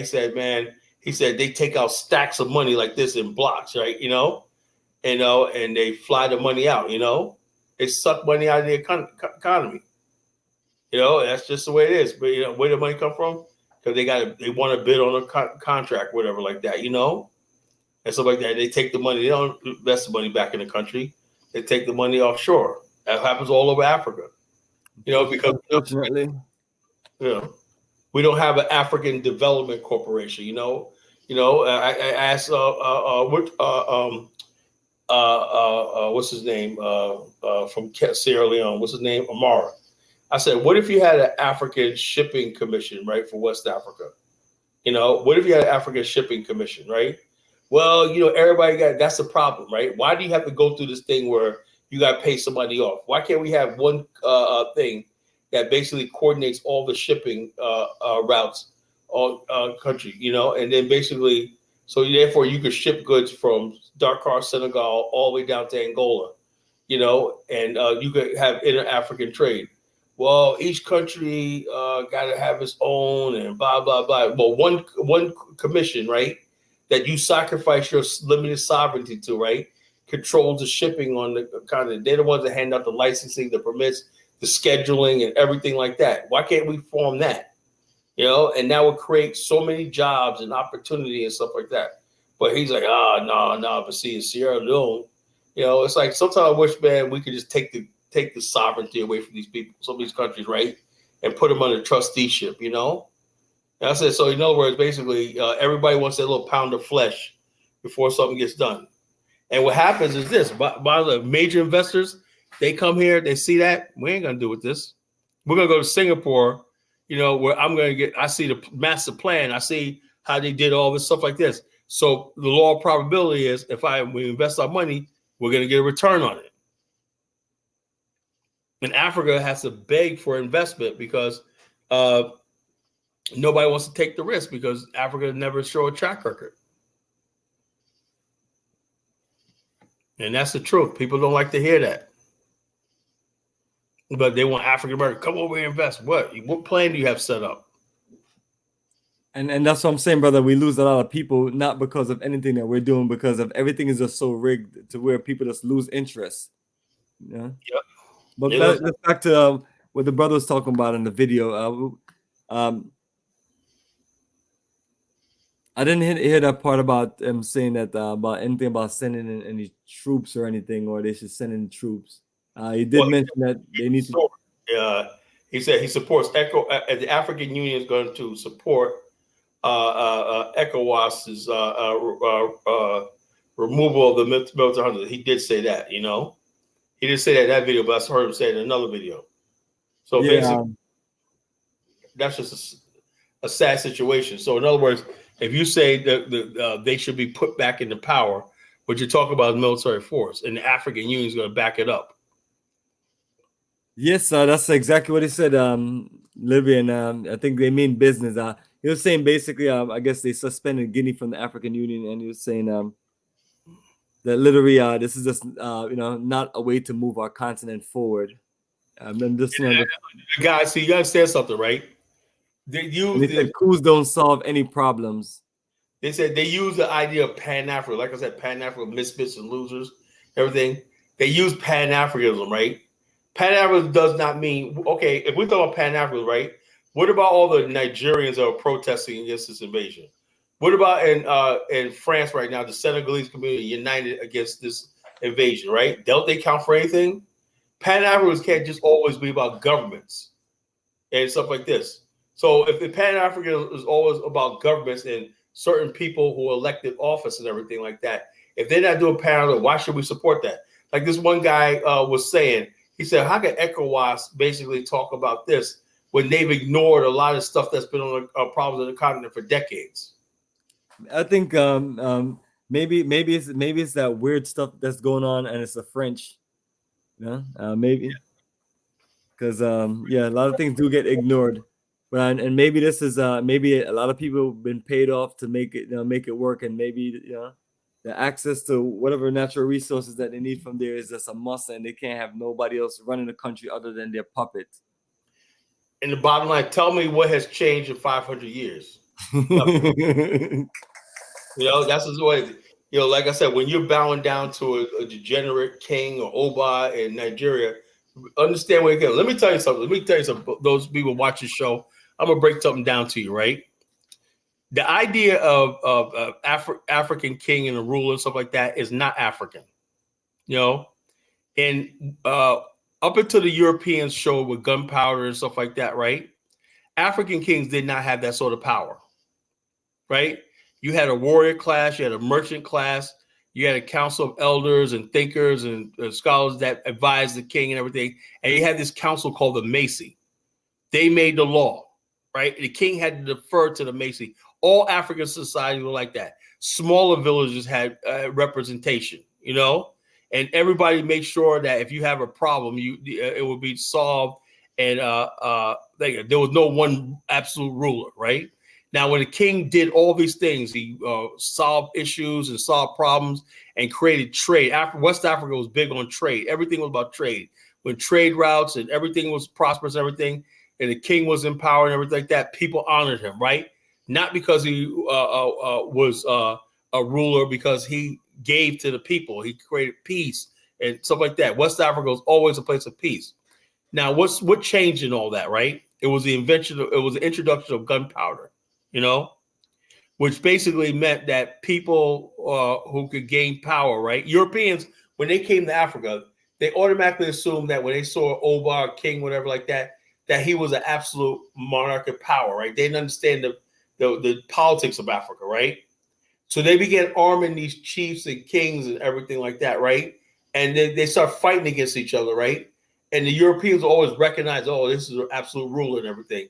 And he'll probably tell them, I can't make that decision. I got to go to my council and everything like that. So therefore, what they did was, after years of warfare, the council and the Macy's disappeared.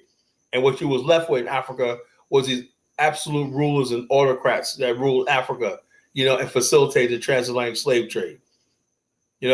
Trust me, when Europeans first started coming to Africa and the slave trade started, there were kingdoms in the interior and everything like that rode out and burned down slave castles and fought these people, But once they start arming the coastal people and they became more powerful and everything with guns and gunpowder and everything like that, and weakened Africa. And also, when you invade, when you call it instability, right?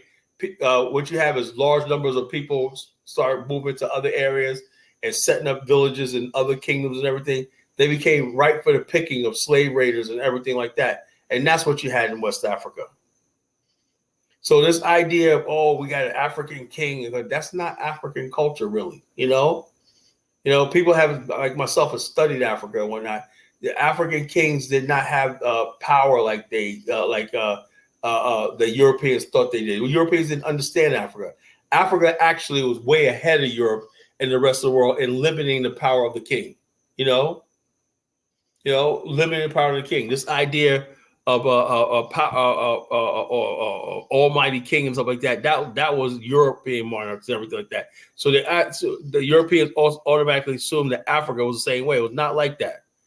The idea of limiting the power of the king, right? Or the king had to defer to the law and stuff like that, or the king could be arrested, deposed, even executed for not protecting the people doing what's right or breaking the law or not, was common in most African kingdoms. This idea of an absolute king where you're getting all fours bound to somebody, that's something that happened after the introduction of gunpowder and the guns and stuff like that in West Africa. And Europeans to this day still use that system to control and manipulate people. Because if you don't come from a certain tribe and other stuff like that in Africa, you don't have no power. Europeans play on that, this tribe here, and everything. They use tribalism. But Africa, if you look at it, right, with the African urban centers, you have different people from different walks of life working together, doing commerce together, praying together, and even in the marrying and everything. That was common in West Africa. People would travel from one region to another or whatnot, pick up things and everything. Why do you think the Yoruba culture and the Bambara culture is so similar? Even have the same gods and stuff like that. And they're so many miles apart. How does that happen? That's why I say I wish people would learn the history of the continent before they start going there and looking at the current state of Africa right now is not the way Africa used to be. So it's just a sad situation, brother.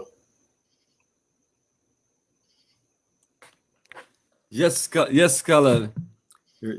You ready for one? I got one other video you sent. It was a short one. Right.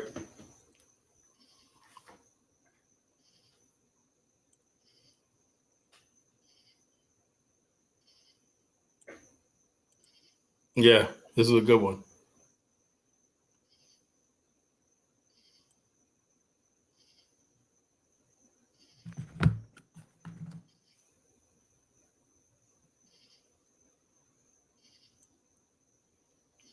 The Pan-African Misfits think they're being pro-black, but they're preaching white supremacy talking points. Black folks peddling white supremacy to win white approval. You know what's even more nauseating? When we peddle that to our own people. Anti-blackness is so ingrained in society by default these days that unless you're intentional in how you learn and where these narratives are being fed from, it's easy to buy shit and think it was chocolate pudding. I can't tell you how many times I've come on here and seen brothers and sisters that are susceptible to these narratives because of some internalized bias or anti-blackness push these narratives on their platforms. And then see brothers and sisters in the comments cheering it on because someone they dated did them wrong. Like, damn, your ex made more money than you. Now you think all sisters are masculine? And damn, your baby father left you. Now brothers are deadbeats? This is literally what they want us thinking about each other, y'all. And both of these issues are directly tied to systemic disenfranchisement in our communities. We can hold these individuals accountable, but individual accountability cannot solve systemic issues. And we're too busy blaming each other to fight the system. Wake the fuck. Black folks.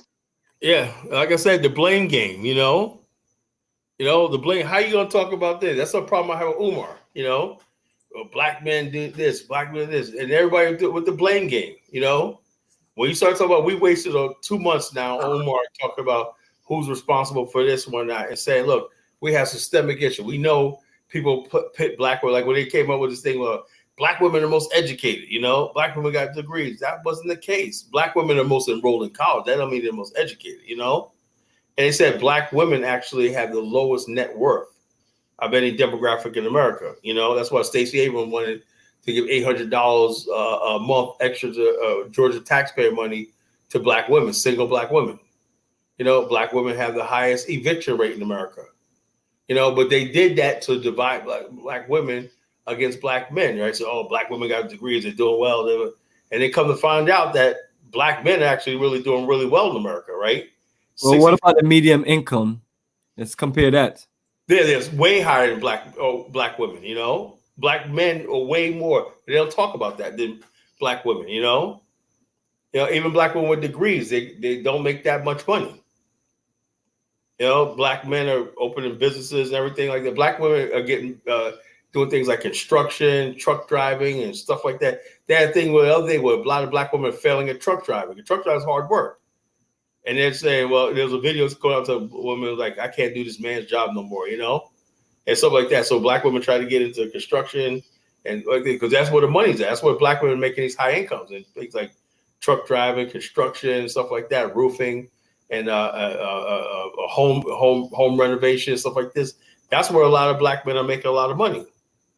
They're not making money with college degrees, you know?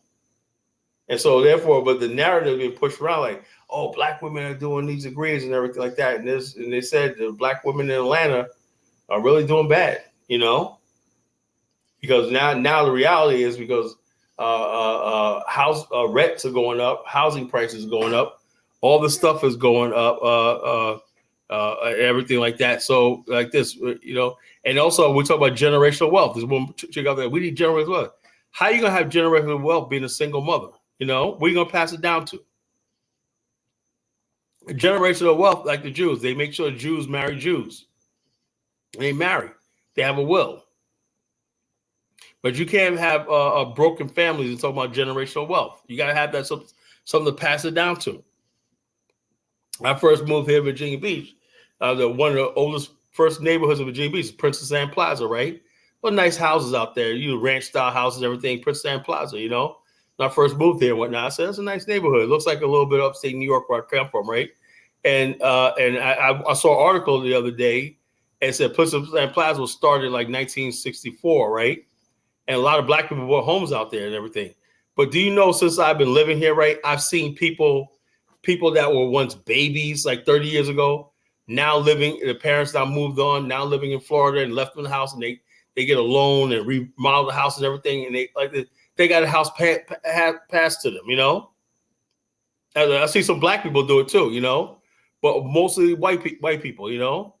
They're like, yeah, I grew up in this house right here, you know, I was in the military, my parents are retired right now, my mother's in a nursing home, and now I'm raising my family here, you know? Same neighborhood.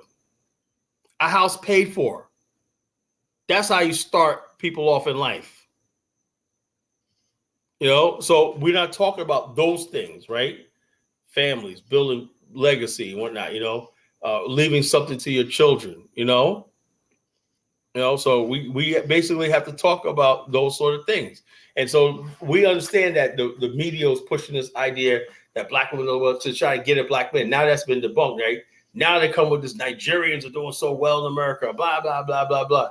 I asked the question, if they're doing so well, then how is it that everybody else that graduated from college and everything, got 2 or 3 degrees, can't find a job? I know so many people that got degrees and still got to drive Uber and Lyft to supplement their income. So the only Nigerians are coming here with these degrees, is getting off the plane with a degree, and America's this great country and everything. That's all just a slight at Black America. And we have to recognize where that's coming from. And some Nigerians will buy that because they start smelling themselves a little bit. And, oh, we're doing so well in America. They're playing you. You know, it's all about basically trying to make the African-American male feel like his case against America is not legitimate. So they bring other immigrants here. Oh, They use black women. Black women got these degrees, blah, blah, blah, blah, blah. You know, black women can't find no men, and most black men are homosexual over years.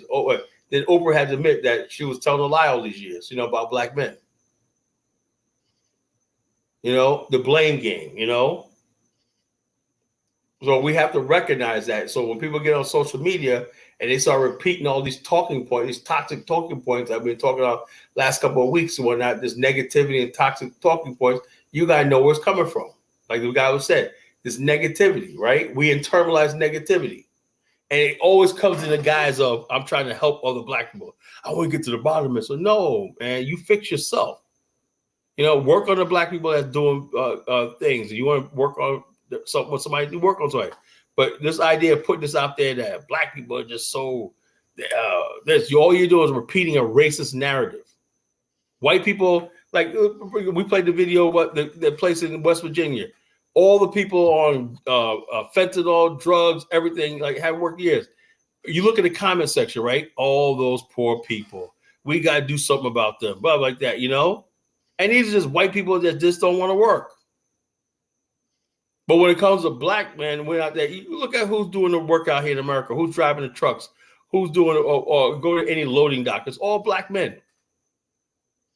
But the narrative is to break our spirit, is to keep promoting negative stereotypes. I don't know what this is doing for. Maybe you think that you want to reach out. If you really want to reach out to your brothers and everything, right? You can reach out to people like me and everything, and we can do something constructive and positive. It ain't always going to be like, you got to solve black people's problems. You got to solve problems that don't exist. You know? So the bottom line is these are Jughead comments. This was his first one. Yeah, he says, well done, Kyle. These dumb African bastards. I love Jughead. You know, want to send soldiers to fight their African mother. Will not send soldiers to fight. Yeah, what about Al-Shabaab, you know, and all these Arabs and everybody, the ISIS that's wreaking havoc in Kenya. Not too long ago, they pulled off a bomb in Kenya, you know. I won't do nothing about that, you know. Remember when the bombings in Kenya, Tanzania, and those guys that got arrested, they had to be tried in America. Why didn't they friggin' grab those Arabs that those bulls back in 2000, 1990, 2000? Remember that the bombs in Kenya and the U.S. Embassy in Kenya and Tanzania? Remember that? Yes, I remember, because at the Tanzania Museum, there's an exhibition for what happened right, in Tanzania. Africans did not lift one finger to fight these Arabs, you know? But yet they got so much smoke for Niger. So you're right about that, Jughead. He said the fight Arabs say, yeah, coward African Cunyan. I call the African Cunyan. I got a new one for you, Jughead, African Cunyan, you know? All right, well, perfect. Let's hear some more from the African Union chairman. I guess that's his official title. Okay. I got the video where he may have said what you talked about. You know, I was looking for something, so I got another video with him speaking. Okay. Talking about colonialism and where we came from, where we are now.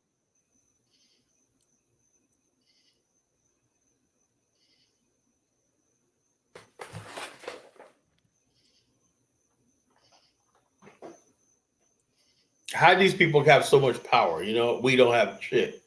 You know, that's why I could never accept this shit. We got all these brilliant minds in Black America. We got no place or no voice in these bodies in Africa.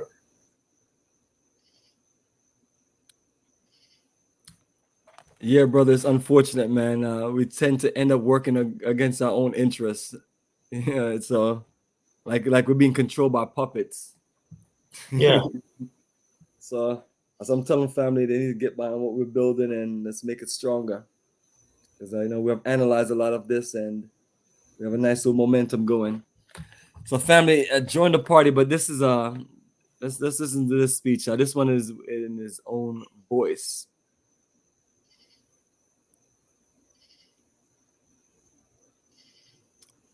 Right, President Ruto on Niger coup say AU will support ECOWAS to attack Niger. Wow, it's here. Africa, there are coups that happens in Africa. Ahead of the intervention of the head of the state, I would like to hear what is the solution so that Africa can be free from those conflicts. Thank you. Thank you very much. I think that's a very pregnant and very important question. That we broke away and we broke the chains of colonialism in our continent, and we broke the chains of colonialism because they were imposed on us without our will, without our wish. They were undemocratic. They were not participatory.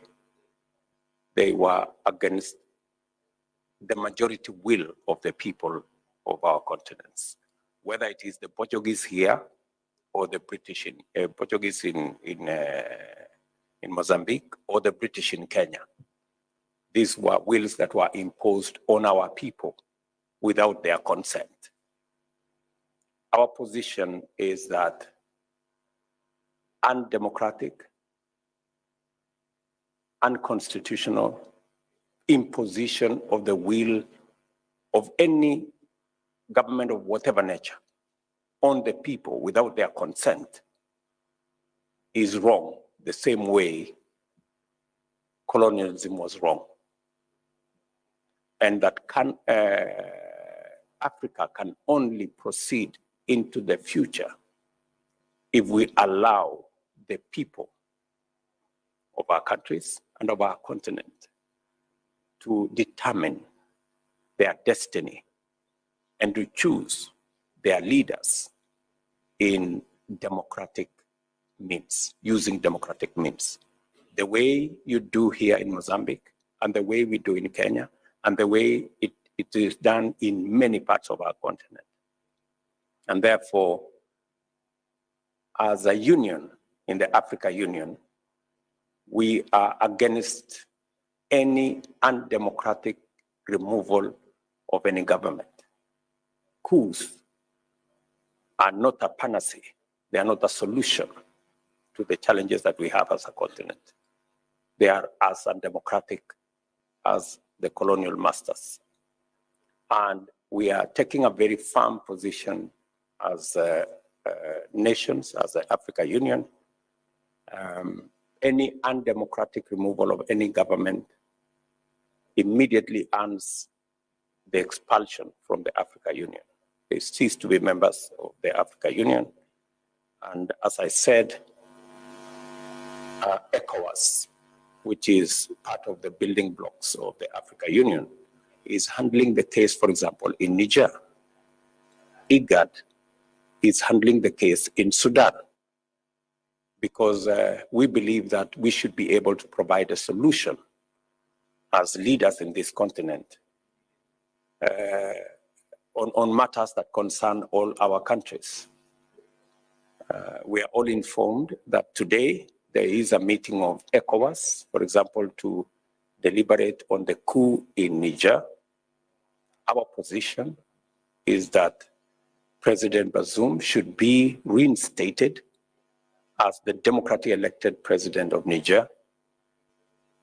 And whatever interventions ECOWAS will agree on will have the support of those of us in the Africa Union, so that we can put a stop to the slide to undemocratic government in our continent.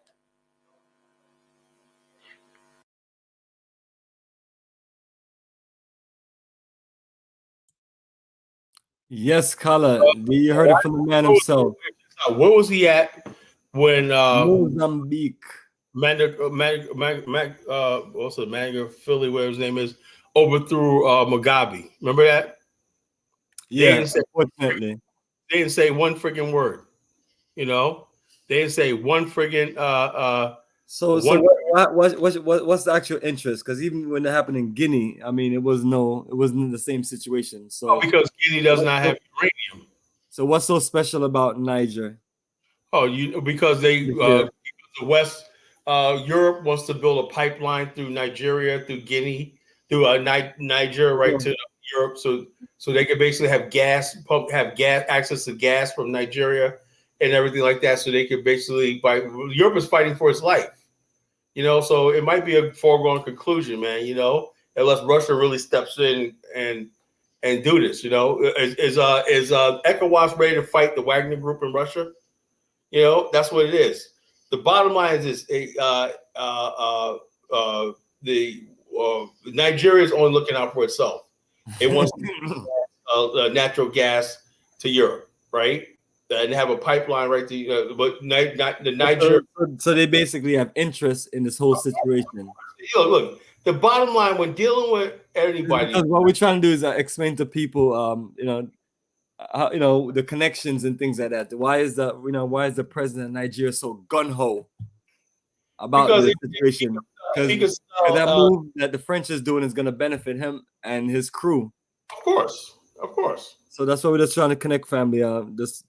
We're connecting all the energy together.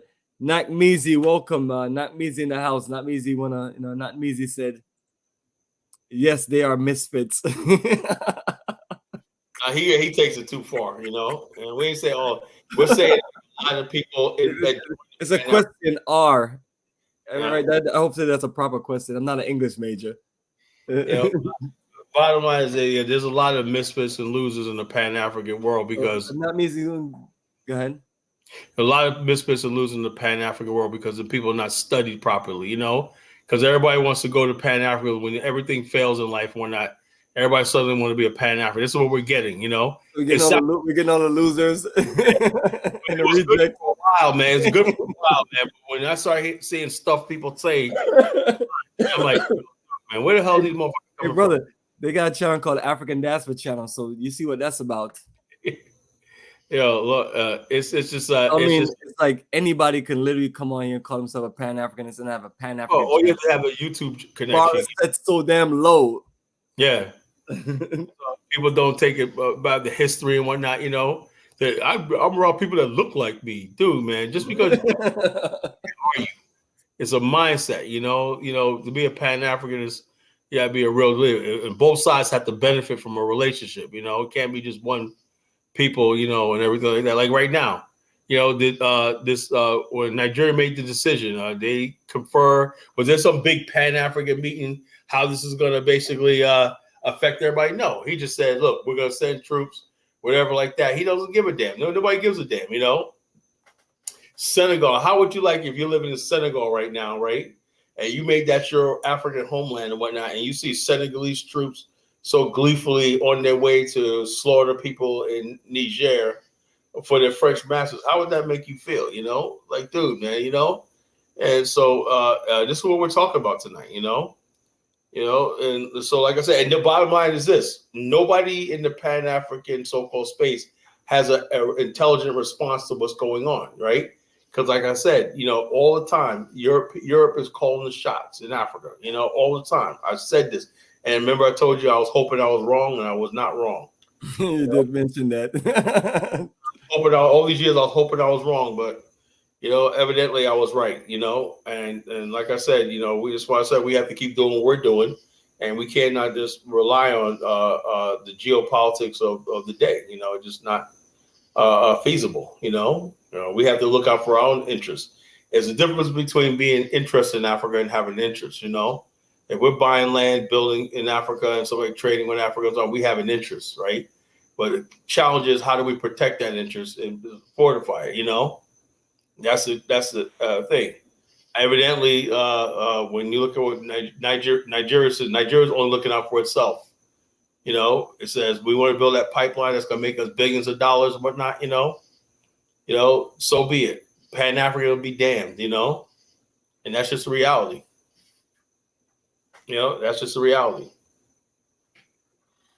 Jughead said, "Greetings, bro. The FBA." Like, Nigeria does not have a leader. Nigeria is a retarded, cowardly African. Lawyers, yeah, Shell and BP. Shell and BP Those are partners. Shell and BP is Nigeria. You know, just be honest with ourselves. You know, and also they were supposed to have that liquefied natural gas back in 1998. I forgot all about that shit. You know, until we played that video of Qatar. You know, the Italian company was supposed to partner with Nigeria to make liquefied. Take the vaporized natural gas and liquefy it and put it in those frozen tanks And the route from Nigeria to Italy was not that long. They could have done that shit, you know? So I don't know what happened with that, man. It was like maybe it was too complicated for the Nigerians. But there was a thing. Italy said, look, man, that will solve our natural gas problem. Natural gas is a really good, cheap way. There's plenty of it, and all you have to do is liquefy it, put it in tanks, and everything, That's why Qatar is rich, filthy rich. Yeah, and they kept at it. Remember, they kept at it, man. They said, look, we're going to do Not this. even really the oil money that made them rich. It's the natural gas. Not easy in the house. Oh, my goodness. Yo, just show yourself. Hey, when you turn off the camera, man. Yeah. Yo. Greetings, not easy, brother. Turn off the camera, man. We get a chance to see you, man, in your element. I'm in my underwear right now. Shit. I should have clicked you in a little quicker. So all the women. Yeah. Y'all dudes is crazy. Yeah, I just woke up to y'all. I'm off today, so. Oh, perfect, man. We got a perfect on the stream, man. Yeah, bro. Our Pan-Africanist Misfit Losers and Rejects. The Afrikstan analysis live with Bomani and College Genesis. All right, so I'm going to be nice today. I don't want to call them misfits, losers, and rejects as a whole, but there are many misfits, losers, and rejects that are co-opting the Pan-African movement, okay? I think there's an element of COVID-induced Pan-Africanism. People were bored. They heard about the year of the return. All of a sudden, they're Pan-Africans. So there's an influx. You guys have an influx of misfits, losers, and rejects. But what I do think is that Pan-Africans are misguided, and I'm being nice. There's the problems on the continent are so big and need such a strong connection politically that the diaspora can't really affect it in a positive way. So if you try, then do what you got to do. But you're fighting an uphill battle like the Yardman Errol Spence was fighting against Terrence Crawford, and you see what happened to him. He might get washed. Wow.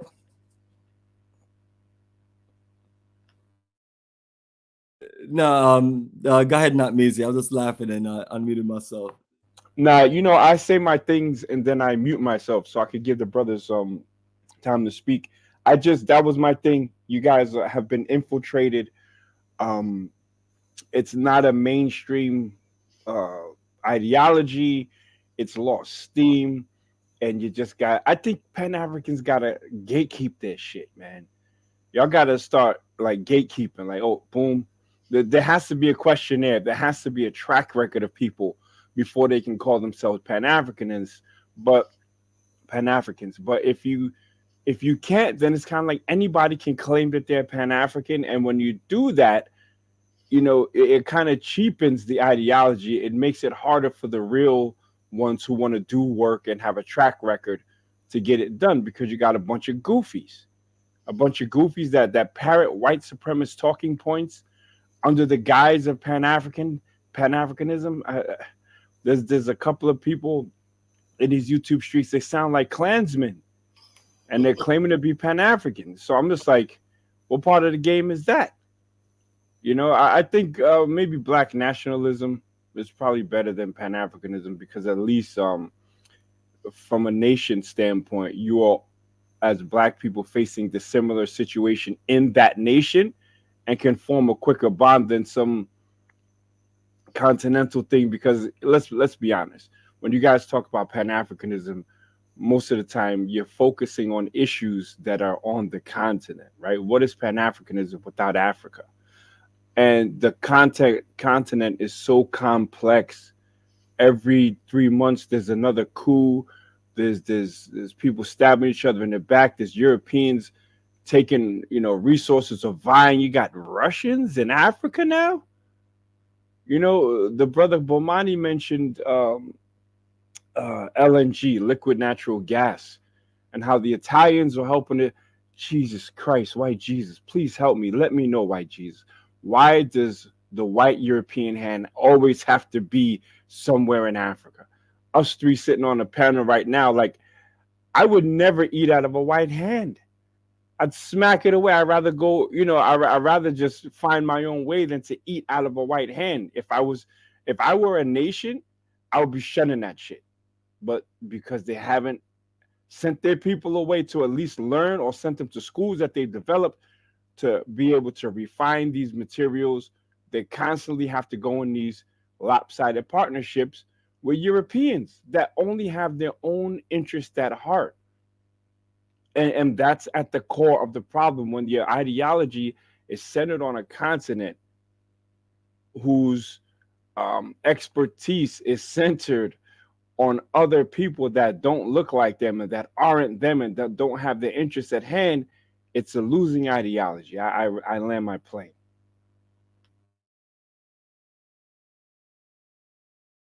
Yeah, you're right about that. The whole thing is, and like I said, I was going to say about the time, because I remember that back in like the 90s, where Nigeria discovered a lot of natural gas, right?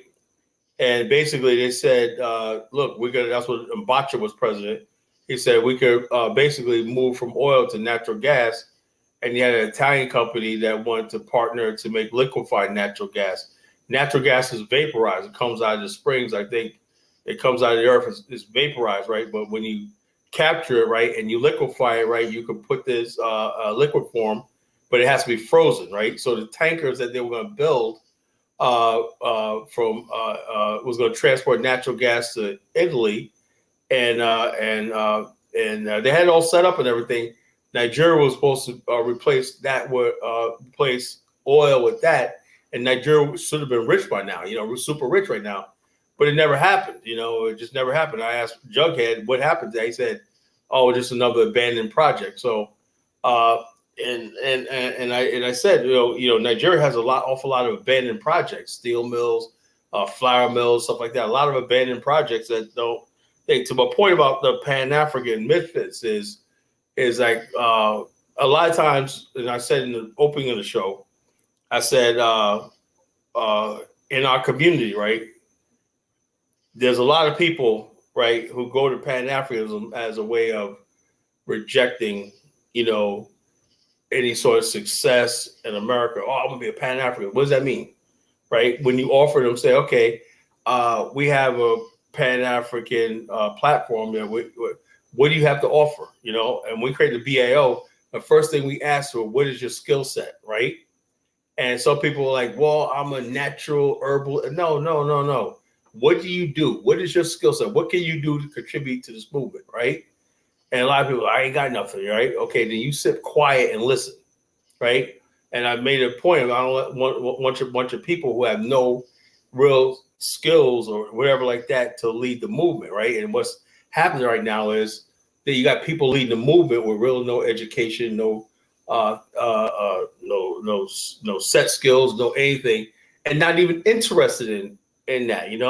The topic of Pan-Africanism, we can at least have the conversation, is I think it should be popular among Black people, just like it does Asian kids. Asian kids and European kids, young youth people, sit around and have conversations about climate change. What do you think about it? Do you agree or not agree? What do you think about natural gas versus nuclear energy, right? These are at least the conversations that should be in the forefront of when intelligent people talk, right? And what I'm saying is tonight is I don't see those conversations happening, and people call themselves Pan-Africanists. I don't see that. I don't see people talking about the challenges. So what happens is this: we outsource the challenges to other races. Let's let the Chinese come here and figure it out. Let's let the Lebanese figure it out. Let the Americans figure it out. The Europeans figure it out and everything. And I'm saying, if you're going to be a Pan-Africanist, even if we don't do anything, shouldn't we lead the charge about what type of energy is best for us, right? We use hydroelectricity, What type of education, what type of building should we build? Should we keep trying to build cities like European, or should we look like Singapore and expand vertically, right? Should Africa basically build high-rise apartment buildings? And people tell me, well, Africans don't like living in apartments. Well, wouldn't that save space and give people, lift people like Singapore did, lift millions of people out of poverty if they live in apartments and condos, as opposed to just keep spreading out the land and everything like that, which it's going to take 1,000 years for you to give everybody a life. When if you have people living on less land, expanding vertically like the Asian countries did, it's like those are the conversations. There are people that created prototype cities, right? That Africa rejected not because you rejected, because no one's having that conversation, right?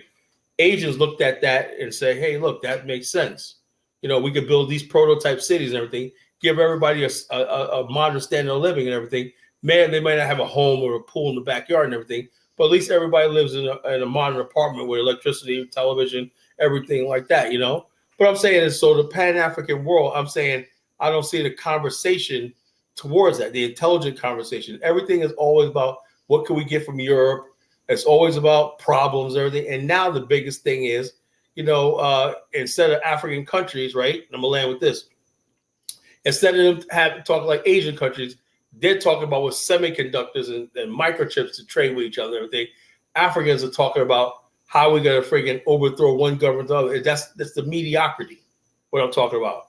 Why is everything about war, death, poverty, and everything like that? Why are we not talking about having conversations like the Asians, everybody else are intelligent? What that does is shows the world that we're capable of running the Black world thing, and that would attract more people to the Pan-African cause. If we see intelligence being displayed, intelligent conversation, intelligent thoughts, intelligent things, and people say, okay, you guys got it together, you guys got a plan, and I can see where I'm going with this, and people will get involved. But every conversation is about this leader and that leader, and they're all corrupt. And this war and that war, and why the Lebanese have this? Why the Chinese have this? And you don't see any intelligent conversation, at all.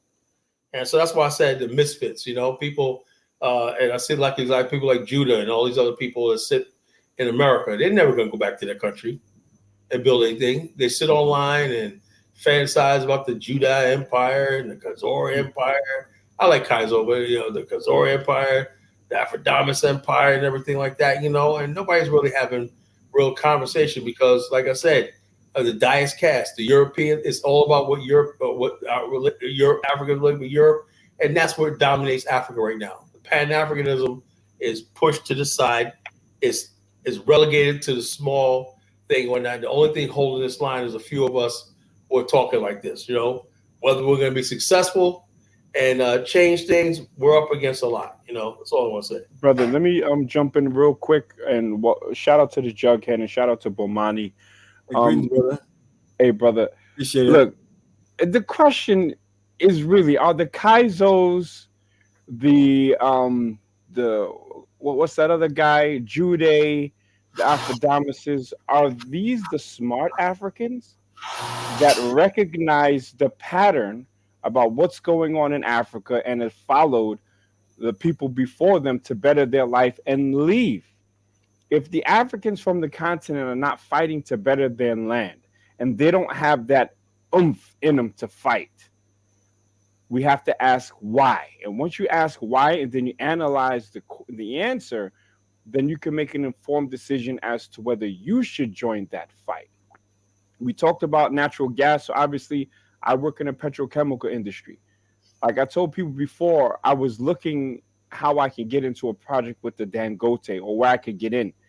And it's literally built by non-Africans. The engineers are Indian.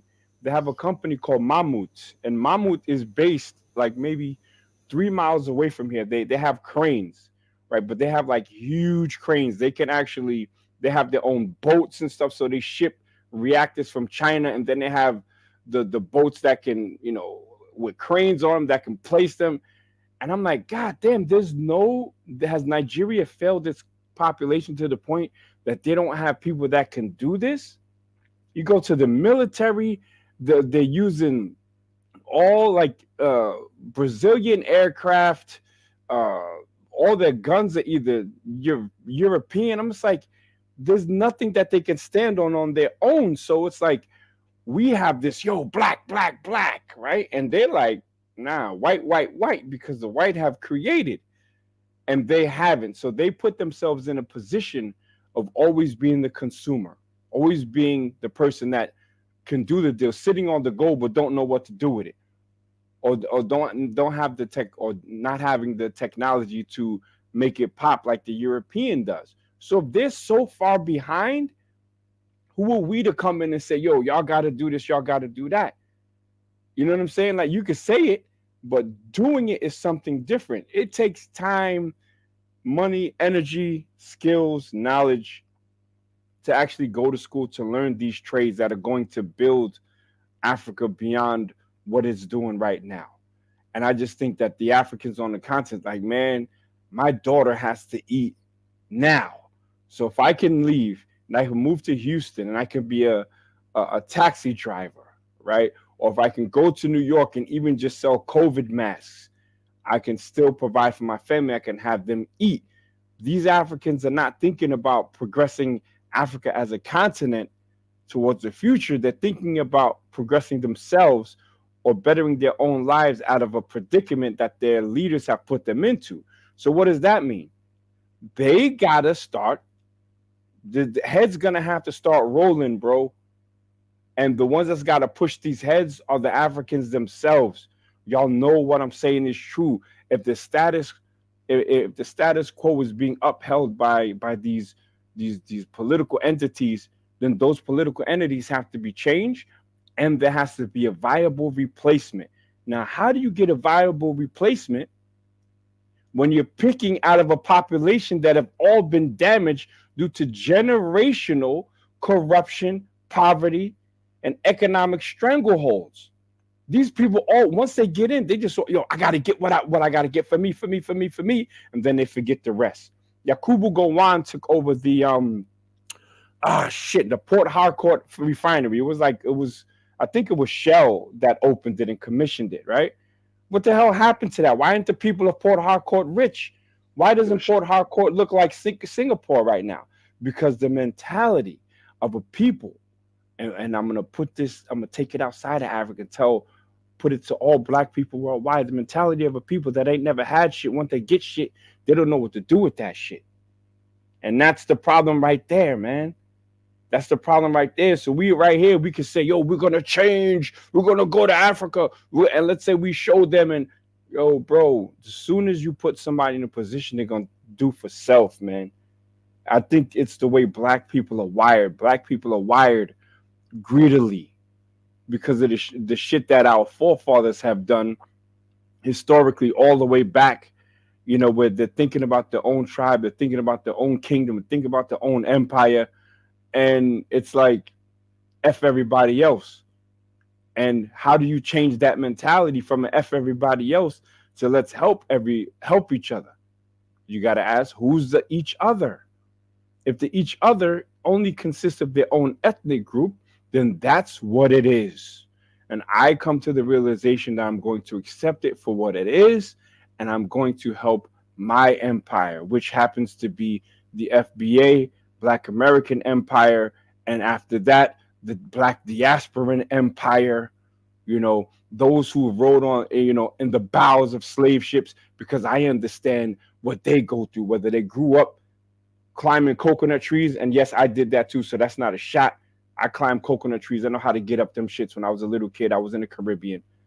But those who grew up doing that, or those who played skelzies in the streets of New York, where you took the gray top of the Kodak film and filled it with candle wax and was playing skelzies.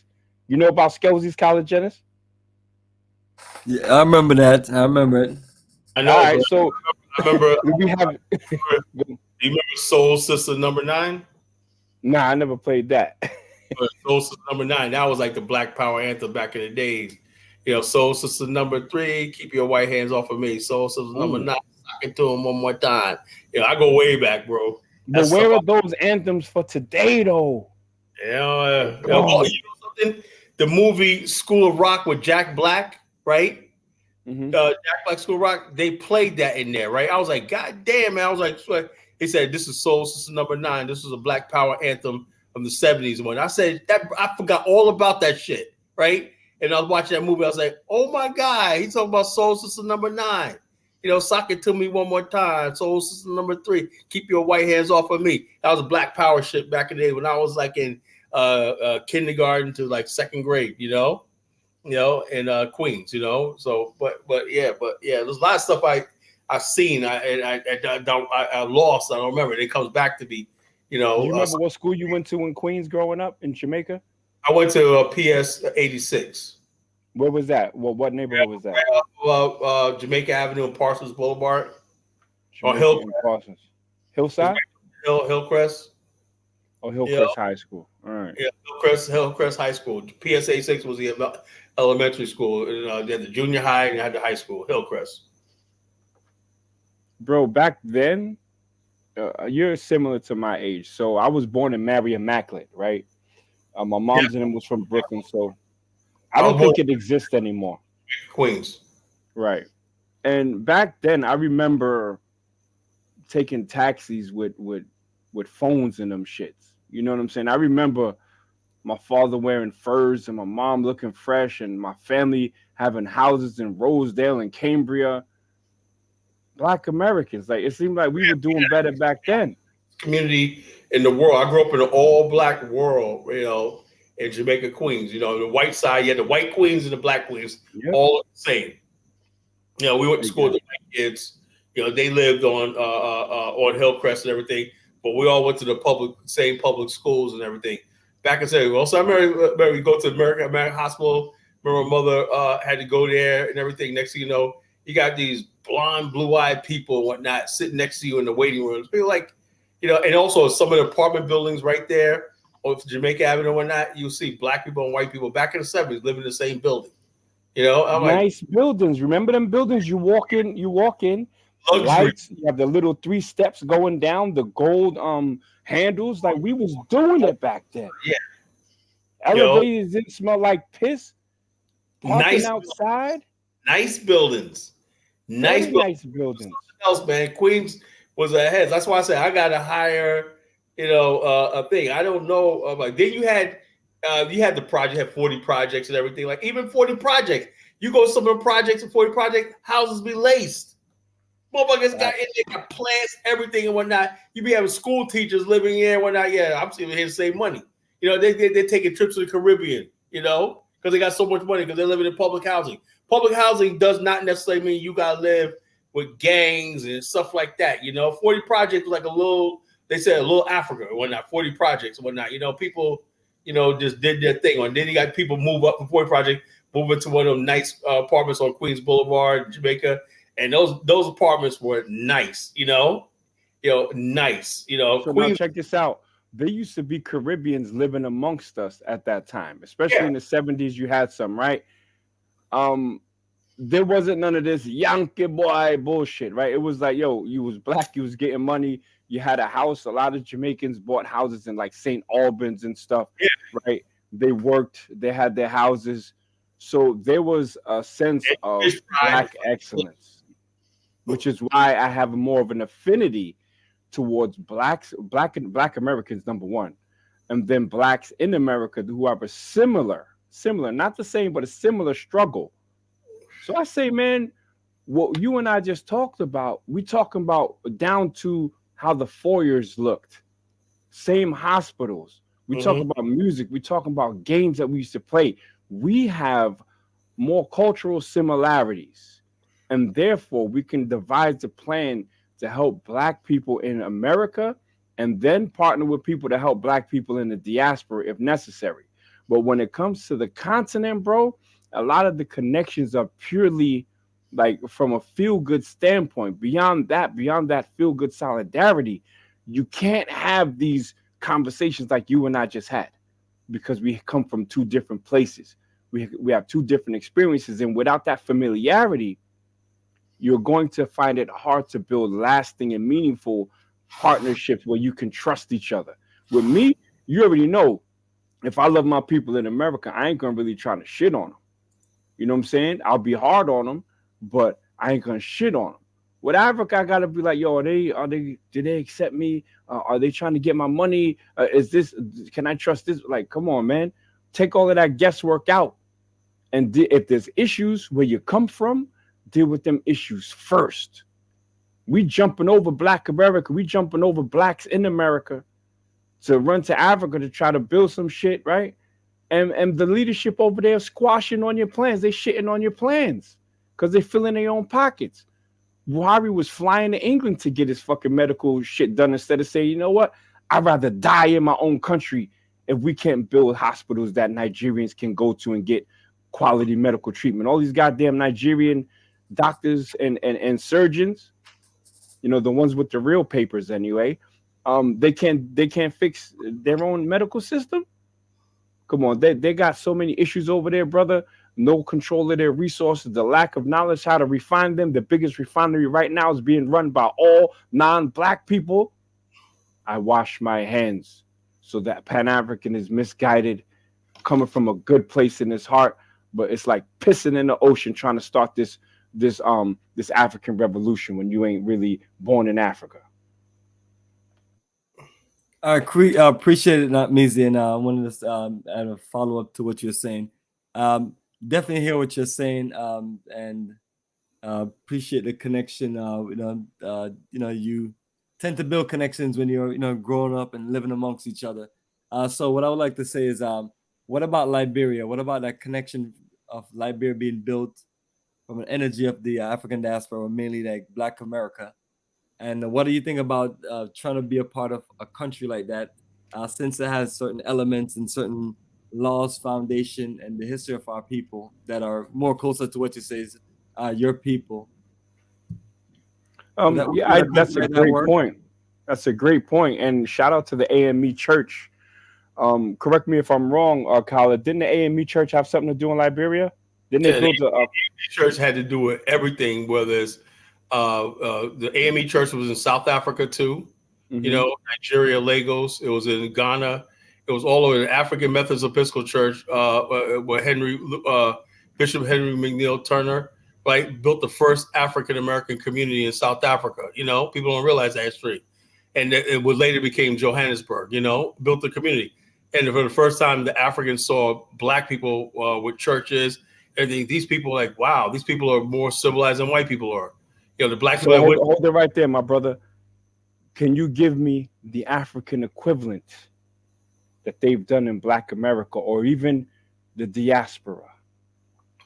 No, my thing is this. This is what I'm saying. I don't think, as far as like Liberia is concerned, like he asked a question about Liberia. You know, no, but I'm asking specifically right now because I know you're about to do the collar dance. Can you give me the equivalent of the AME Church that got busy in all the African, that we can go down different people? Can you give me the African, specifically the West African equivalent for works like that in Black America? No, because Black America. Wait, hold on. So the answer is no, and then I'll let you expound it because I'm going to make my point.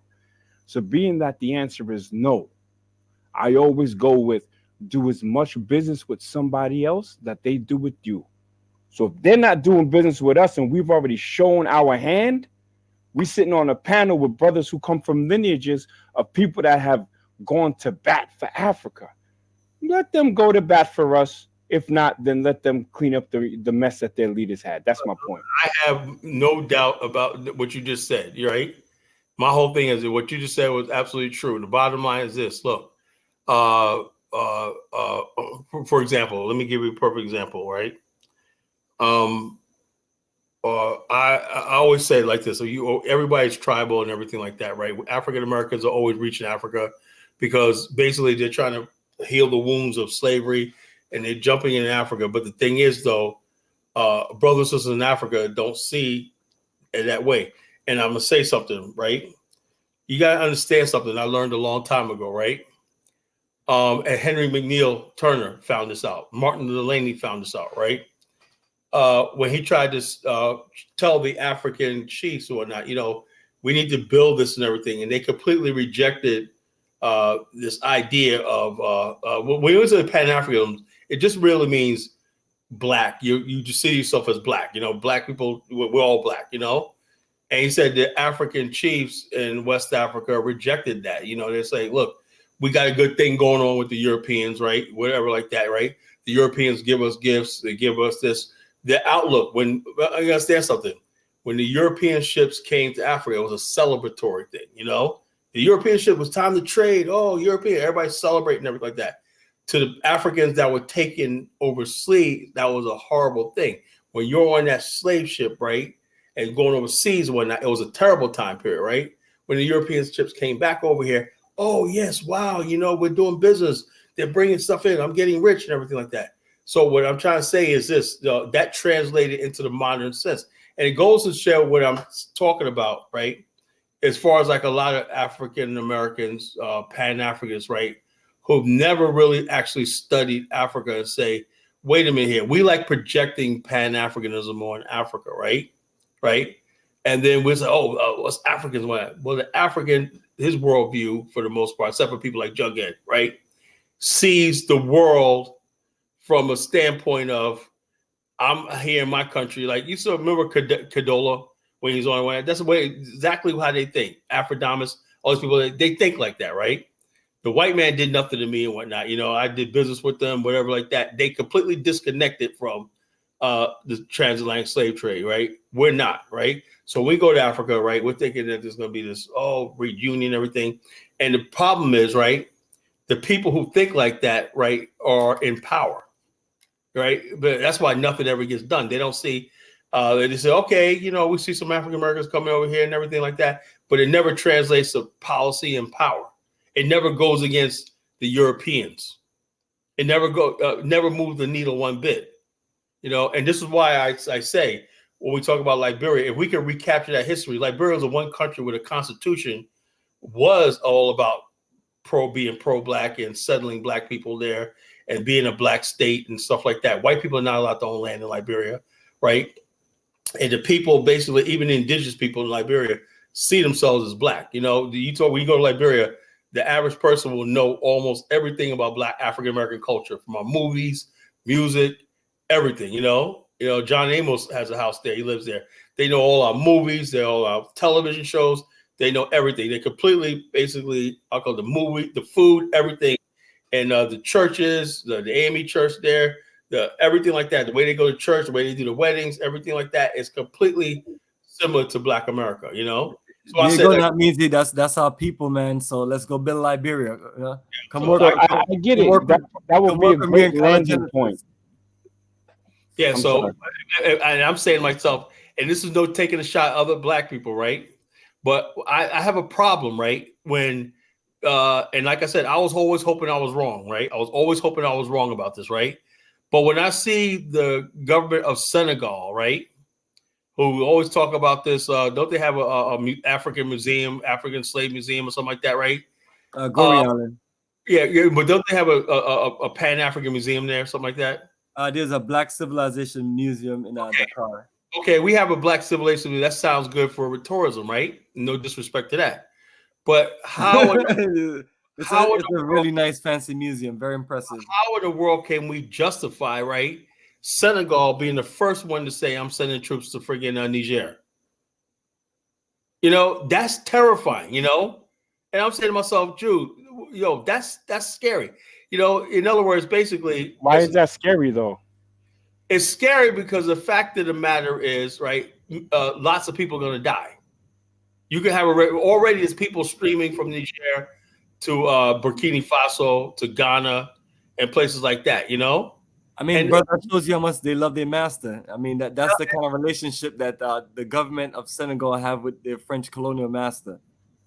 Yeah, and the opposition guy's in jail right now. He's on a hunger strike. Wait, they're going to suppress the coup? Yeah, that's the plan. So, like, are you pro-coup or anti-coup in Niger? Well, I'm like this. The people, the bottom line is this is why I put it. The French have a lot to lose. Gold and uranium. I don't care about the French, right? The French and the Europeans and the Americans, right, want to build a pipeline from Nigeria all the way through Niger just in a way, all the way up to the Mediterranean, so they could basically sell natural gas or whatnot to replace Russia, the Nord Stream pipeline, you know? So therefore, Niger is in a situation. But instead of Africans saying, you know something, why are we getting involved? They can even just say, you know something, unfortunately, they could give lip service like they do us. They can say, you know something, you know, we don't like to do that. We strongly condemn it, but we can't do nothing about it. We got issues at home. That's all they had to do. But why they feel like they're pressured to set them up? French ain't gonna send their people to die in these wars, so they're gonna get the Africans to do it. And that's what's angering me, you know. Jughead wanted to speak. Go ahead, Jughead. Greetings, greetings, Bomani, greetings, Color. Greetings. Yeah, guys, yeah, I'll tell you what's scary, Color. What I find scary that these African, so you keep calling them leaders. They're not leaders, Color. They're plantation overseers. Africans are plantation. They're not leaders. They're plantation overseers. The African cowardly fuck niggas have to die. So I have to be careful what I say because I don't want to get Bomani flagged. I have to be careful my tone, my contents. So I have to be careful. I'm not going to flag you for using profanity. Just speak your mind, but yeah, keep it down. That's what I know. That's what that word, the kill word. I'm talking about the profanity. So my other sentiments about this. You see, like Measy, Color, these overseers, they're cowardly, retarded scum. You give an example. You said that this fuck nigga will send Africans to kill his Nigerian brothers, but in Libya, the Arab scum are sending people as slaves. He didn't threaten them. That's why they said they're retarded. That's why they have to go because while these scum in power, Africa won't progress. These scum have to be removed with what's the word? Extreme prejudice. With their impediment on our progress, with their retarded outlook, they're cowardly. I mean, look at the Nigerian where I'm from, threatening Niger. You don't threaten the Libyans who are slaving your people. You don't threaten the Spanish who are whipping your people when they get landing in Spain, whipping them like dogs. You don't threaten Saudi Arabia when they have to go to the airports to shoot like dogs, but you threaten your Nigerian cousins. Are you stupid? Are you retarded? But anyway, the title of let me calm down now. I'm gonna give myself a stroke, man. But the title of the program, Pan-African Misfits. No, I mean, as Nick said, we've been co-opted by infiltrators that cause of Pan-Africans, like as Nick said before. Let me get a proper title. I want to make sure you see the whole title. It's our Pan-Africanist Misfits, Losers, and Reject. You know what I mean? No, answer is no. But what it is, as Natmedia said earlier, certain people, I mentioned their names, who cause of Pan-Africanists, yet defend people like Kundasong, we defend conservatives. I don't understand that. We defend cops that kill their own people, that defend vigilantes that kill. I mean, I was on Brandon's program last month. There's some fool, not Brandon. There's some fool on there that called that guy that killed our brother Jordan. Was it Jordan Neely? This killer Daniel Penny called him doing God's work. There's a black man saying this. Black man saying that white man killing his brother is doing God's work. How can you know? No one group will say that.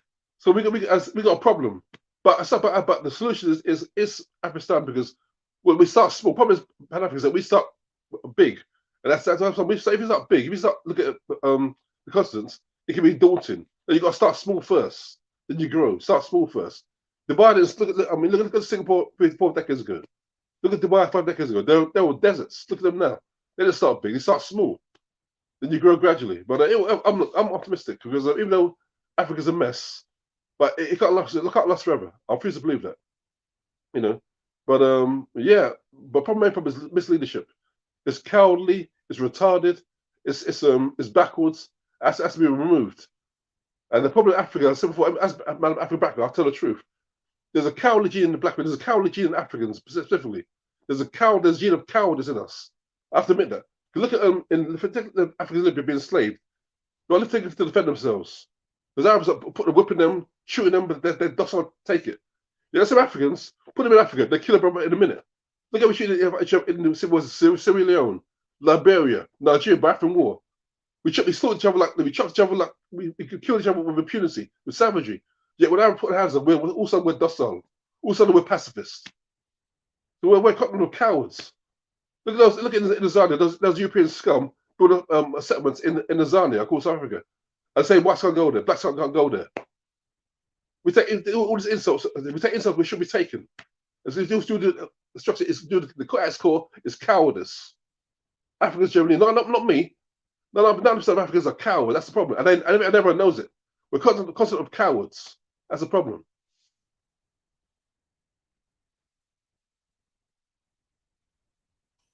Yeah, absolutely right, brother. And bottom line is this, and so like I said, in the future, this blind Pan-Africanism, just going to any country, just I'm in Africa, I'm a free. That's not going to work anymore, you know.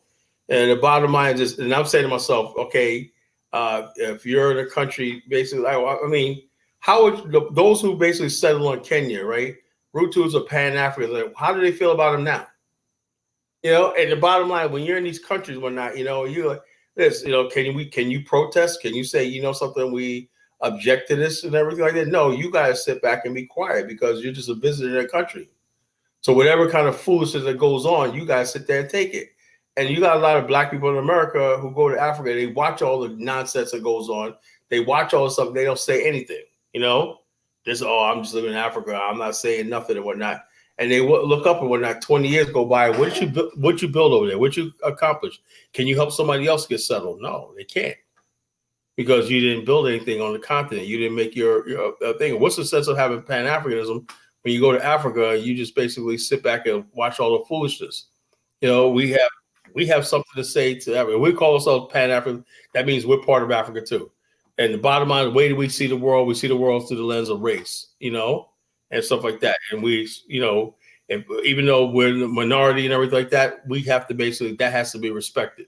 You know, we understand why in places like Gambia, they let white men walk around with little African children sitting on their laps and stuff like that. We don't accept that, you know. It's sorry.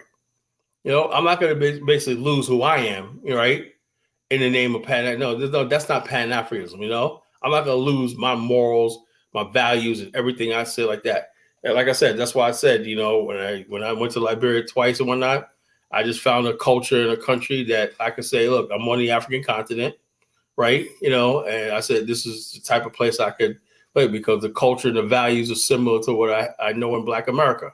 I mean, exactly similar, you know. In fact, in Liberia, reminds me of the Black America I grew up in when I was a little kid in the 70s. There you go, brother. That's what I'm trying to tell Not Meezy that he should join us, because both of our roots are right there. You know what I'm saying? Let me ask you all a question. I just looked up the visa. You gotta send something like why can't they just say, yo, come in? It will make We're gonna so work on that. easier. Trust me, we're gonna work on it. Me and Kala gonna work on some diplomatic stuff. Like me, I had a diplomatic visa when I went, you know. I got a diplomatic visa, you know. They gotta make it easier, bro. I'm telling you like this. He's right. I would have been there already if the visa was easier. These West African countries make it complicated.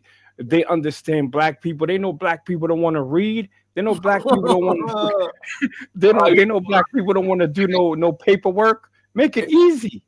Check us out. I use Rapid Visa Pro, right? All I did was put my passport in the mail, whatnot, and boom, boom, boom, paid the money. And next thing you know, they stamped my visa on the passport and they sent it back to me. The whole process. That's the first time I went. This time I went. My partner Ross, my business partner Ross, got a visa from the government, right? Saying I was promoting tour because I told him about Bomani's tour and everything like that. And so, oh, somebody wants to do tourism or not, and so I got it from the Ministry of Tourism. I got a diplomatic visa, you know.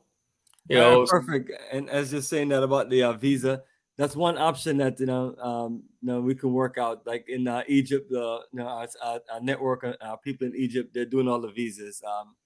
They volunteer and they're going to work it out. So that's what we have to do. Me and Kala talked about this before. The office that they're building, or just is representation there. They can handle those things, and we just pay pay the money. Right. So, but what I want people to be clear on, when you're trying to apply for these visas, you have to apply at the embassy. These third-party companies, it's like giving more money to white people, that you don't need to give. So I'd rather for us to come through us to where Kala can work with his associates, and because I want to make sure that me. One of the main things I'm always talking about is make sure my brothers get paid. Try to make sure people get paid and make sure that they also deliver the work they're gonna do. So the same thing that Kala's talking about in Liberia is the same thing that I worked out for certain people in the Gambia. So for people like yourself, that maybe not want to do all this foolishness and things and feel like we got you, even if I gotta do a visa for somebody special like yourself and just do all the legwork and everything just to get you to roll with us, we'll do that. But I know what you're saying. It's the process has to be easier. I'm 100% agreeing with you and everybody else. Like I've lost so many people that wanted to travel because they had to fill out complicated visas. So I even plead with people that I would even do things for them and things, but it frustrates people. So that's why South Africa has such a nice level of travel, because people can, like, we're going to South Africa and the people have traveled me to other countries before. They say we don't have to do a visa. And I mean, honestly, they was like very relieved. I'm relieved myself because I got to do one for Tanzania, then, have one for South Africa, and then one for Liberia, and then one for Ghana. It gets a little too much, having to send my passport out and keep up with all that stuff. So it's discouraging. But one thing we can do is work on that in Liberia. I feel like there got to be something we could work on. Now Kalama was saying, get your diplomats together and get your network together. And let's figure out something out we can do to make it easier, because we have to do all aspects of this, making it easier for people to come to the country and get into the country, do business and make moves. That's our whole goal. Me and Kala talk about this all the way back from last year, not Meezy and Jughead, that we're trying to make trying to find a country where you just have less drama, where you can come in and get to work and do what you need to do, and something that you're more familiar with.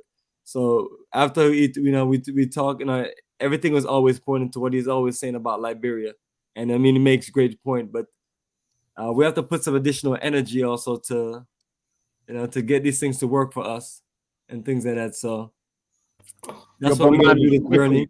I'm sorry, Jughead, go on, Jughead. Then I'll ask the question. Go on, Jughead. Yeah, I was gonna say that's why we're doing this journey right here, to kind of build an energy to bridge the gap, and this, because the thing of it is, you see people traveling to all these different African countries. It's a consistent, all the stuff is consistent, and it's just, I'm not saying that Liberia is gonna be perfect or anything, but at least it has the right elements in it for us to work with. Go ahead, Jughead. You had something to say? Yeah, thank you, like Meezy. You should be in polite and disciplined. I like Meezy, very disciplined. I like that, man. Always like me, all that discipline. I like that, man. Thank you, my brother. Yeah, like Meezy's next right, because at the end of the day, look, Africa has to hold a hand too, because it's always been one way. I admit that for African Americans. Blacks and diaspora have done all the work. Africa, since I've got independence, I've done nothing to give even free land. Look, Africa, slave trade could happen without we colluded with the Europeans. We have to admit that. We owe you legally and morally. We don't give you grants for land. We should make it easy for you to come back to Africa. We should give you land, grants. We got the land, we got the money. But with the leadership there, it's not going to happen. So they have to be removed. But I won't go spend more. Like I said, I don't get Bomani flagged, because I know the enemy's watching. I don't get him in trouble. But so I have to be careful what I say, how I say it. But these leaders have to be removed. Look at what happened in Sri Lanka 2 years ago. Had they bum rushed the government and drove them out. That's usually happened in Africa. Nigeria needs to be a leadership that has to be removed, because Nigeria is dependent on the. If you can sort out Nigeria, everything is easy. Nigeria's a one big headache. Nigeria's a mess. If you can sort out Nigeria, everything else will be easy. Trust me. Nigeria's a mess, man. I'm telling you. If we sort that place out, everything else is easy. I'm telling you. Because Nigeria, we're stubborn, we're arrogant, we're hubristic, we don't listen. That's on a good day. So we're tribalistic. All that King of Mukunda, Fresh Prince of Zamunda shit's got to go, man. We're black. We're all blacks. When the Arabs go across Libya, the Libyans aren't differentiated. The Libyans are saying to them, "Where are you from?" They treat them all the same. When you go to Europe and they call you nigger and they brutalize you, they don't differentiate. So how do we? To me, tribalism is dumb to me. I understand it's a culture, but it's obviously black first. That's what other people see. When I grew up here in London, in Bermondsey, it was a race area in London. When I grew up in the 70s, I used to fight all the time. When I fought all the time, they'd ask me where I was from. I cracked skulls and kicked ass, because that's what had to be done. In the 70s, England was a racist place. It still is now, but it was bad when I was growing up. We had to fight, because when we fought the skinheads and the racists, they'd ask them where we're from. They see our phenotype. That's where they attacked. Why is that so hard for blacks to comprehend? It's black first. Tribe was second. Forget tribe. Black first. We're from diaspora. We're from London, the UK, the continent. Africa, black first, and then I think after that's easy. But yeah, I mean, as Nax said, Africa has to make it easier for blacks to come home. Make it the process easier, administration easier. Then that will create an influx. Then when people come more from the Caribbean, from Black America, then we can start get to know each other again. We connect well, that's what is that familiarity. That's what it is, that familiarity. Then we connect that together. It's been severed. That umbilical cord has been severed. That umbilical cord has been severed. But we reconnect it. That's why I've been travel, coming home to Africa, eating the food, listening to the music, seeing them, seeing, interacting with people. It's beautiful. It's wonderful. That's to be done. Right. But Africa has to do that too. It can't be just one-sided. You're right. It's been, as I think I apologize, it's been one-sided. That's to stop. Africa has to do its part too. Your children abroad, bring them home, or at least acknowledge them. At least do that. Right now, basic acknowledgement, brother. Can I cook after Jughead, please? Okay. Look, the Liberia thing. I like that there's a historical connection with Black America. That's a plus. The minus is that the visa process is not easy. Ghana visa process not easy. Nigeria visa process not easy, and it's $160 for American passport holders. That's crazy. You're already putting $160 on top of it on my ticket, and then there's all this other stuff, right? It just makes me say, bro, if it's that hard just to get in the country, how hard is it going to be to move within the country and make stuff pop? That being said, I went to Ghana. I felt absolutely nothing when I hit the country. I didn't. It was when I started dealing with certain people that had an interest in what I have an expertise in, then we can work. So just like College Genesis said, you have to either be an expert, a craftsman in a field, right? So that you can be useful on the continent. And if you don't have any useful talents, then you have to be an eager student, right? That's what we can do on our side. Now, what can the Africans do on their side? Is what at least be willing to sit down and talk. But the problem is that they got their own issues that they got to deal with. The brother Jughead said, yo, Nigeria is a mess. And it is. My African itch is not going to be scratched until I touch Nigeria. That's it. That's why I know my people, my ancestors came from Nigeria. The majority of my DNA goes back to Nigeria, and it's historical. Well, I'm sorry to hear that, brother. I'm sorry to hear that. Yeah, I know. Hey, maybe that's why I'm a jerk, and I'm joking. People, if I find out that's my DNA, I'm not telling nobody. I'm burning the kid. Look, I go with the facts. Delete all evidence. I'm proud to be a Black American, 100%, right? But the African itch ain't gonna be scratched till I touch Nigeria. Now, what happens every time I meet a Nigerian? I met a Nigerian named Kevin. I thought he was from Suriname last week. I said, yo, where you from? He spoke good English. Oh, I'm from Nigeria. I'm like, word? What part? So he told me, I was like, oh, you Igbo? He's like, yeah, I'm an Igbo. So he was like, yeah, like he was surprised that I understood, what an Igbo was even, right? So I said, yeah, I want to touch down in Nigeria. He's like, yo, it's dangerous right now. When you speak to Nigerians that actually been there, they'll tell you like, yo, bro, avoid it for the time being. Avoid it.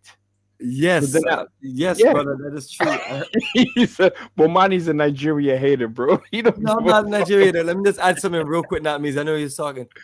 Before I went to Ghana, I was going around asking people from different parts of Africa what country I should go to. So when I talked to the Nigerians, they said no. I talked to the Ghanaians, they said absolutely, you're gonna love it. Ghanaians are good people and all kind of things. Great marketer, yeah. And and I went there and I connected to the country, but it's one of those things where that's what Nigerians say about their country. And I mean, and I just usually we do a comparison, and a lot of the comparison is usually with Nigeria. They're usually the country to compare things to. Yeah, a lot of Nigerians are negative. Like I said, Nigerians would crack me up back in the days, right? 2010, I used to get all those animated railway lines and whatnot, and that's what Echo Land. I was like, yo, this is gonna be the shit, right? And I used to have these Nigerians on YouTube, man. It's like, Colin, man, are you a kid or something? He goes, oh, you watch a couple of cartoons and you think that's real? I said, what the hell are you talking about? He goes, all they do is put up these cartoons of, that rail line they posted from Lego. I said, it looks so good. We're gonna build this in the first phase and connect it right here to all with the Kano and whatnot. They said, man, that rail is never gonna get built. All they do is put that on there. They said we don't even have electricity, you know. I said, man, why you gotta be so negative right now? You know, why you talking about your own country like that? He goes, man, I'm in Australia, man. Call me when you guys really got something going on and whatnot. And I was like, I had no idea how corrupt it was, you know. And one more say about this, what Jughead was saying. Well, look, the problem in Africa and most African countries, right? Like I said, if Africa was one government, like China is one country that basically coordinates all of China, a billion people like Africa, right? Africa got all these different governments and everything like that. That's why nothing ever gets done. That being said, right, at least several countries should have a master plan, a 100-year master plan, right? Right? Singapore, you saw the Singapore chart we played the other day, right, Jughead, right? You saw it was flatline, bumped a little bit up from 1965 to 85, right? They said these are going to be hard years. It made a little jump there like that. And then towards like the late 80s, what happened? Boom, it spiked up. You know, spiked up and was going upward. Now it's the largest recipient of foreign direct investment, you know? Now, what I'm saying is this. Now, when investors and people who are analysis, they got the billions and billions of dollars to invest. Also, right, has another thing, right? The data, right? Everything is run by data, right? All the data and everything like that. But when you call like a help desk or something like that, when I got to call a help desk of one of my insurance, I usually get somebody from the Philippines, Dubai, and everything like that. Where all the data that governs Africa is governed outside the continent. You mean tell me we can't even build ITC? My office is an ITC center, you know? That's what I built it as, a data center, you know? You mean tell me we can't even manage the data that we consume on the continent and stuff like that? Everything has to be outsourced to Europe before it comes to Africa and whatnot. We don't have young technicians and young people working in call centers and routing calls, stuff like that. Everything, nothing. I mean, I would love to pick up a phone, right? Welcome to AT&T, and when I hear a Nigerian voice on the other end, that's like whole stages of the industrial are left out, you know. So let's talk about it. You name me the positives, because we can name the negatives all day. If your negatives outweigh your positives, then you must be a misfit if you still want to invest in a place that the negatives outweigh the positives. What I'm saying, Nakbizi, is this, right? With Liberia. But the main country you're talking about is Liberia, though. Let's talk about Liberia, though. We have enough connections. We have enough connections on the ground to turn out. And we got a lot of people like in Liberia. Like, give me an example. What just happened in Liberia just the other day, right? Some crypto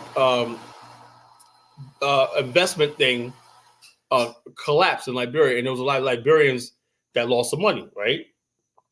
On one hand, people are like mad because Orange, the main carrier, allowed it and everything like that. On the other hand, I look at it like this.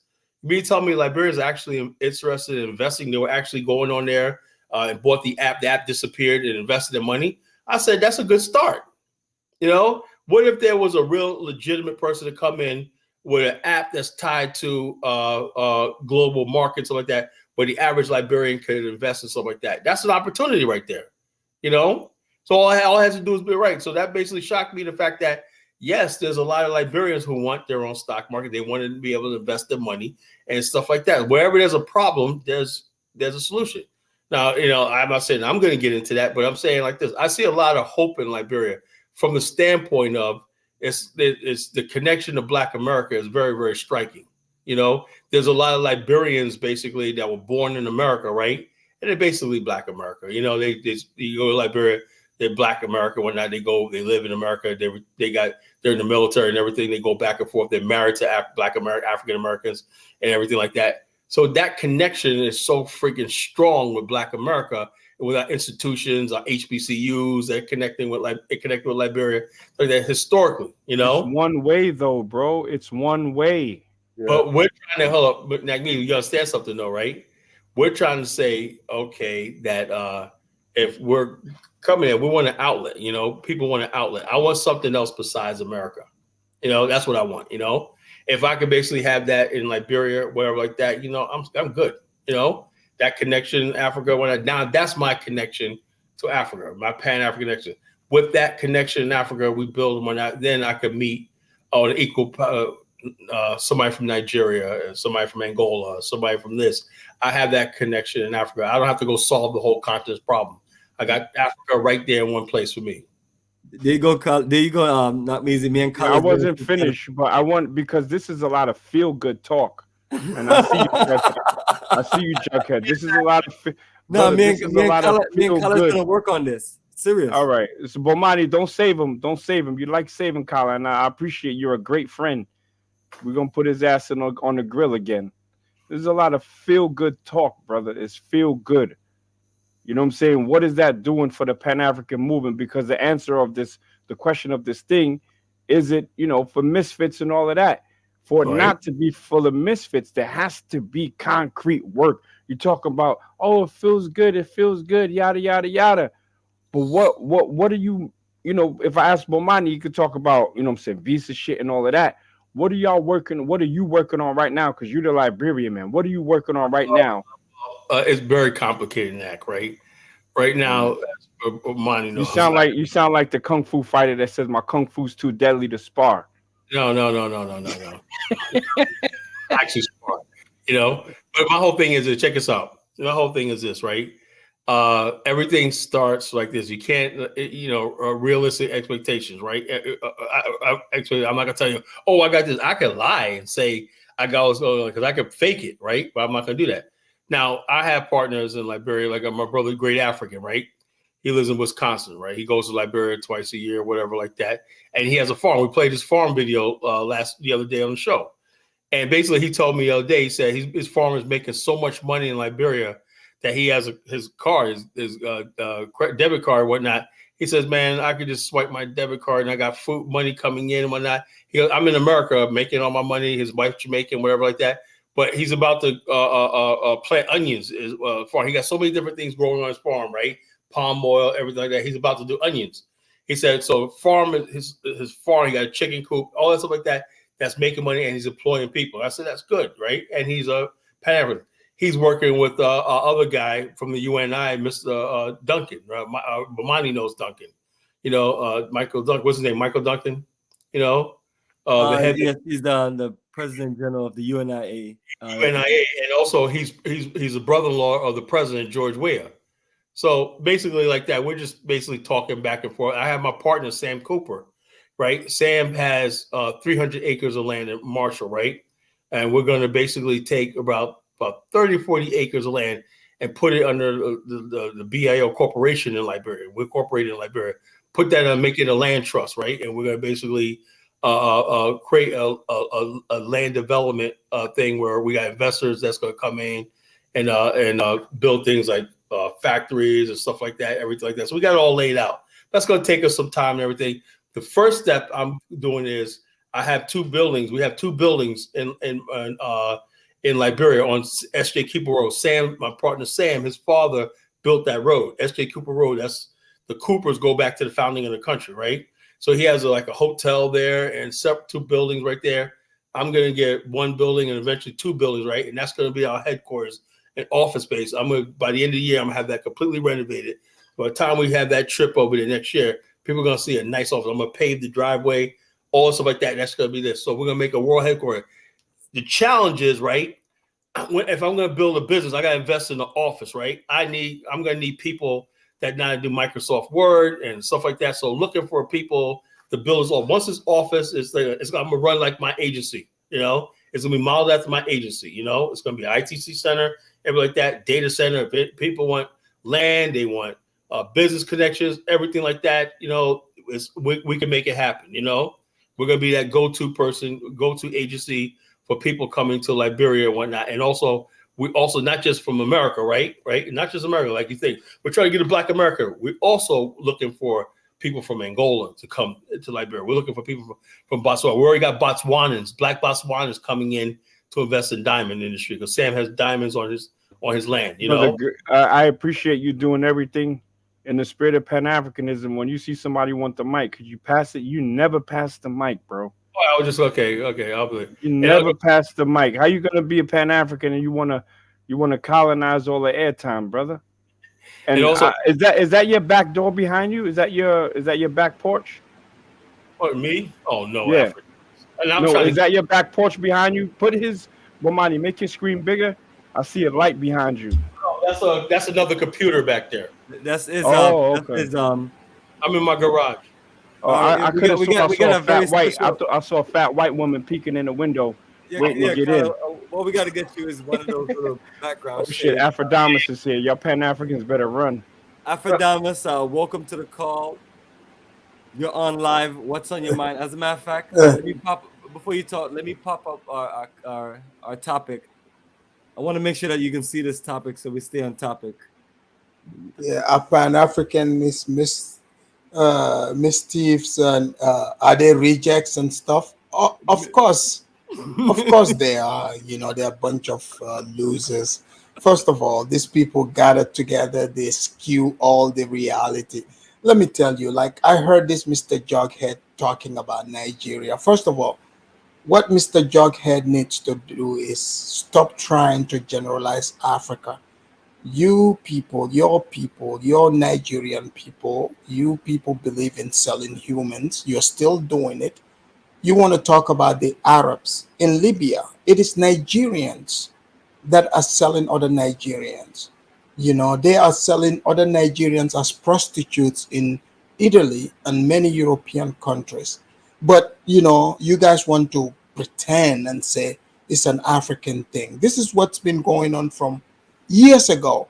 You know, you guys keep selling your own people, but instead of taking responsibility, you want to make this an African crime. And Carla talking about Liberia. Well, I guess you gotta avoid the beach in Liberia because the people take poop on the beach. You see what I'm saying? I mean, Liberia is literally a shithole. Yo, why you Okay. do? I didn't say that, Afrodamus. I was being nice Yeah, today, bro. Liberia is a literal shithole. You Well, I know, don't. like sir, can I please finish? White Can I women. finish? Also, Liberia is a literal also, shithole. also, you have to explain why it's that way. Because first of all, in Liberia, those people think, you know, taking dump on the beach is normal, and they are doing that. They take shit on the beach, you know, they throw dump there. And let's not forget, the Liberian war was not that long. They believe in eating humans. Okay, we don't know when they're gonna get upset and revert to cannibalism. We know they can do that. You see what I'm saying? So the fact of the matter, in fact, I saw like a Lebanese in Liberia. He's doing like a eco lodge. He's like, yeah, we are not as advanced as places like Gambia. You goddamn right, because we are civilized over in Gambia. We don't take dumps on the beach. You see what I'm saying? We don't do that kind of stuff. And Liberia, how can Liberia say they are black? Hold on, they said they are black first, but to get a visa, first of all, look in Gambia, right? What about the Gambia, Epidemics, let's give Carl a chance to address. You've said a lot. Give him a chance. yeah, Liberia is a shithole. Give him a chance to address. So let's talk about that, right? You had the arrivals, right? They got broke into how many times, Aphrodite, right? Remember that sister that was crazy. I'll get now just because remember one sister guy I saw the video. It's a lot of craziness. The arrivals are broke. They ain't got nothing. Nobody's trying to break in. They stage it to get donations, sir. Twice. So they're lying. Yes, they staged it, sir. Sir. I'm in Gambia over there. I got $1 million properties. They got little ass properties, nothing compared to what I have. Nobody ever break into mine. Why would anyone want to break into those broke people's property? Come on, man. Yeah, and Epidemics, you don't have to be rich to get robbed. We know that's a simple reality. You know, I mean, you're in the hood and you have nothing. People break into your house and take things. So me personally, I don't know which story is correct or not. But well, I'm not gonna lie. Gambia do have dusties. All we know is that they share the information. That's all we know. And Bomani, you want to know another thing too? You know, all these prostitution things they talk about. You see those white people with the blacks in Gambia. Go talk to those women. They are not Gambians. They are mostly Liberians, Sierra Leonean, or Nigerians. Those are not Gambian people. Gambia is like the hustling ground for these people. In fact, I have a video to show proofs. I'll do this on my show. Now, some of the people are from different countries. I do understand. No, talk to them. Talk to them. They are not Gambians. See, Gambians don't do that kind of stuff. These are Liberians, Nigerians, you know, Sierra Leoneans. Look, I was out there. I was talking to them. Most of them thought I was, black from America. But I told them, I said, I'm African American. Like I got the double African, right? So they didn't quite understand it, but like I understand where they're coming from. So going to Liberia for a black person, you're going to like a literal shithole. I'm just yeah. I mean, you gotta say beyond this. When the last time you been to Liberia? And I mean, well, it's unfortunate. The Civil War was 20 years ago. So what we're talking about? I'm talking about recent. We're talking about the future of Liberia. I mean, we understand that there are situations where in countries like Ghana. I can't speak for the Gambia because I've never seen it, but I know some of the children do it in Ghana on some of the beaches, and it's unfortunate. So it's not just it's not just a Liberia thing, and again, the thing that we have that's disturbing in the Gambia, and I'm being real with you, brother, because I just came from the Gambia. I'm deciding to even possibly remove it from my schedule. It was disturbing for me and my family and other families that I brought, for them to see some weird stuff with like old white women and old white men with young black African women, and you can't really ever tell where they're from. But I'm sure some of them were Gambian. No, most of them are foreigners. They are from Liberia, Nigeria, and Sierra Leone. I mean, we know it's in West Africa. That's one of the business. Right. Women go from different countries to get their money. No different from down here in the South. From Florida all the way up to New York, and things like that. But the only thing that's just weird is there's always these old white people, and it's just like it's disturbing. You go to a resort, you're trying to enjoy yourself, and things like that. So it's like all these countries got their flaws and things like that. No, Bomani, don't worry, Bomani. I'm working with the legislatures to make sure to do something about this. Trust me, in the very near future, you would see something done about this. Afridamus. Yeah, bro, you know what you and I talked about 3 years ago, bro. I made that connection in the Gambia. I speak to the brother like every week, and you know what I'm talking about. Yeah, the rapper brother. So, you know what I'm saying? We talked about getting rid of that problem, or at least addressing the problem that's going on there. So right. Holla at me. Yeah, for sure. Excellent, man. Good connection. Afridamus, connect some network. That's what we're talking about. But Afridamus, my good brother Kala Genesis have some good questions for you one-on-one. But Jughead wanna refer back to you on what you said about him. Yeah, Jughead is gonna try to deny being a slave trader, but all right, go ahead, Jughead. Wow, you're on fire tonight, man. And I wanted to go to bed too, man. Here comes Afridamus, man. God dang, man. Afridamus, welcome, brother. Welcome to the chat. 3 point I want to address first regarding what I call about a Libyan slave trade. You took it out of context. What I was referring to the comparison, how the Senegalese, how Nigeria are bold, they threaten the black nation, they're all threatening the Arab nation. That's my point. I wasn't that we didn't do prostitution. That's my point. You took it out of context. I was just lambasting them because they're threatening the black country, they're all threatening the Arab country. That's my point. The cowardice, the stupidity of the African leaders. That's my point. And secondly, regarding prostitution, look, Afridamus, you got to Dubai, Qatar.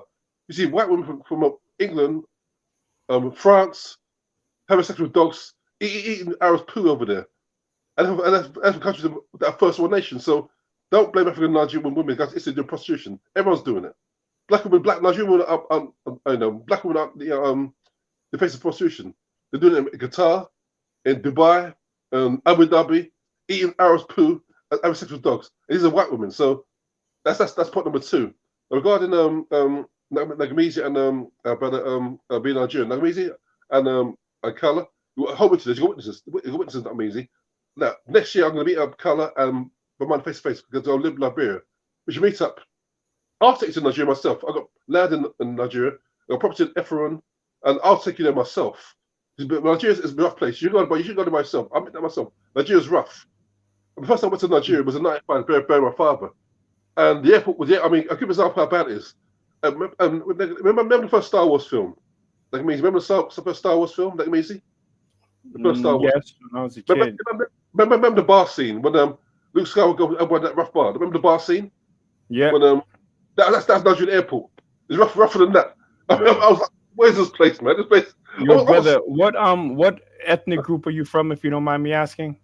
Iraba, Delta. What it all is? Delta. What it all is? Delta State. That's Delta State. To keep it 100, because Afrikstan charged you with being a slave trader. Did your people sell slaves? Everyone collaborated. We didn't sell. We collaborated. Everyone collaborated, and no one has a clean. That's what we owe you. Look, I'll tell the truth. Oh, he owned it. Salute. Now, can I get a refund? Can I get a? You gonna pay for that trip for me, right? I'll pay for that trip. Oh, yeah, that's very right. See, look at that. Repatriation. Well, he's saying he didn't benefit from it because he didn't get rich. Look, I'm still considering my point. Look, your witnesses. I mean what I'm saying. There's no BS, man, because it's true. Because no BS in our community, Pan-Africanists, most of them are full of shit. That's why I've been in England all my life. That's been built. I've said before, black British are the worst blacks on the planet. All those talk. You know, I've been a best organization ain't built shit. You know, so hence why I joined BAIO 3 years ago, pre-COVID. Because black Americans, I said before, like me on channel, black Americans last 12 years have been the most progressive blacks on the planet. If black Africa wants to progress, African American AM has to come home, because with your ingenuity, your creativity, your dynamism, your courage, that Montgomery brothers, the Montgomery brothers, salute to them, man. That's what we need in Africa. That's been Montgomery 2 weeks ago. That's what we need in Africa. That's what we need in Africa. That backward, that spirit. That's what we need in Africa. Anyway, but look, my people, we in our culture, we don't have the culture of drinking Hennessy or brandy. You know what that tells you? We did not sell people.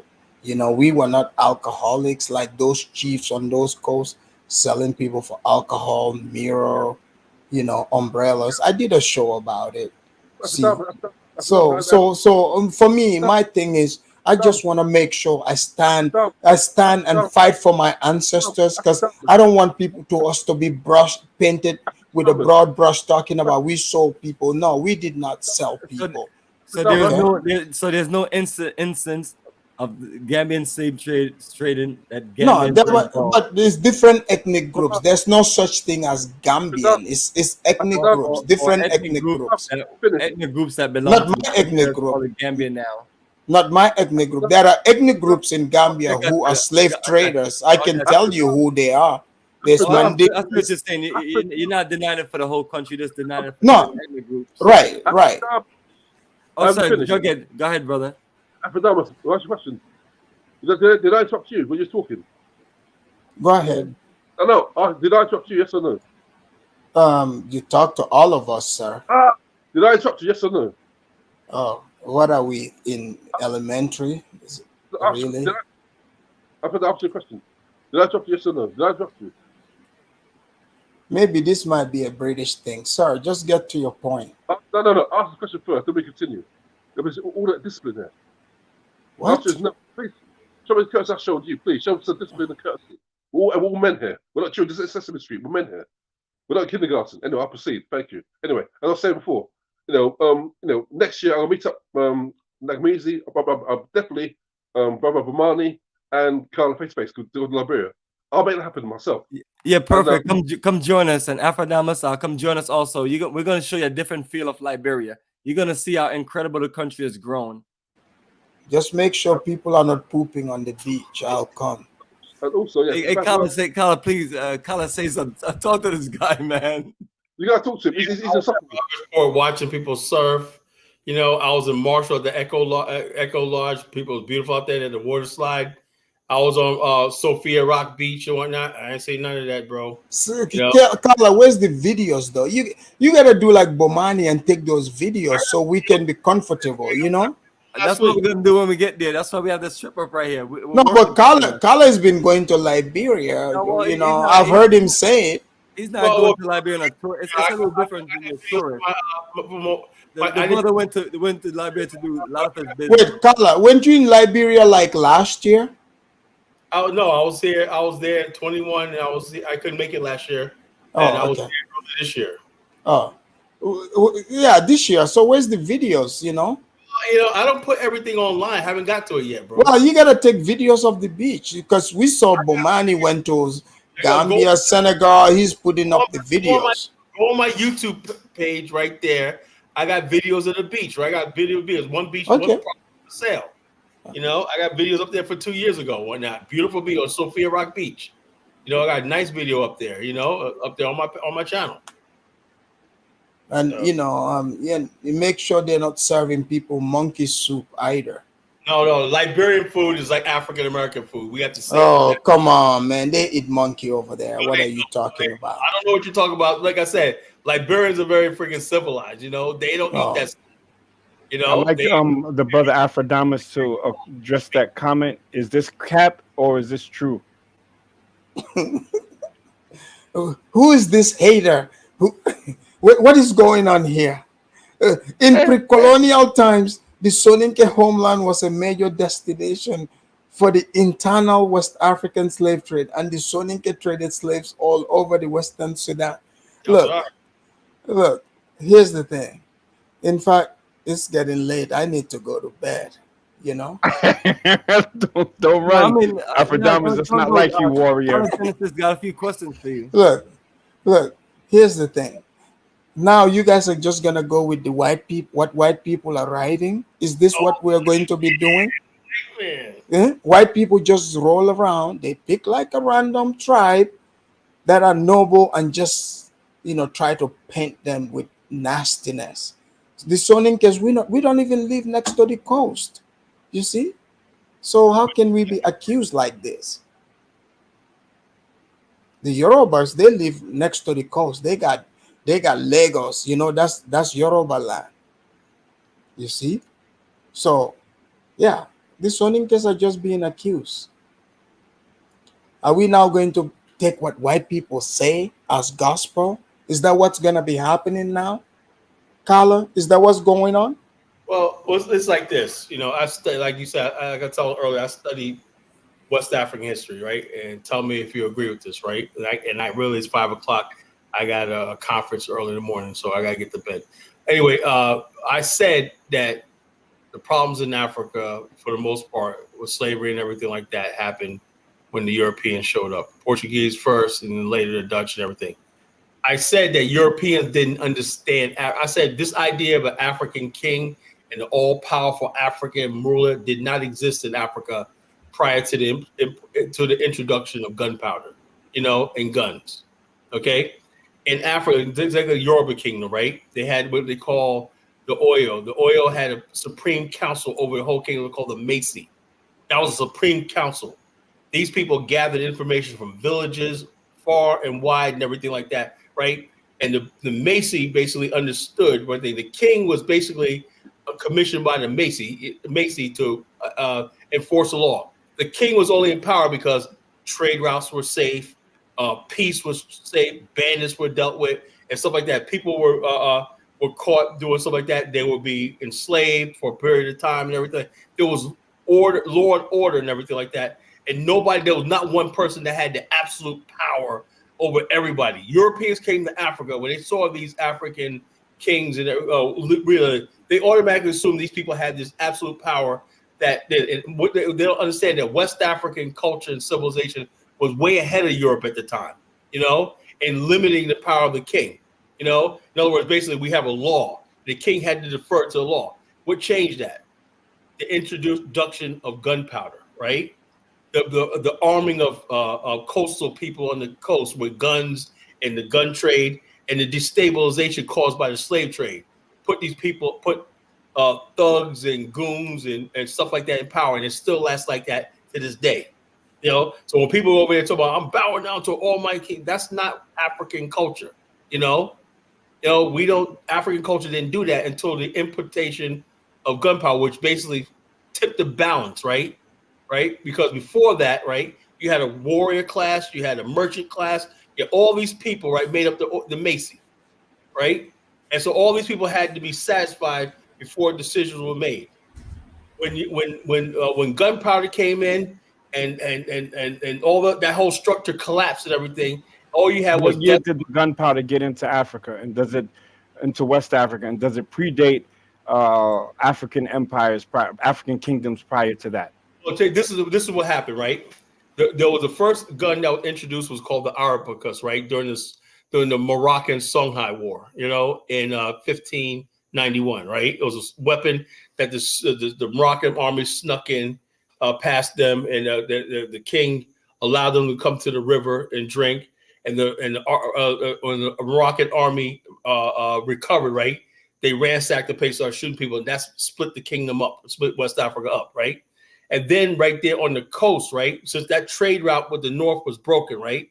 The Europeans were appearing on the coast at the same time. So trade, instead of going north, right, started diverting to the south, right? First, it wasn't slaves. First, it was gold, ivory, and stuff they're looking for.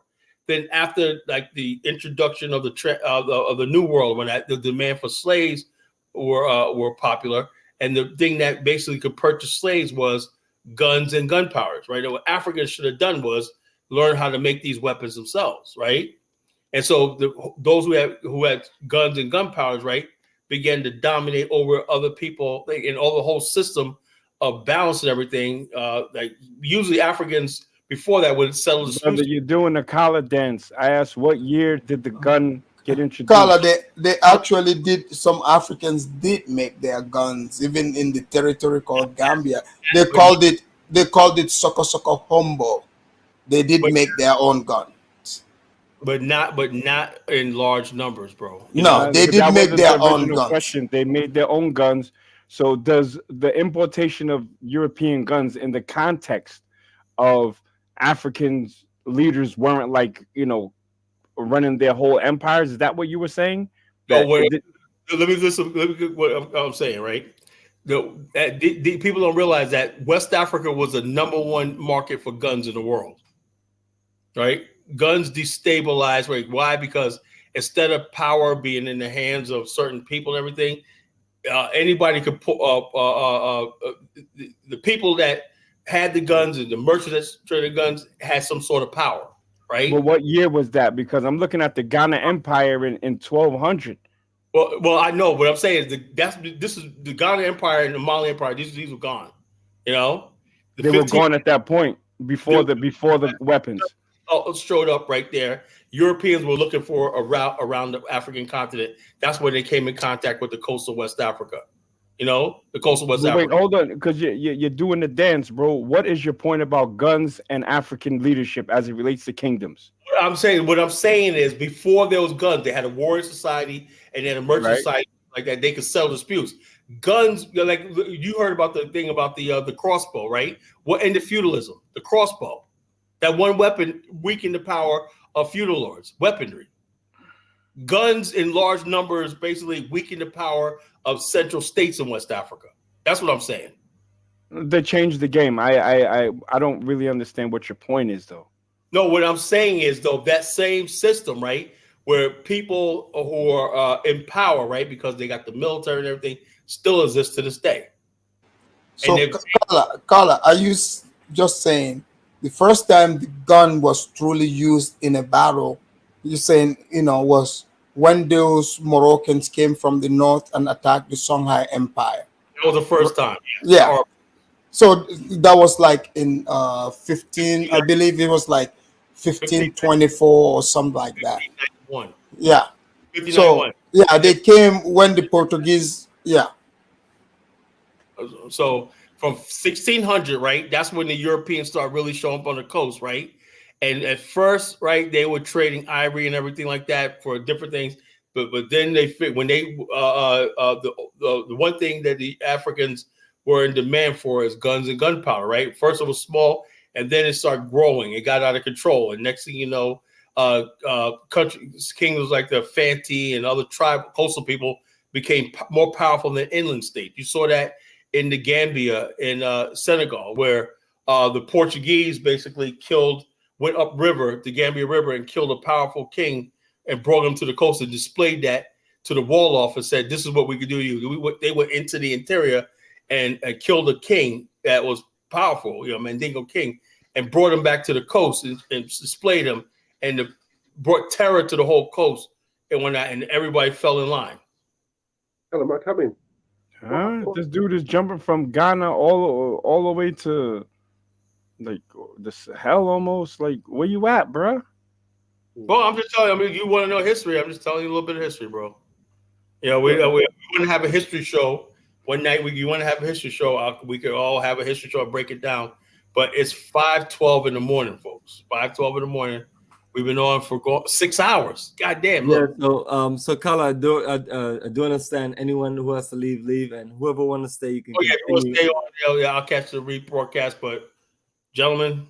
Yeah, I mean, Carla, I was just trying to get you to ask Affadamus at least one question, and Affadamus, I just want you to answer that one question.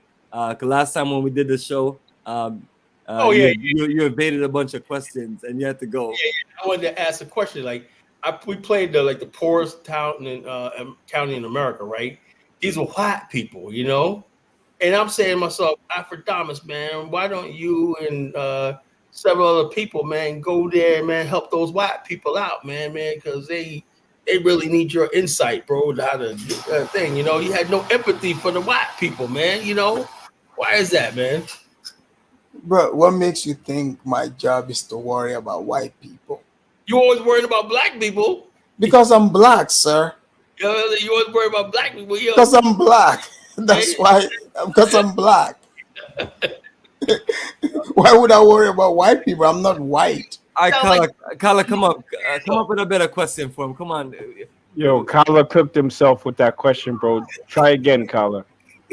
No. I mean, I'm not trying to cook when like I said. No, I mean, there's some questions you told me that he didn't answer, so I'm just trying to get us to the. I can't even think. Yo, look, I'm about to fall asleep. I can't even. Think. Yeah, like people ask me about white people. They want to ask me about white people. They're like, Affadamus, why don't you worry about white people? Because I'm black. Like, why would I worry about white people? And when I talk about black people, people think it's because I hate black people. I'm black myself. Can't you guys see that? Well, that's why I don't need to worry about no white person. I don't need to talk about white people. Excuse me, go ahead, Carla. Can you remind me of the question, man? I'm not thinking off the top of my head. What's the question? I had a whole bunch of questions I wanted to ask him that he didn't answer the last time he was on and whatnot. Yeah, let me ask both of you a question, Bomani and College Genesis. Yeah. Do you think that Affadamus is Uncle Tom's sellout coon? Well, that's up to him. That's what's in his. No, I think he's so you can tell his difference of intelligence. You can tell that he's working the system, which is what I recommend people who, especially we're not from here, and you got to come get your hustle on. You know, I tell everybody. So he's a scammer. He's a scammer. No, not what the system is like in America. Why do people come to America? Opportunities, jobs, education, quality of life, just opportunities in general.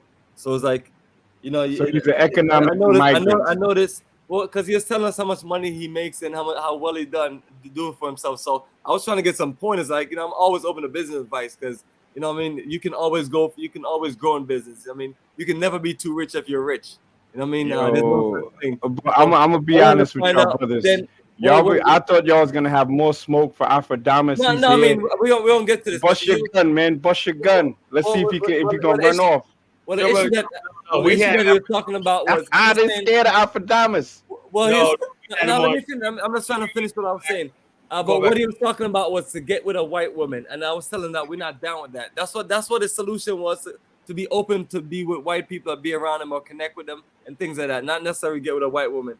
And I was telling that we're not open to that. Maybe that's since we are so focused on building a black nation, and that maybe limit us on opportunities and investments. I do understand that, but maybe it's that's just business. You don't have to bring them around. Oh yes, absolutely. And in some cases you can deal with certain other people, but as far as what we're doing, it's a little tricky. But I see what you're doing. You're coming here, and it's like you're not playing you're looking past everything, and you're like, hey, I'm in a country, I'm getting mine. Yeah. And that's and that's which I don't knock that hustle. But the question was, I'm trying to remember. It was a question in reference to Black America. I know that much. I think Jughead was gonna say something. Jughead was gonna call me a Pan-Africanist. Thank you, Jughead. Jason, I remember what it was, right? No, go ahead.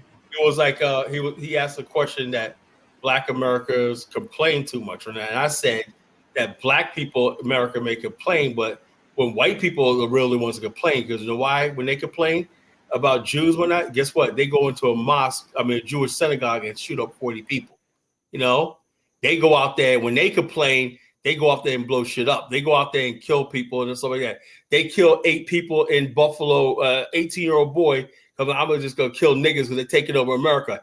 That's how they complain. Black people just run their mouth and everything like that. So you comparing to my Black people complaining about, all we're doing is we make some white people annoyed. We go Kundis Owens upset, you know, Jason, what's a Jughead, Jason Shitlock, you know, like that, you know. And I'm saying that Black America, right, we have not complained enough about the shit we went through. All we Black America wants just a fair share and of their American dream and everything like that, which is denied to us because white America just basically say, hey, look, you know, it is what it is, you know, and so no matter what has on paper, anytime, and also we played the video with top 20 Black businesses in America. Amazing how we can produce multi-billion-dollar countries under duress and America. And I said Afrodamus doesn't want to acknowledge that and give us credit for being an oppressed people and to produce the world's first Black billionaire. And I was basically talking for Black America, you know? That's basically what I talk about. Exactly. You're just asking him what does he think of all these Black-owned enterprises rating in billions of dollars a year. Yeah, you know, that's why we didn't get an answer for that. Yeah, so go ahead. Carla, forget Afrodama. No, I mean Jughead. We're trying to get Carla just wanted to get his question answered, and because what we do, we answer a lot of questions, but a lot of times people don't answer questions. But Afrodamus, go ahead and let me know what your response is. Well, the things Carla were talking about, I'm just gonna repeat. It means nothing to me. It doesn't apply to me. So, as far as I'm concerned, it doesn't even exist. See, that's what I'm saying. You just erase everything, man. So you can't just dismiss people like that, Afrodamus, because it doesn't. I mean, if you want to reiterate it into a direct question, this is a direct question where you can just reply. Maybe it doesn't. It's not clear because it's not a direct question. Okay, I'm not sure. What I'm saying is, okay, we played the video about the poor whites, and the question was in the comment section. All you hear is empathy and sympathy and everything, even from people like you, Afrodamus. Wait, did you get it from me? No, I'm just joking. Okay. I'm just kidding, but I wouldn't be surprised, man, if I might see you out there. But, come on, Carla, you know better. Come on, Carla, run those questions off. Q&A, because I know you got to go. Carla's scared of Afrodamus, man. Oh, Carla, is that you gonna let Not Measy call you out, man? Nah, I done cooked a million times. I done cooked them a million times. Afrodamus will roast them. What answers my question? Now I'm saying now Measy's supposed to be on my side here. He's a Black American. I'm on the side of truth, man. I want you to win, but you're not representing us right, bro. You're not representing us right. Yo, when it comes down to it, you got to stand on your square. We're talking about the honor of Black America here. Well, you know? then speak on that. Then throw him questions about that. Man, I'm talking about trying to defend Black America from being maligned. Black America, then do that, bro, and do it with some fire, bro. Otherwise, you're being vague. You're being vague. You're not asking questions. Oh no! I asked a question, right? You said that Black America, like you said this your own words, Afrodamus. You said, "Oh, I don't deal with niggas because all broke and whatnot." Dude, man. I said I don't deal with broke people. I'm saying like this: if you ever know anything, I don't deal with broke people. If you have a business here, where I live at, right here, you know, the contractors, everybody and whatnot, Black people, white people are making this serious money. They ain't thinking about no friggin' call. If you got the money for a bill, something to get up and everything like that, people are like, what world do you live in? But you know? Carla, do you think I'm saying if a Black person, I'm in the business of making money, a Black person is in the same thing, they have the money, they're doing it, you think I'm gonna be like, no, you Black, I'm not gonna do business? That's what you said. Are you serious, Carla? You said that. Carla, I'm a real businessman. I do not discriminate. Okay. Okay. That's all I want to hear. I interact with all people. That's all I want to hear. Yeah, You know? I do not discriminate. I know how to make money. Okay, that's all I want to hear. Yeah, Yeah. Afridamus, did you not advise me on a business deal real time behind the scenes? I did. Absolutely. Afridamus saved me some money. He saw things that I could not see as a Black American dealing with somebody from his country, and we're not even capping right now. We're not even So- but I'm not talking about. Yeah. I'm not talking about anything in Africa. I'm No, talking. it was in Africa, bro. I'm talking about in America. I'm talking about Black America. No, it was literally in Gambia.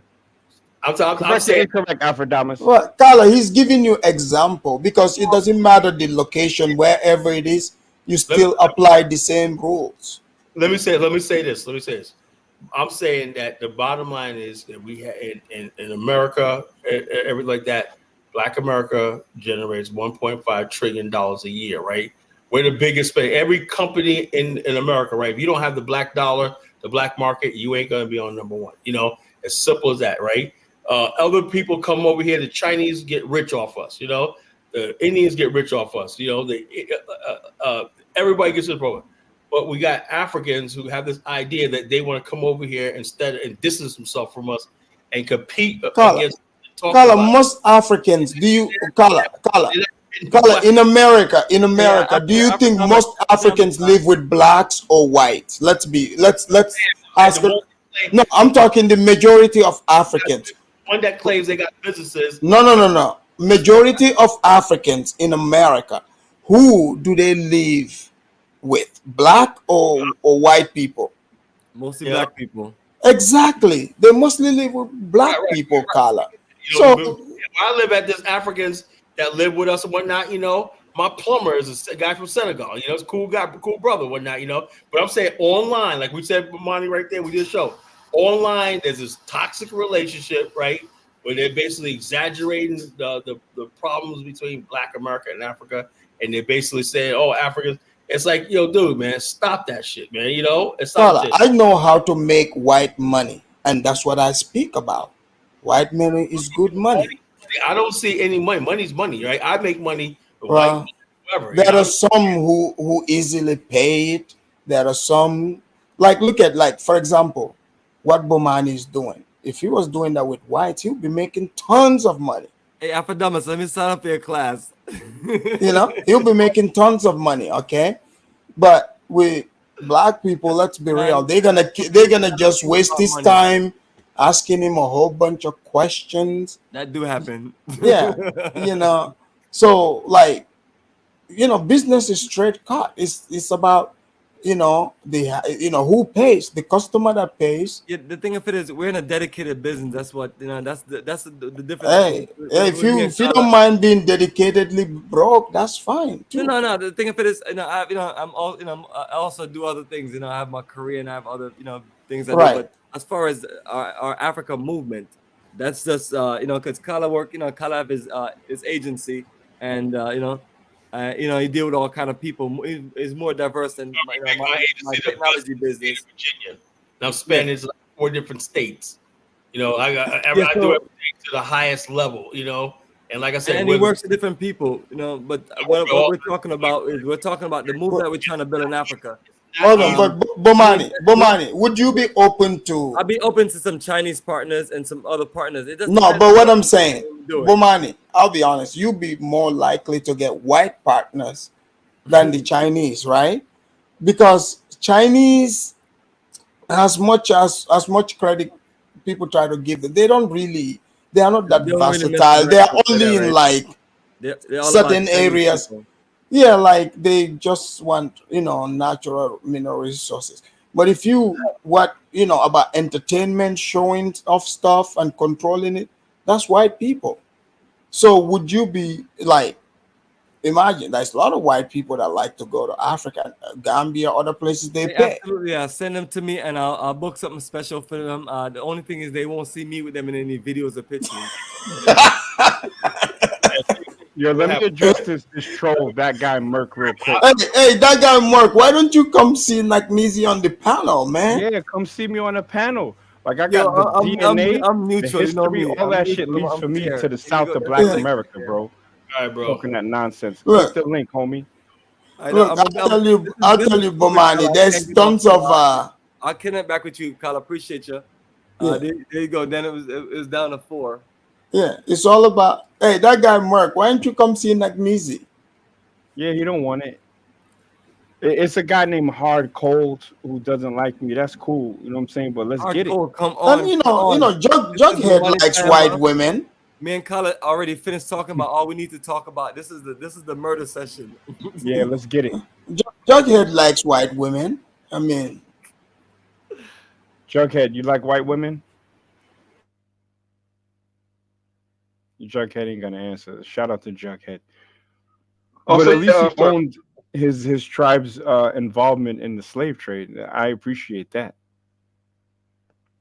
I'm true to the facts. All West Africa's guilds, no one's innocent. The Arabs, the African chiefs, no one's innocent. We all blood in our hands. No one's innocent. But at least you know the Gambia. Look, the Gambia didn't exist. The Gambia is what's the Gambia? A small little region, just next to Togo. Look, you're irrelevant. But look, regarding next year, we got to get receipts now. With Pan-Africanists, most of it will talk. Nothing's been done for the last 5 decades because it's been more rhetoric. Now, we want receipts.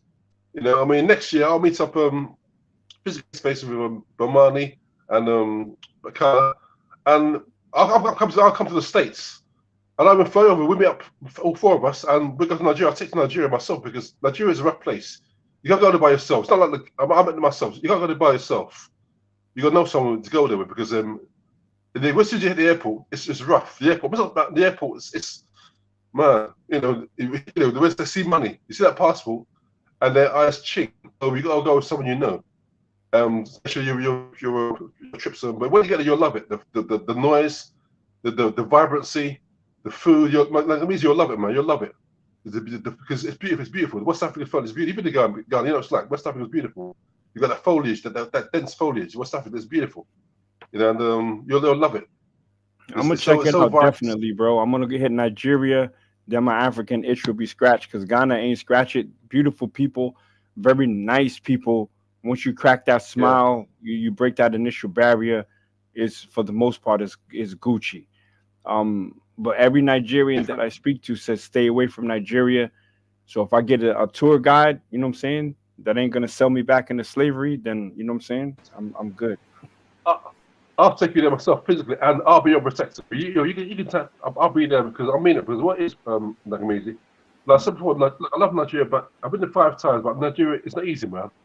But is there a way? Maybe do you think Nigerians try to discourage people from going there so they don't have a lot of people? Because if you look at it, Nigerians abroad, when they score big money, where do they run to? Nigeria. Why do they go there with that much money if it's so dangerous? You got a lot of Nigerians, we talk with both. Sometimes we talk with folks. A lot of Nigerians, we're like the Bilko. You know the Bilko? America, you know, we're talk last. We're not. There's something with genuine business.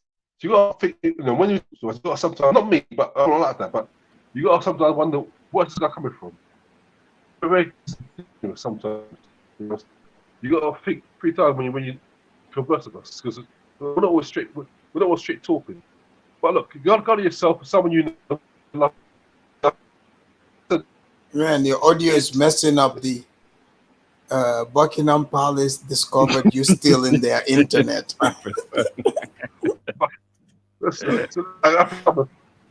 You're a joke, but you're not funny.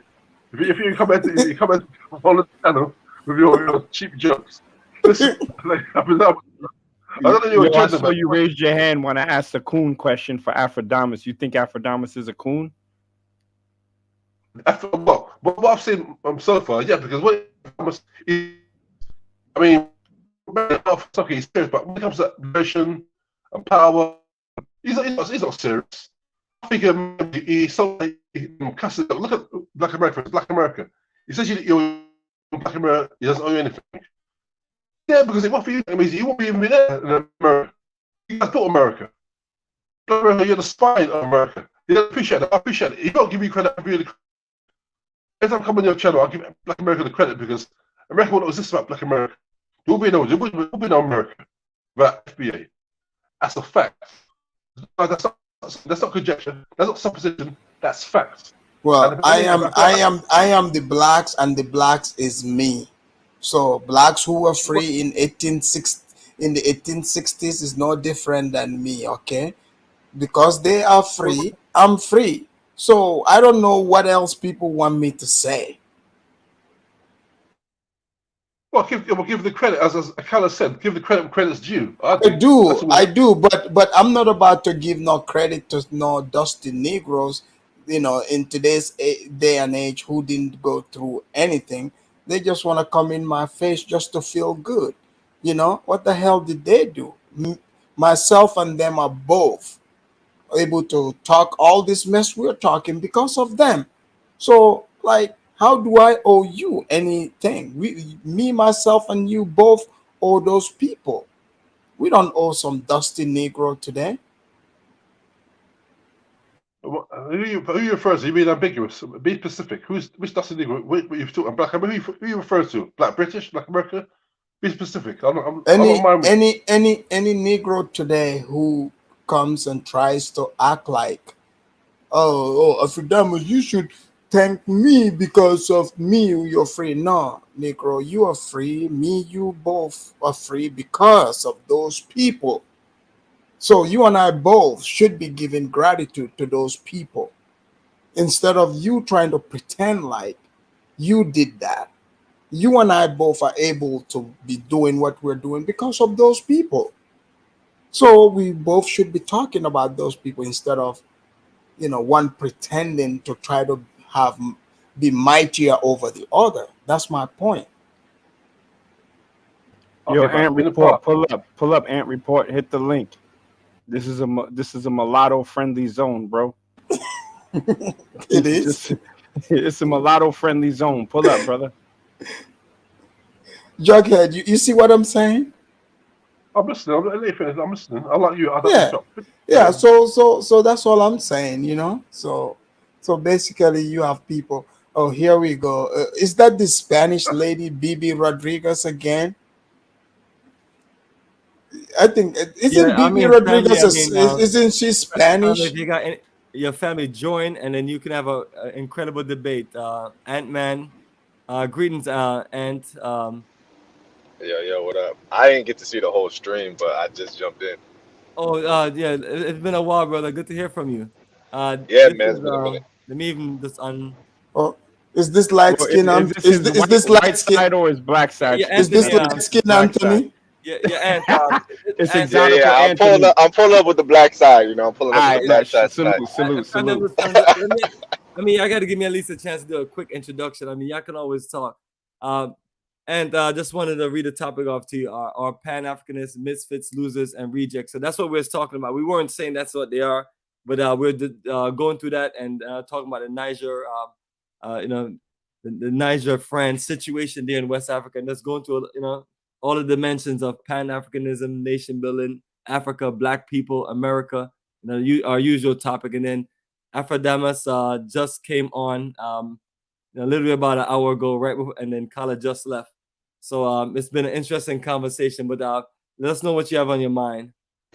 When you say Pan-Africanists, are you talking about the ones in the West that like we're familiar with, like on YouTube? I'm mainly talking about the fake ones who call themselves Pan-Africanists, but yeah. Oh, yeah. Yeah, there's definitely 99% of them are definitely fake. I think it's just a grift. It's just a hustle. You know what I mean? Like the whole tourist hustle, you know what I mean? Because some people are really doing tours and they like generally, like you know what I'm saying? But then there's some people who they can't do anything in Africa. So they just be like, you know what? I'm gonna do tours and try to eat off your, you know what I'm saying? What you doing, your business. So there's a lot of people doing it. But as far as like the Niger, I've been looking at that situation. It's a crazy situation. I don't know, like currently, like the last couple of days, what Nigeria is gonna do, because I heard they were supposed to put troops on the ground, but you know, basically the francophone countries up there are sticking together? Is that still like current, or does something else change? No, they are. Nigeria is a total sellout. They've been sellout since, the Atlantic slave trade, and now they got a president, Bola Tinubu, from Madam Tinubu, a I big was just about sellout. to ask you. You know about Madam Tinubu? That's right. Tinubu, So big slave but, trader. but to be fair though, Bola Tinubu, many Nigerians rejected him. And speaking of we can only speak about Tinubu. What Niger exposed is the real sellouts, because that president in Niger, first of all, he's from the Motisa tribe. He's a light skin, Anthony's people.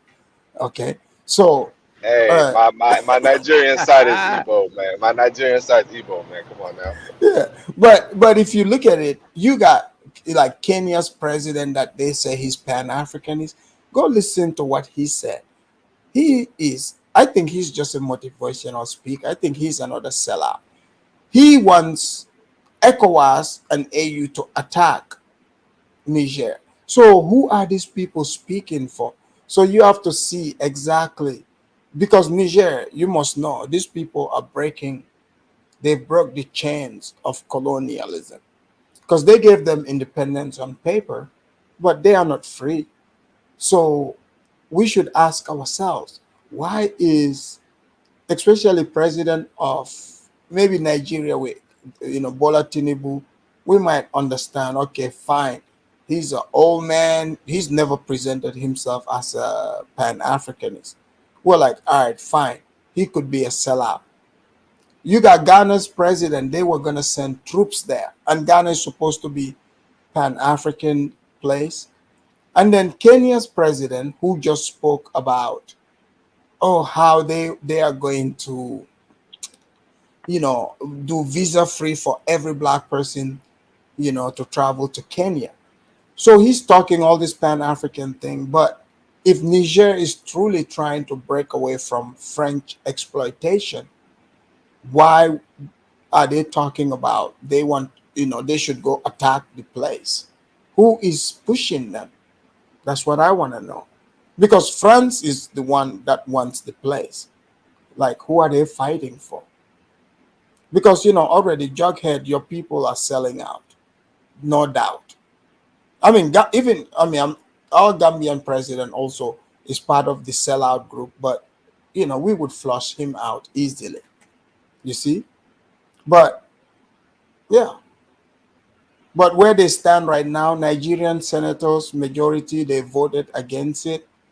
Majority of Nigerian citizens are against it. So, and yeah, that's where it's at. So they're not gonna go to war, because you need majority Nigerians to go in, and Nigerians are giving the thumbs down. So I don't think any fight is gonna happen. I can answer that. Well, Shane, Nigerians show some sense. By the way, Ant-Man, welcome to the chat. Now, Nigerians usually showing some sense for a change. Yeah, I said before, Afridamus. Nigeria doesn't have leadership. Nigeria is a plantation owned by Shell and BP. And that guy there, that officer, is a plantation overseer. He's not a leader. Hence why I can say what he said. I said before, this idiot wants to threaten his neighbor, his black neighbor. Those Arab scum that sell his people, he doesn't threaten them. In Mauritania, North Sudan, blacks still being sold as slaves. He doesn't threaten them. But it was threatening. See, black things have got sticks of smoke over blacks. But the Arabs are coming along, we kick our ass. The Chinese come and kick our ass, we don't retaliate.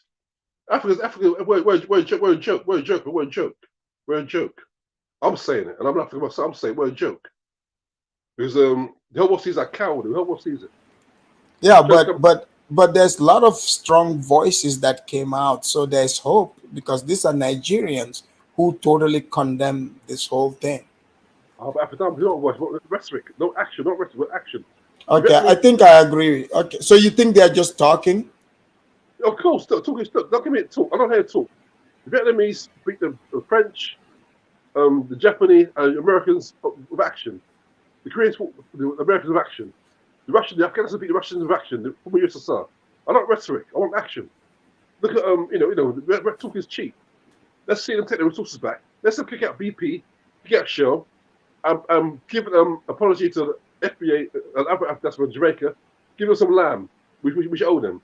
Then I'm down the pressure. Cool. Yeah, but it's not that simple though, because from what I've been seeing, man, it's like Europe, they pretty much control the network. That's the big problem. So even if you get control over the resources, you can't really sell them. Who are you going to sell them to? You can't even sell them to your neighbor because they're going to be part of that system. So you see what I'm saying? That's the big issue, is you got to create a completely new system where you're able to export, you know, and import resources from your neighbors rather than importing them from, like, you know, Europe. Am I still on? Yeah, go ahead. Oh, sorry. You hear me? Yeah, we can hear you. BB Rodriguez, stop being a hater and spreading false information. Go ahead, Jughead. Yeah, ignore her. Yeah, Ant, man, good point. But I always got that question, Ant, because people say,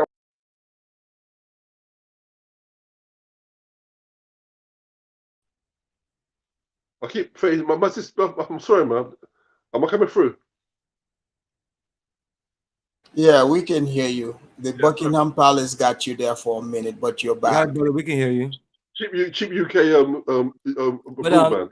But Afrodamus, who's this baby person? Why are they on you? Because BB is just you know, a troll. You know, BB is I believe as a white woman who, you know, comes in black areas, and it's even in my channel always, you know, spreading false information. Yeah, they can't leave us alone. Well, he or she, whoever it is calling you an African African chameleon. Yeah, see, chameleon. yeah, BB is a clown. Well, forget her. Let me just answer the question. Thank you. Ant, you made a good point about if they cut off our markets. But look, Ants, Africa's a continent, it's not countries, continents. Forget the Arabs. There are 48 black countries, 49 sub-Saharan Africa. We got market with each other. We can trade with China, Russia, Iran, the BRICS nations. The West is finished. We don't need them. West is finished. The BRICS and Africa are the future. So, you know, Africa needs the West the way I need the suntan. We don't need them. So, you know, it won't be easy. No, you're absolutely right, but that's why that's one of my issues with Pan-Africanism, because if you have half of Africa working with Russia and China, but then you got the diaspora working in the West, we're pretty much kind of trapped here. So we're kind of working in the West. It's going to be a conflict, as you see right now with Nigeria and certain West African states, with people who are like, okay, we don't want France over here no more. We might want to work with Russia. And even with Ethiopia, you remember when there was people going to the embassy over there trying to basically sign up to fight. So there goes another conflict right there, as far as like, who are we going to side with? That's basically what I'm saying. If you're a Pan-Africanist in the West, what are you going to do? Are you going to continuously side with the West because maybe you're from Nigeria or Ghana? Or are you going to say, you know what, I'm siding with whoever's rebelling against Europe? You know what I mean? I can answer that. Yo, Ant, what embassy you talking about? That you talking about the Americans, the black? I don't Americans remember who. I mean, well, like, it was in Ethiopia. I don't remember. Like, I swear it was Ethiopians going up to the Russian embassy in Ethiopia or some shit like that, where they were trying to like turn on when this was going down. So yeah, I don't know. You don't remember that?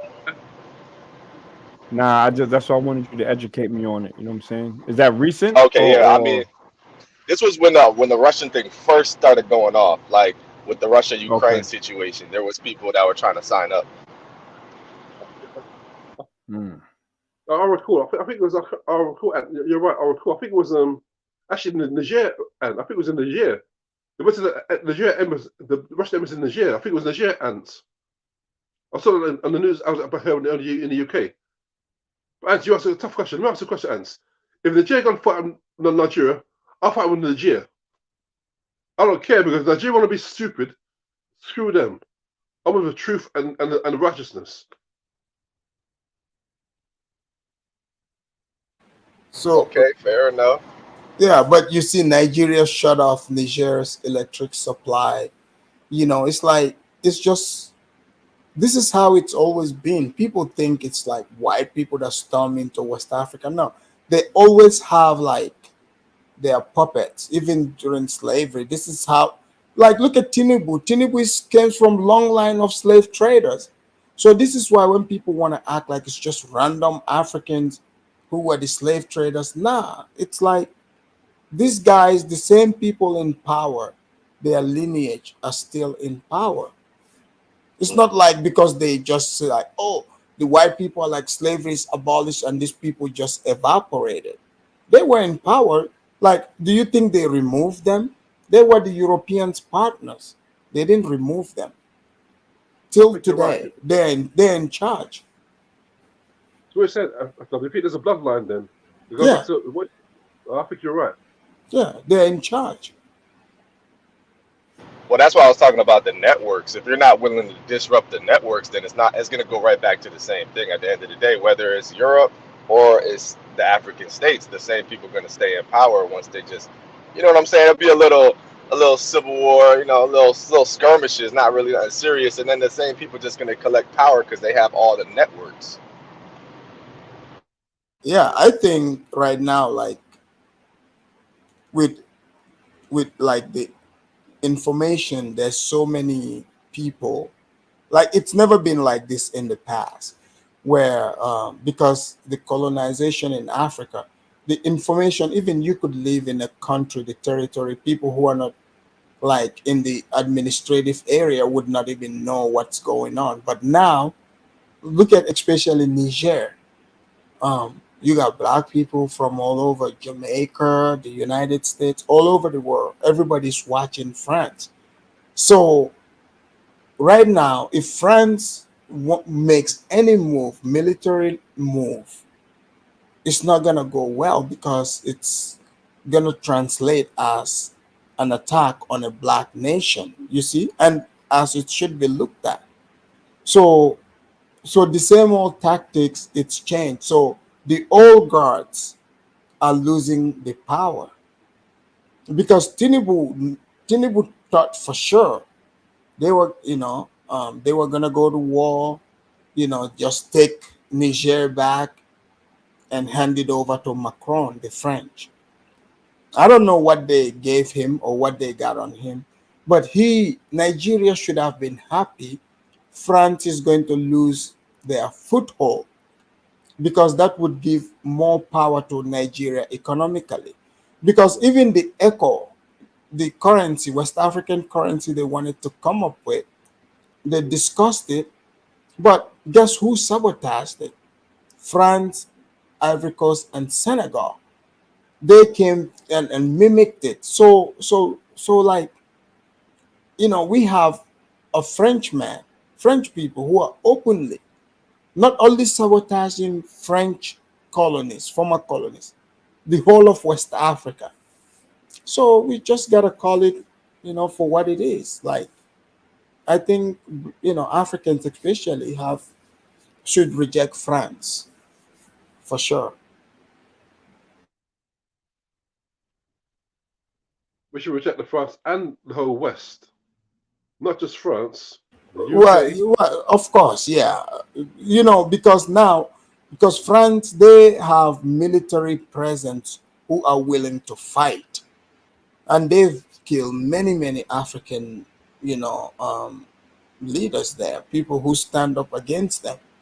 So that's why they are priority, because they truly believe they own Africa.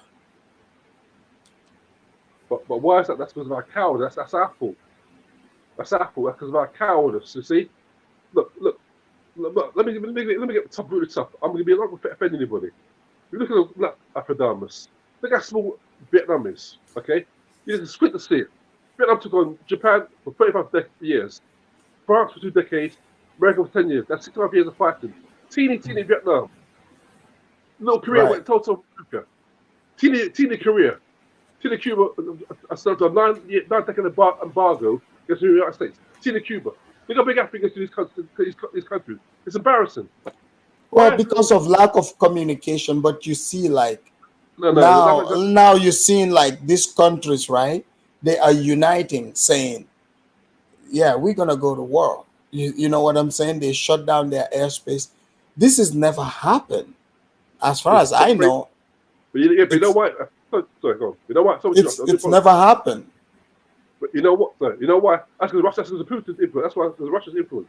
That's why. Because of Russia. That's some backbone now. But this should have been done decades ago. It's late in the game. Yeah, but they didn't know the game, so they are it looks like they are learning.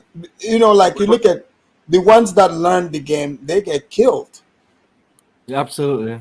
Yeah, they get killed. Hey, brothers, I'm out. I don't want to leave abruptly. You're right. You're right. To everybody on the panel, I'll check y'all later. Yeah, me too. Not easy. I was about to just reach out to you, man. I was like, checking to see if you had anything to share. On the night. Nah, nothing to share. Just I wanted to chime in on this topic.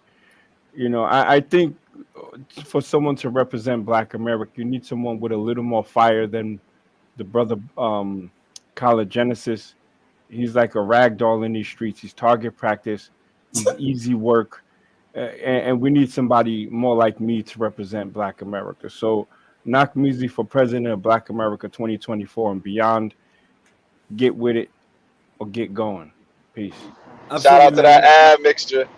I'm sure Color. Shout out to ad mixture. Shout it out. You heard me. Respect my ad mixture. The Motisa tribesmen. The Motisa tribe. I'm the chief of the Motisa. Motisa. guys, I gotta go to bed too, man. I'll talk to you guys later. Peace out. Right, man. Peace. Yo, Aunt, you ever heard of the Motisa tribe? Yeah. I heard Afrikstan talking about that. I'm gonna tell you about the Motisa tribe, son. He said Motisa, and I'm like, shit, I never heard of this tribe. So I'm on Googling this shit. I'm like, maybe I'm spelling it wrong. I like to know about all these tribes, and then I'm like, I came across Urban Dictionary. I said, this fucking dude. Yeah, I didn't peep it. I didn't peep it either at first, and then I'm like, oh damn. I was like, that shit funny. That shit funny as hell, son. And I embrace it, bro. Yo, what's up with the Golden Sphere, bro? Bro, that shit is a wrap. I nuked that damn movement, bro. Nah, it was a whole bunch of just simps in there trying to get some kitty, you know what I mean? Yeah. And they was hating on the kid. There was mad racists in there, bro. They was mad because they said I sound too black. They were saying what? Yeah, bro. They were saying I sound too black, that I'm not really mixed, and that I got a black girl. Like, yo, dudes was hating on me, dog. I'm like, man. Let me ask you a question. That much Do they ever shoot at the white man?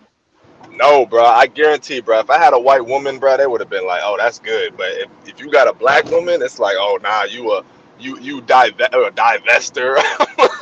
What the hell going they on? Called like, you a divester when bro, you I was called a divester. Yeah. I was like, bro, I'm out of this. I'm trying to help you out. You know Angry Biracial? Yeah, I heard of him. Son, I was supposed to, I tried to talk to the brother, reach out and like find out what his anger towards his black side was and all of that shit. But we talked, and then right after he started banging at black people. Bang! I'm like, yo, a lot of these biracials are anti-black, bro. Yeah, facts. Because some of the dudes, bro, they came out of the pro-black spaces and they couldn't get they black queen. So now they mad or whatever. And the women, the women gonna be mad. They gonna have a little beef with the women and stuff. But yeah, bro, and a lot of the women was coming at me too, like, oh, you're really black. Oh, you talk too black. All your audience is black. Like, I'm like, what the hell? Like, serious? Yeah, that's the problem, bro. Crazy. And like, I fuck with biracials that are pro-black. You know what I'm saying? Not the confused ones. If you say like, yo, I'm biracial, but I fuck with my black side, I identify, I fuck with you.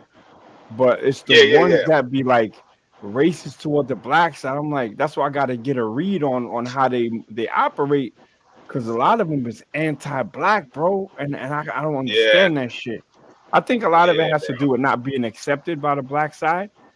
But historically, they were never really accepted by the white side either. You know what I'm saying? But it's easier to shoot at black people than white people, I think.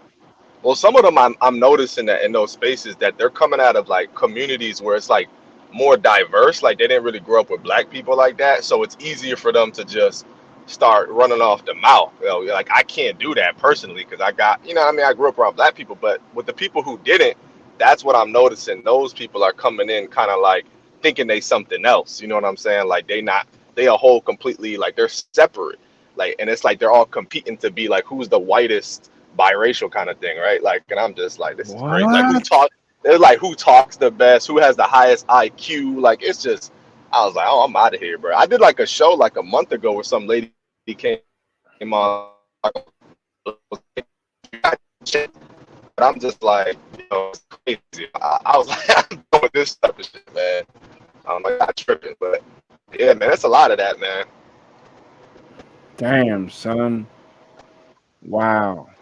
I thought you knew though, because I saw you in some of those spaces sometimes. So I'm like, I thought you kind of knew. But I'm like, damn. Nah, I frequent there, but I always felt like, you know what I'm saying? Like, I respect the MGM, the biracial space enough to not really fuck with it like that. To say, let y'all work out y'all issues or whatever. And if I come through and it's a black topic, then I'm gonna chime in on the black topic. But then I saw it was like mad beef. And I said, that's internal shit, and I ain't fucking with it. You know what I'm saying? Because you already know like how I feel. But I'm just like, I just felt like I was listening to a conversation that I didn't have no business listening to. Yeah, because there's some people that they kind of want to form their own thing, which is okay, go ahead, do that. And then there's some people who they just kind of want to say, okay, you know, this is my identity, I respect it. But at the end of the day, like I'm still part black. You know, I'm not gonna diss my own half. You know, half of me, right? So like that's where the conflict is. So you got people like me who's not gonna diss that side, and my woman's black. You know what I'm saying? And you got some people who are like, you know what, I want nothing to do with them. We only got to date other people like us, and we got to create kind of like a Creole class of people. But that's not gonna work because a lot of those dudes are lame. You feel me? So they're not gonna do that. None of the women is messing with them. So that's where the conflict comes, you know. I agree with Dr. Heath Huxtable. It takes two black parents to be black, 100% fact. But I do respect the humanity of biracial and multiracials. But like, I just was surprised that it was so anti-black here in Holland. They literally they don't ever put a black person on camera with another black person on the TV. It's always a black with a white, or like a MGM with a white person. They never put like a black family on TV here.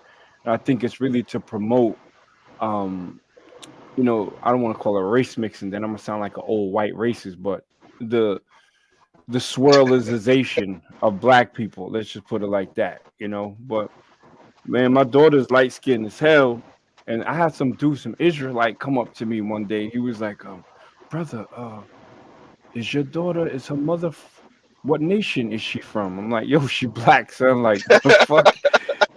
That nation. I saw a dude in the gym with them fringes on the other day. I'm like, oh shit. Yeah, they work out with the fringes too, son. Yeah, I'm like, oh damn. Let me duck out of here before you figure out who I am. Exactly, right. But yeah, man, I don't really rock with them. I try to give them some free publicity, try to hype their stuff up, bro. But I got attacked, bro. I got attacked worse than I was in the Pan-Africanist spaces, man. I'm like, damn. Like, dudes was talking about calling my job, calling my parents. I'm like, bro, you can't even see me in the street, bro. You got to be on some, you know what I mean? Some pussy shit and be like, yo, I'm going to call your job. I'm like, bro, so you can't even really go back at them because they gonna like, oh, you threatening me. So I'm like, man, whatever, man. Y'all ain't about shit. So, I mean, yeah, that's a wrap. All right. I mean, I'm sure you're going to see. You still rock with Brandon? I mean, I don't really go over there too much. Like, he's kind of slowly retiring because his hustle's kind of drying up. You know, now he's trying to go to the whole Black Republican thing. Oh, wow. You talking about Pan-Africanism strikeout? Yeah, that. I don't rock with him. Yeah. As a black man, you know what I'm saying? I wish him the best, but he started driving a coon train. Yeah, brother, he went rogue, yo. I mean, me and we were good friends. Me, him, and Carla. But he just went rogue. And then Dinah is another one.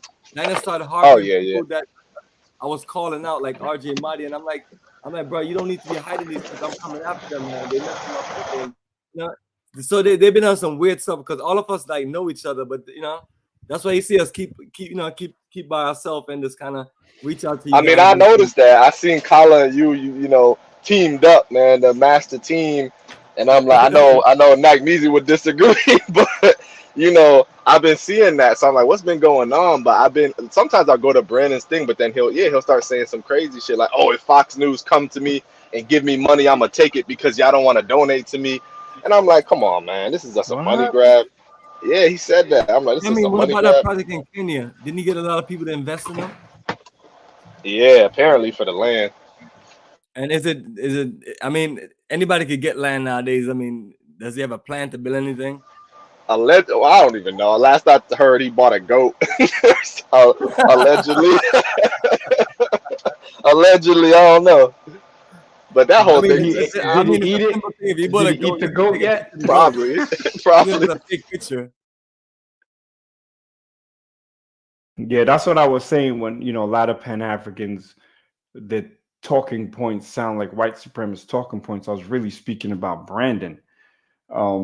He just sounds at times like a Klans member. Like he doesn't see anything positive in Black America, but he ignores all the bullshit in Africa. I'm just like, homie, like what part of Pan-Africanism is that? But like you called out a while ago, Nak, you were calling out that it might be something more personal with him.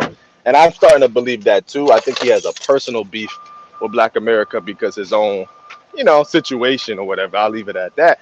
His own, like, you know, upbringing or whatever, so that he wants to project that onto everybody. Like, I had an argument with him before when he was trying to talk about my family and all this. And I'm like, bro, you don't know my family, but we all know yours. You know what I'm saying? So I can see why you're upset because, you know, my dad was the business owner. And unfortunately, you know, your dad made bad choices. But I even talked about that on his show. So I'm like, I think that's where his like issue comes from, because he has that, he's upset. You know what I'm saying? He's like a hurt child in a way where he's like, why didn't I get? Did y'all see him go at Neferkari? That would have showed everything. If y'all see him go at Neferkari, Tell me about that.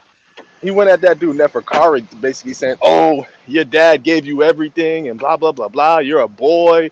And I'm like, why are you mad at another dude because his dad is successful in America, got businesses, and I guess he got a whole bunch of pharmacies. So I'm like, his dad did the right thing, and you're mad about that, and you're basically calling him a boy, and oh, you didn't do anything by yourself. And I'm like, isn't that it's the goal in a way to kind of give your kids something so they can have a leg up. So why are you kind of shitting on him because of that? I guess the dude Neferkari is a Haitian American, I think, 27 years old, and he was going at him, and I'm like, come on, man, that sounds like jealousy right there. Like, and Neferkari called it out. He made a video, you know, going at him, pretty much saying a lot of the same things I said.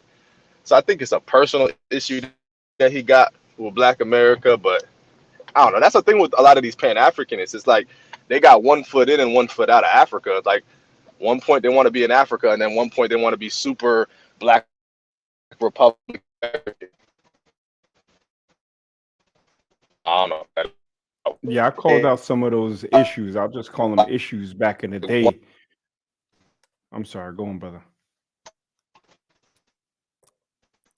Yeah, Anta, go ahead. Like they got one foot.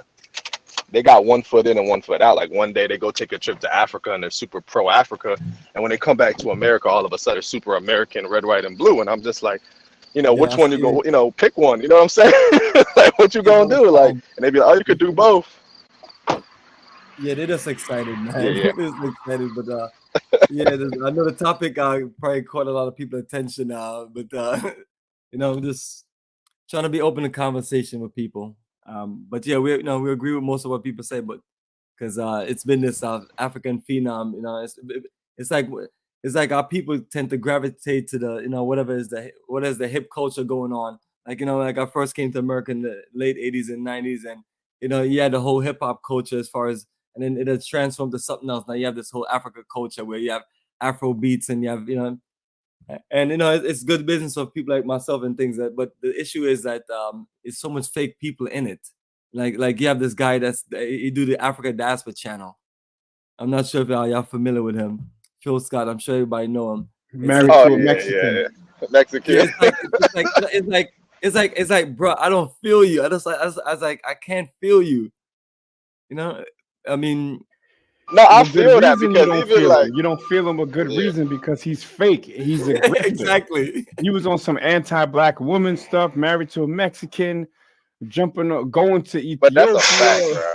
He's a cornball. You know what's funny? You know when people used to say shit like, "Oh, you know, you can't talk black and sleep white." So it's funny because I used to hear that way before I met the woman I'm with, but now I fully understand that because I'm like, you know, my woman's black, we got kids and everything, live together. So these dudes will talk like Phil Scott, and then when he's done talking about pro-blackness on YouTube, he go in the kitchen and, you know what I'm saying, like rice and beans and shit. Like, come Some on, man. chimichanga shit. Like, honey, are the chimichangas ready? Yeah, and I'm like, here. what the hell? Yo, y'all saw the video with him in Ethiopia, you know, trying to give the people some money and dancing, bro. It was shameful, man. No, I didn't see it. Tell us about it. Bro, he got a video where he's in Ethiopia, you know, his first time, I guess, in Africa, and he has like some money in his hand, and he's like, oh, donation, trying to give like these passing Habesha people some money. So they start dancing, you know, doing a little Eskiska dance, and then he's trying to do the dance with them. It was just embarrassing, bro. You got this big ass dude, like 350 pounds, trying to do some dances, and I'm like, this is embarrassing, man. Like, it's on his page. I think he did when he did a response to the Hodge twins, I think he played the video of him in Africa, but it's embarrassing, man. Yeah, he literally just jumped on the African bandwagon, and now you got the African Diaspora channel. You got all these people, and now all they doing is just whatever news come out, they just regurgitate it and just make a show of it, you know. And it's like basically nothing original. You know, Yeah, facts. And nothing West African. Go ahead, brother. Go on, Jug. First, guys, yeah. Look, we guys got to be serious because we've been talking. No, I mean Pan-Africans. We've been talking the last 4 or 5 decades. Now it's becoming a business. Now we've got to put a deadline on this because everyone's going to Africa, taking our land, taking our resources, buying up land. If we don't get a stop to this, by the middle of the century, we'll be tenants of their own land. They're buying up land as we speak. They're not playing. They want land by 2050. China and India will be 5 billion. There's those two alone. They need land and resources. I guess they're going to be looking. So we Pan-Africans, we're going to start talking and start doing because you know, no one's waiting for that. No, everyone's getting busy except us. You know, so I'm serious. I know Bomani is, I know Color is, I know that means, you know, I'll say you got to stand with yourself first. Your tribe first, FBA. You start where you are, definitely. But I know you're amenable to make some people that are serious. Because you know, I know you got the wisdom and the vision to look ahead and see people who are serious and join with them. I'm one of those guys. I mean, next year I'll make it happen. We'll meet up, man. I'm coming to America with C. Bomani and Color, and I'll fly over. One of your New York brother. I'll fly over to meet where we meet up, man. The 4 of us, because we've got some plans we can't discuss over the internet. You've got to be wise, you know. Not certain plans I've got. You got to discuss over the internet. I want to talk face to face. But yeah, man, I got a deadline by 2035. If you don't put Afrikstan, we're full of shit. Hold me to that. And that means I'm putting my neck out. I'm here to say this now, online, in public. But another 12 years, 20 years, if you don't put Afrikstan, we're full of shit. Because I'm saying now because we've got to start moving the goalposts. We've got to stick to it. We keep moving to the goalposts. We Pan-Africanists. That's why people think we're a joke. Because we've been talking, nothing's been built. And we've got, you know, even down in the Nawabians, but was it the Nawabians built their palace? Was it then Dr. York? Even he built something at least. You know what I mean? And they're a joke. So, you know, we've got to start building now because, you know, otherwise people regard us as a joke. We'll hear as rhetoric and no action. Well, I'm going to put a stop to that.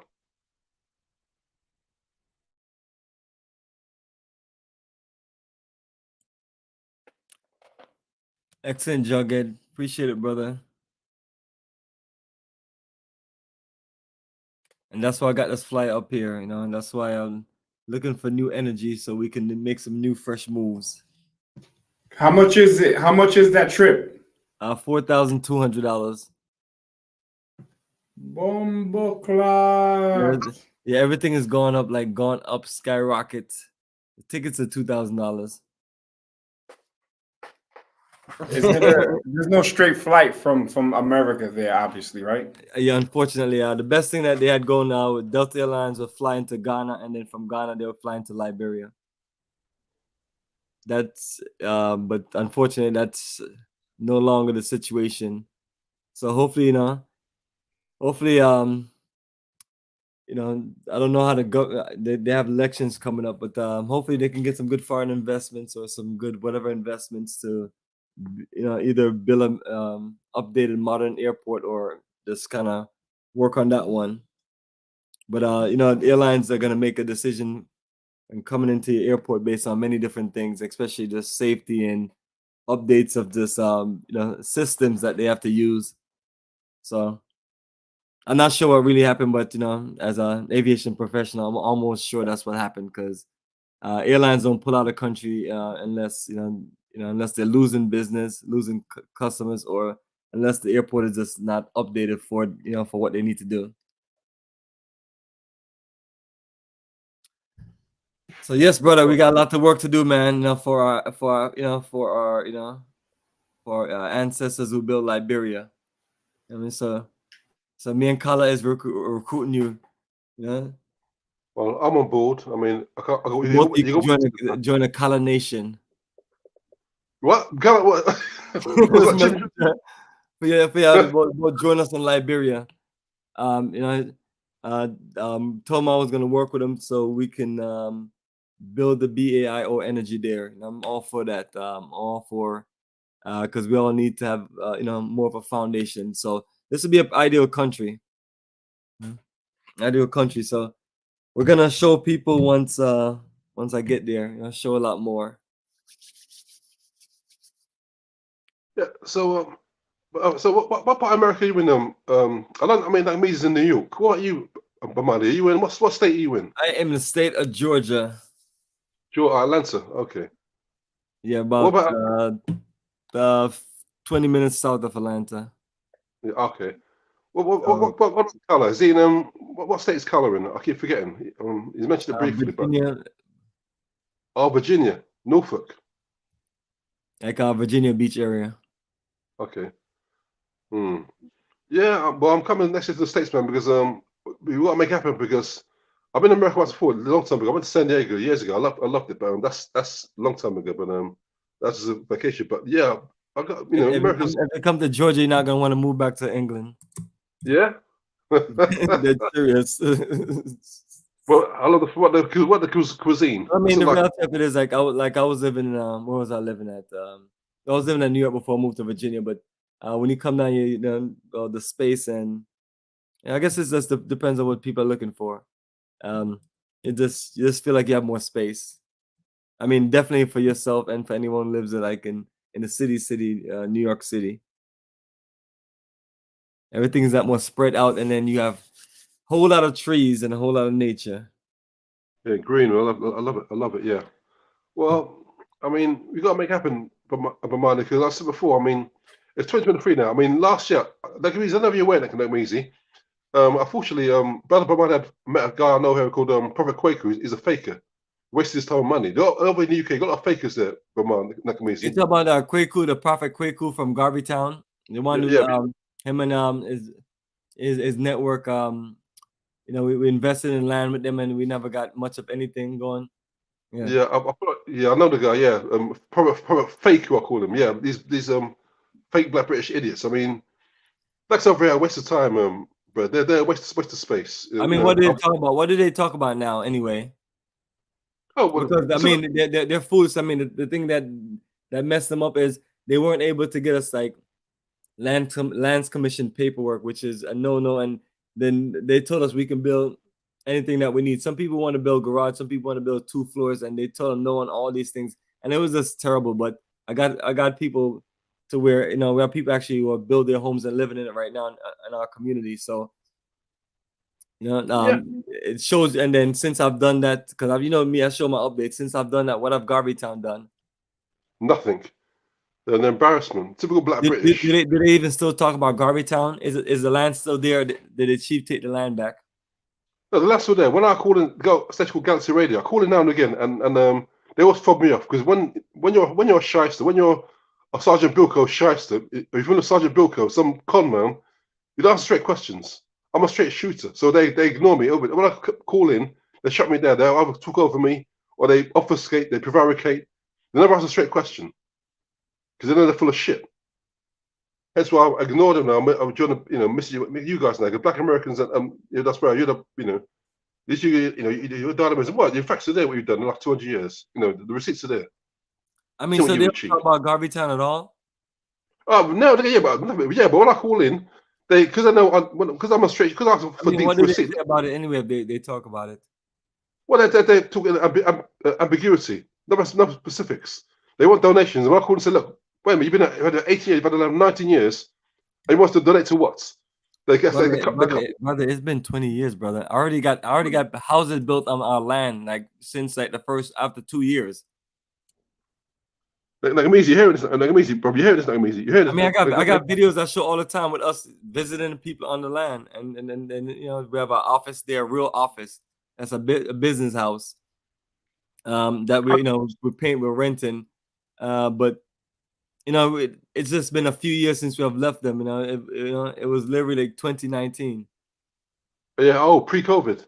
It was summer 2019, and then now it's summer 2023. 4 years later.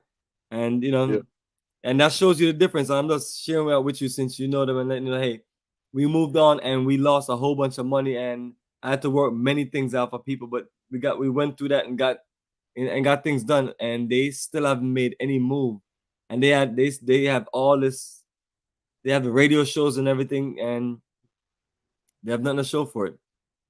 The two biggest embarrassments of the black community, global family, Bomani, Nigerians and Black British. Well, two embarrassments of the black family, because Black British has been there almost 9 decades, ain't built shit. If you go up to the UK, you see the business built by Turks, Asians, small hats, even Europeans. Been there 5 minutes, have all surpassed us. You can look. I've got 2 science degrees, okay, and I can't find one black business I can send my CV to for a job. It's been almost 9 decades. Is that a disgrace? Been almost 9 decades, ain't built shit. Black British, man, we're the sad sack of the black family. We're the Sergeant Bilkos of the black family. We talk a lot, just talk fast, but no substance. So I've joined 5 organizations over here, and all of them are full of shit. None of them, they couldn't trust me. They donate money, and money disappears. You talk about strong talk. I'm sometimes a bit fiery. Sometimes a bit passionate. But it's because I have conviction. We're here to this is conviction talking. Not mad. This is conviction. I have it. And that's stuff that scares people because they know I'm serious.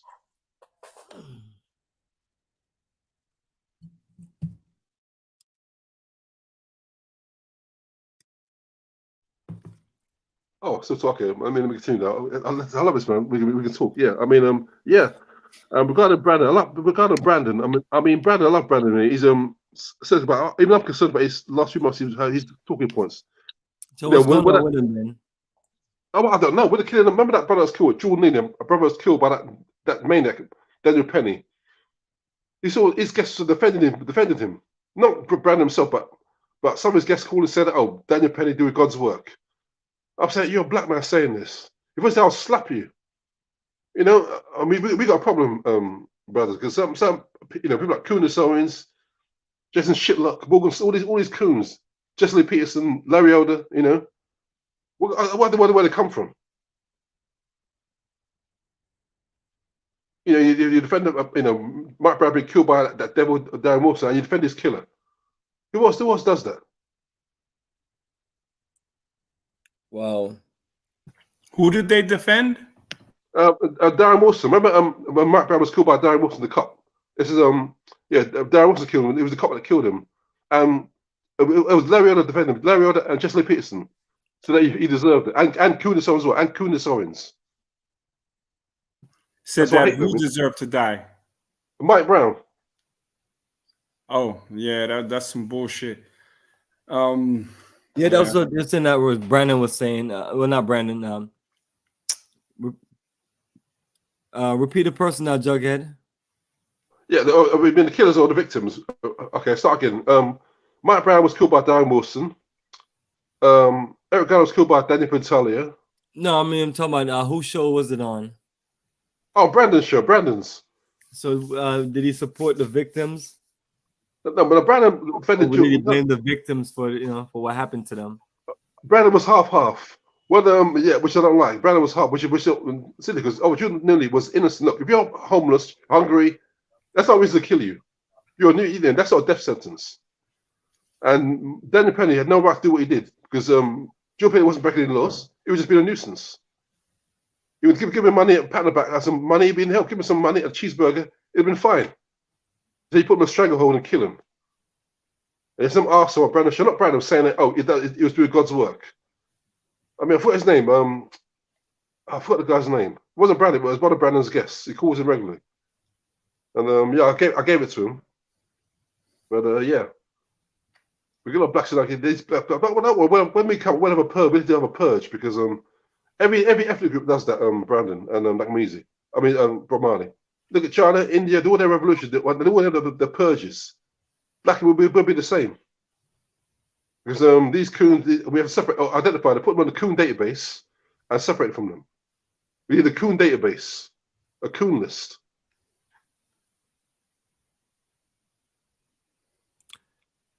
Absolutely, brother. The coon list, rock on. Not easy. You have anything you want to share before we close out? Nah, bro. Thank you for letting me rock out. Let me just close with this. I rock with you, and I definitely rock with College Genesis. I rock with Jughead. You know, we have to keep each other sharp. So when I go at my brother College Genesis, and I'm not hating him, I'm trying to get him, you know what I'm saying, to sharpen his sword. And if he's tired, then he just needs to go drink some warm milk with butter in it and sugar and go take his ass to sleep. Otherwise, he's going to get cooked. I don't want to see the brother get cooked. But, you know what I'm saying, there has to be a separation from brothers who are really about it, from those who just like the way the red, black, and green look on them. You know what I'm saying? I'm done with Pan-Africanism, but if y'all can make it pop, I support y'all. But for now, I'm going to be rocking for my Black American people first and foremost. Peace. Rock on, brother. You take care. Appreciate your energy. Peace. Respect for the UK, brother. Respect for the UK. Bomani, I'll go as well. I'm gonna yeah. Bomani, great broker. You've been a long time, man. Almost 8 hours, man. So I'll let you go. I mean, thanks for having me on your broker. 15 minutes. Wow. It's a marathon. Some beautiful closeout music, family. We're gonna play close you out with Sons of Africa. I'm gone. Take care. All right, take care, brother. So, family, appreciate everybody joining, and we'll connect with you on another live. Shining bright forever and ever. Come on and move away them dark clouds. Shining bright forever and ever.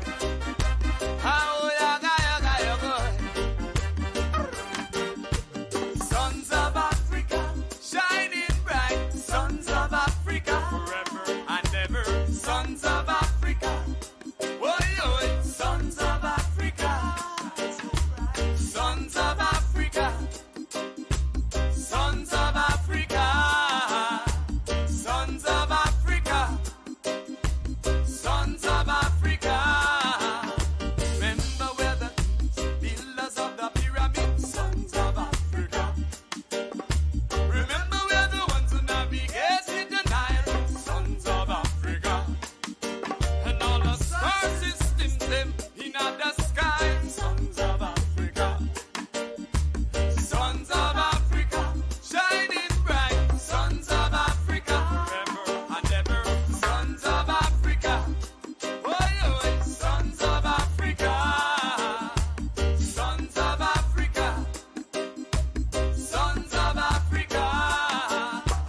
It was the year 1957. The African Republic of Ghana regained her independence from colonial forces under the careful leadership of the Honorable Dr. Bomani in Cuba. Blessed by His Imperial Majesty, Haile Selassie, Kadamawi, Kadamawi, Kadamawi. Hey, hey.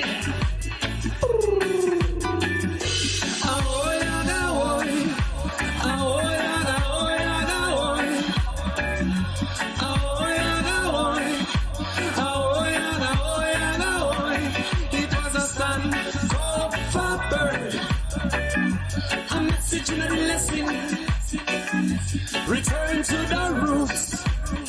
Come get your truths and your blessing, blessing. Son, go forward. A message and a lesson. Return to the roots. Come get your truths and your blessing, blessing. United we stand, and we standing strong. From the examples of Ghana, got to be working together. Black star, black generation. Ice, gold and green. Life, color, life, liberation. There can have been cross. Symbols from creation. It was a sun, cold, bird. A message and a lesson, lesson. Return to the roots. Come get your truth and your blessing, blessing. Son, go bird. A message and a lesson. Return to the roots. Come get your truth and your blessing, blessing. Return to your roots and get your blessing. Return to your roots and get your blessing, blessing. Return to your roots and get your blessing. Return to your roots and get your blessing. The call and response. Rhythms of Jimbe and Kete. Sounding far and distance. Regenerating vibration. From corner to curb. The million voices are heard.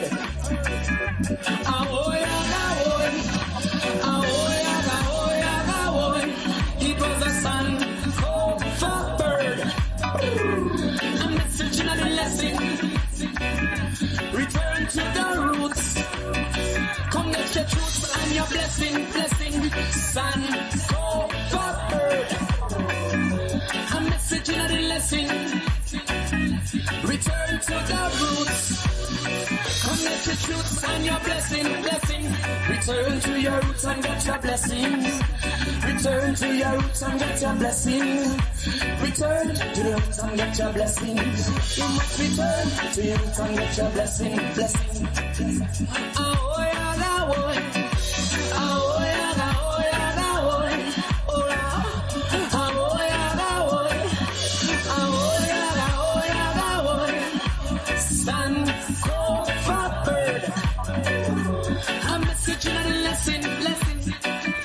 Return to the roots. Come get your truths and your blessing, blessing. Son,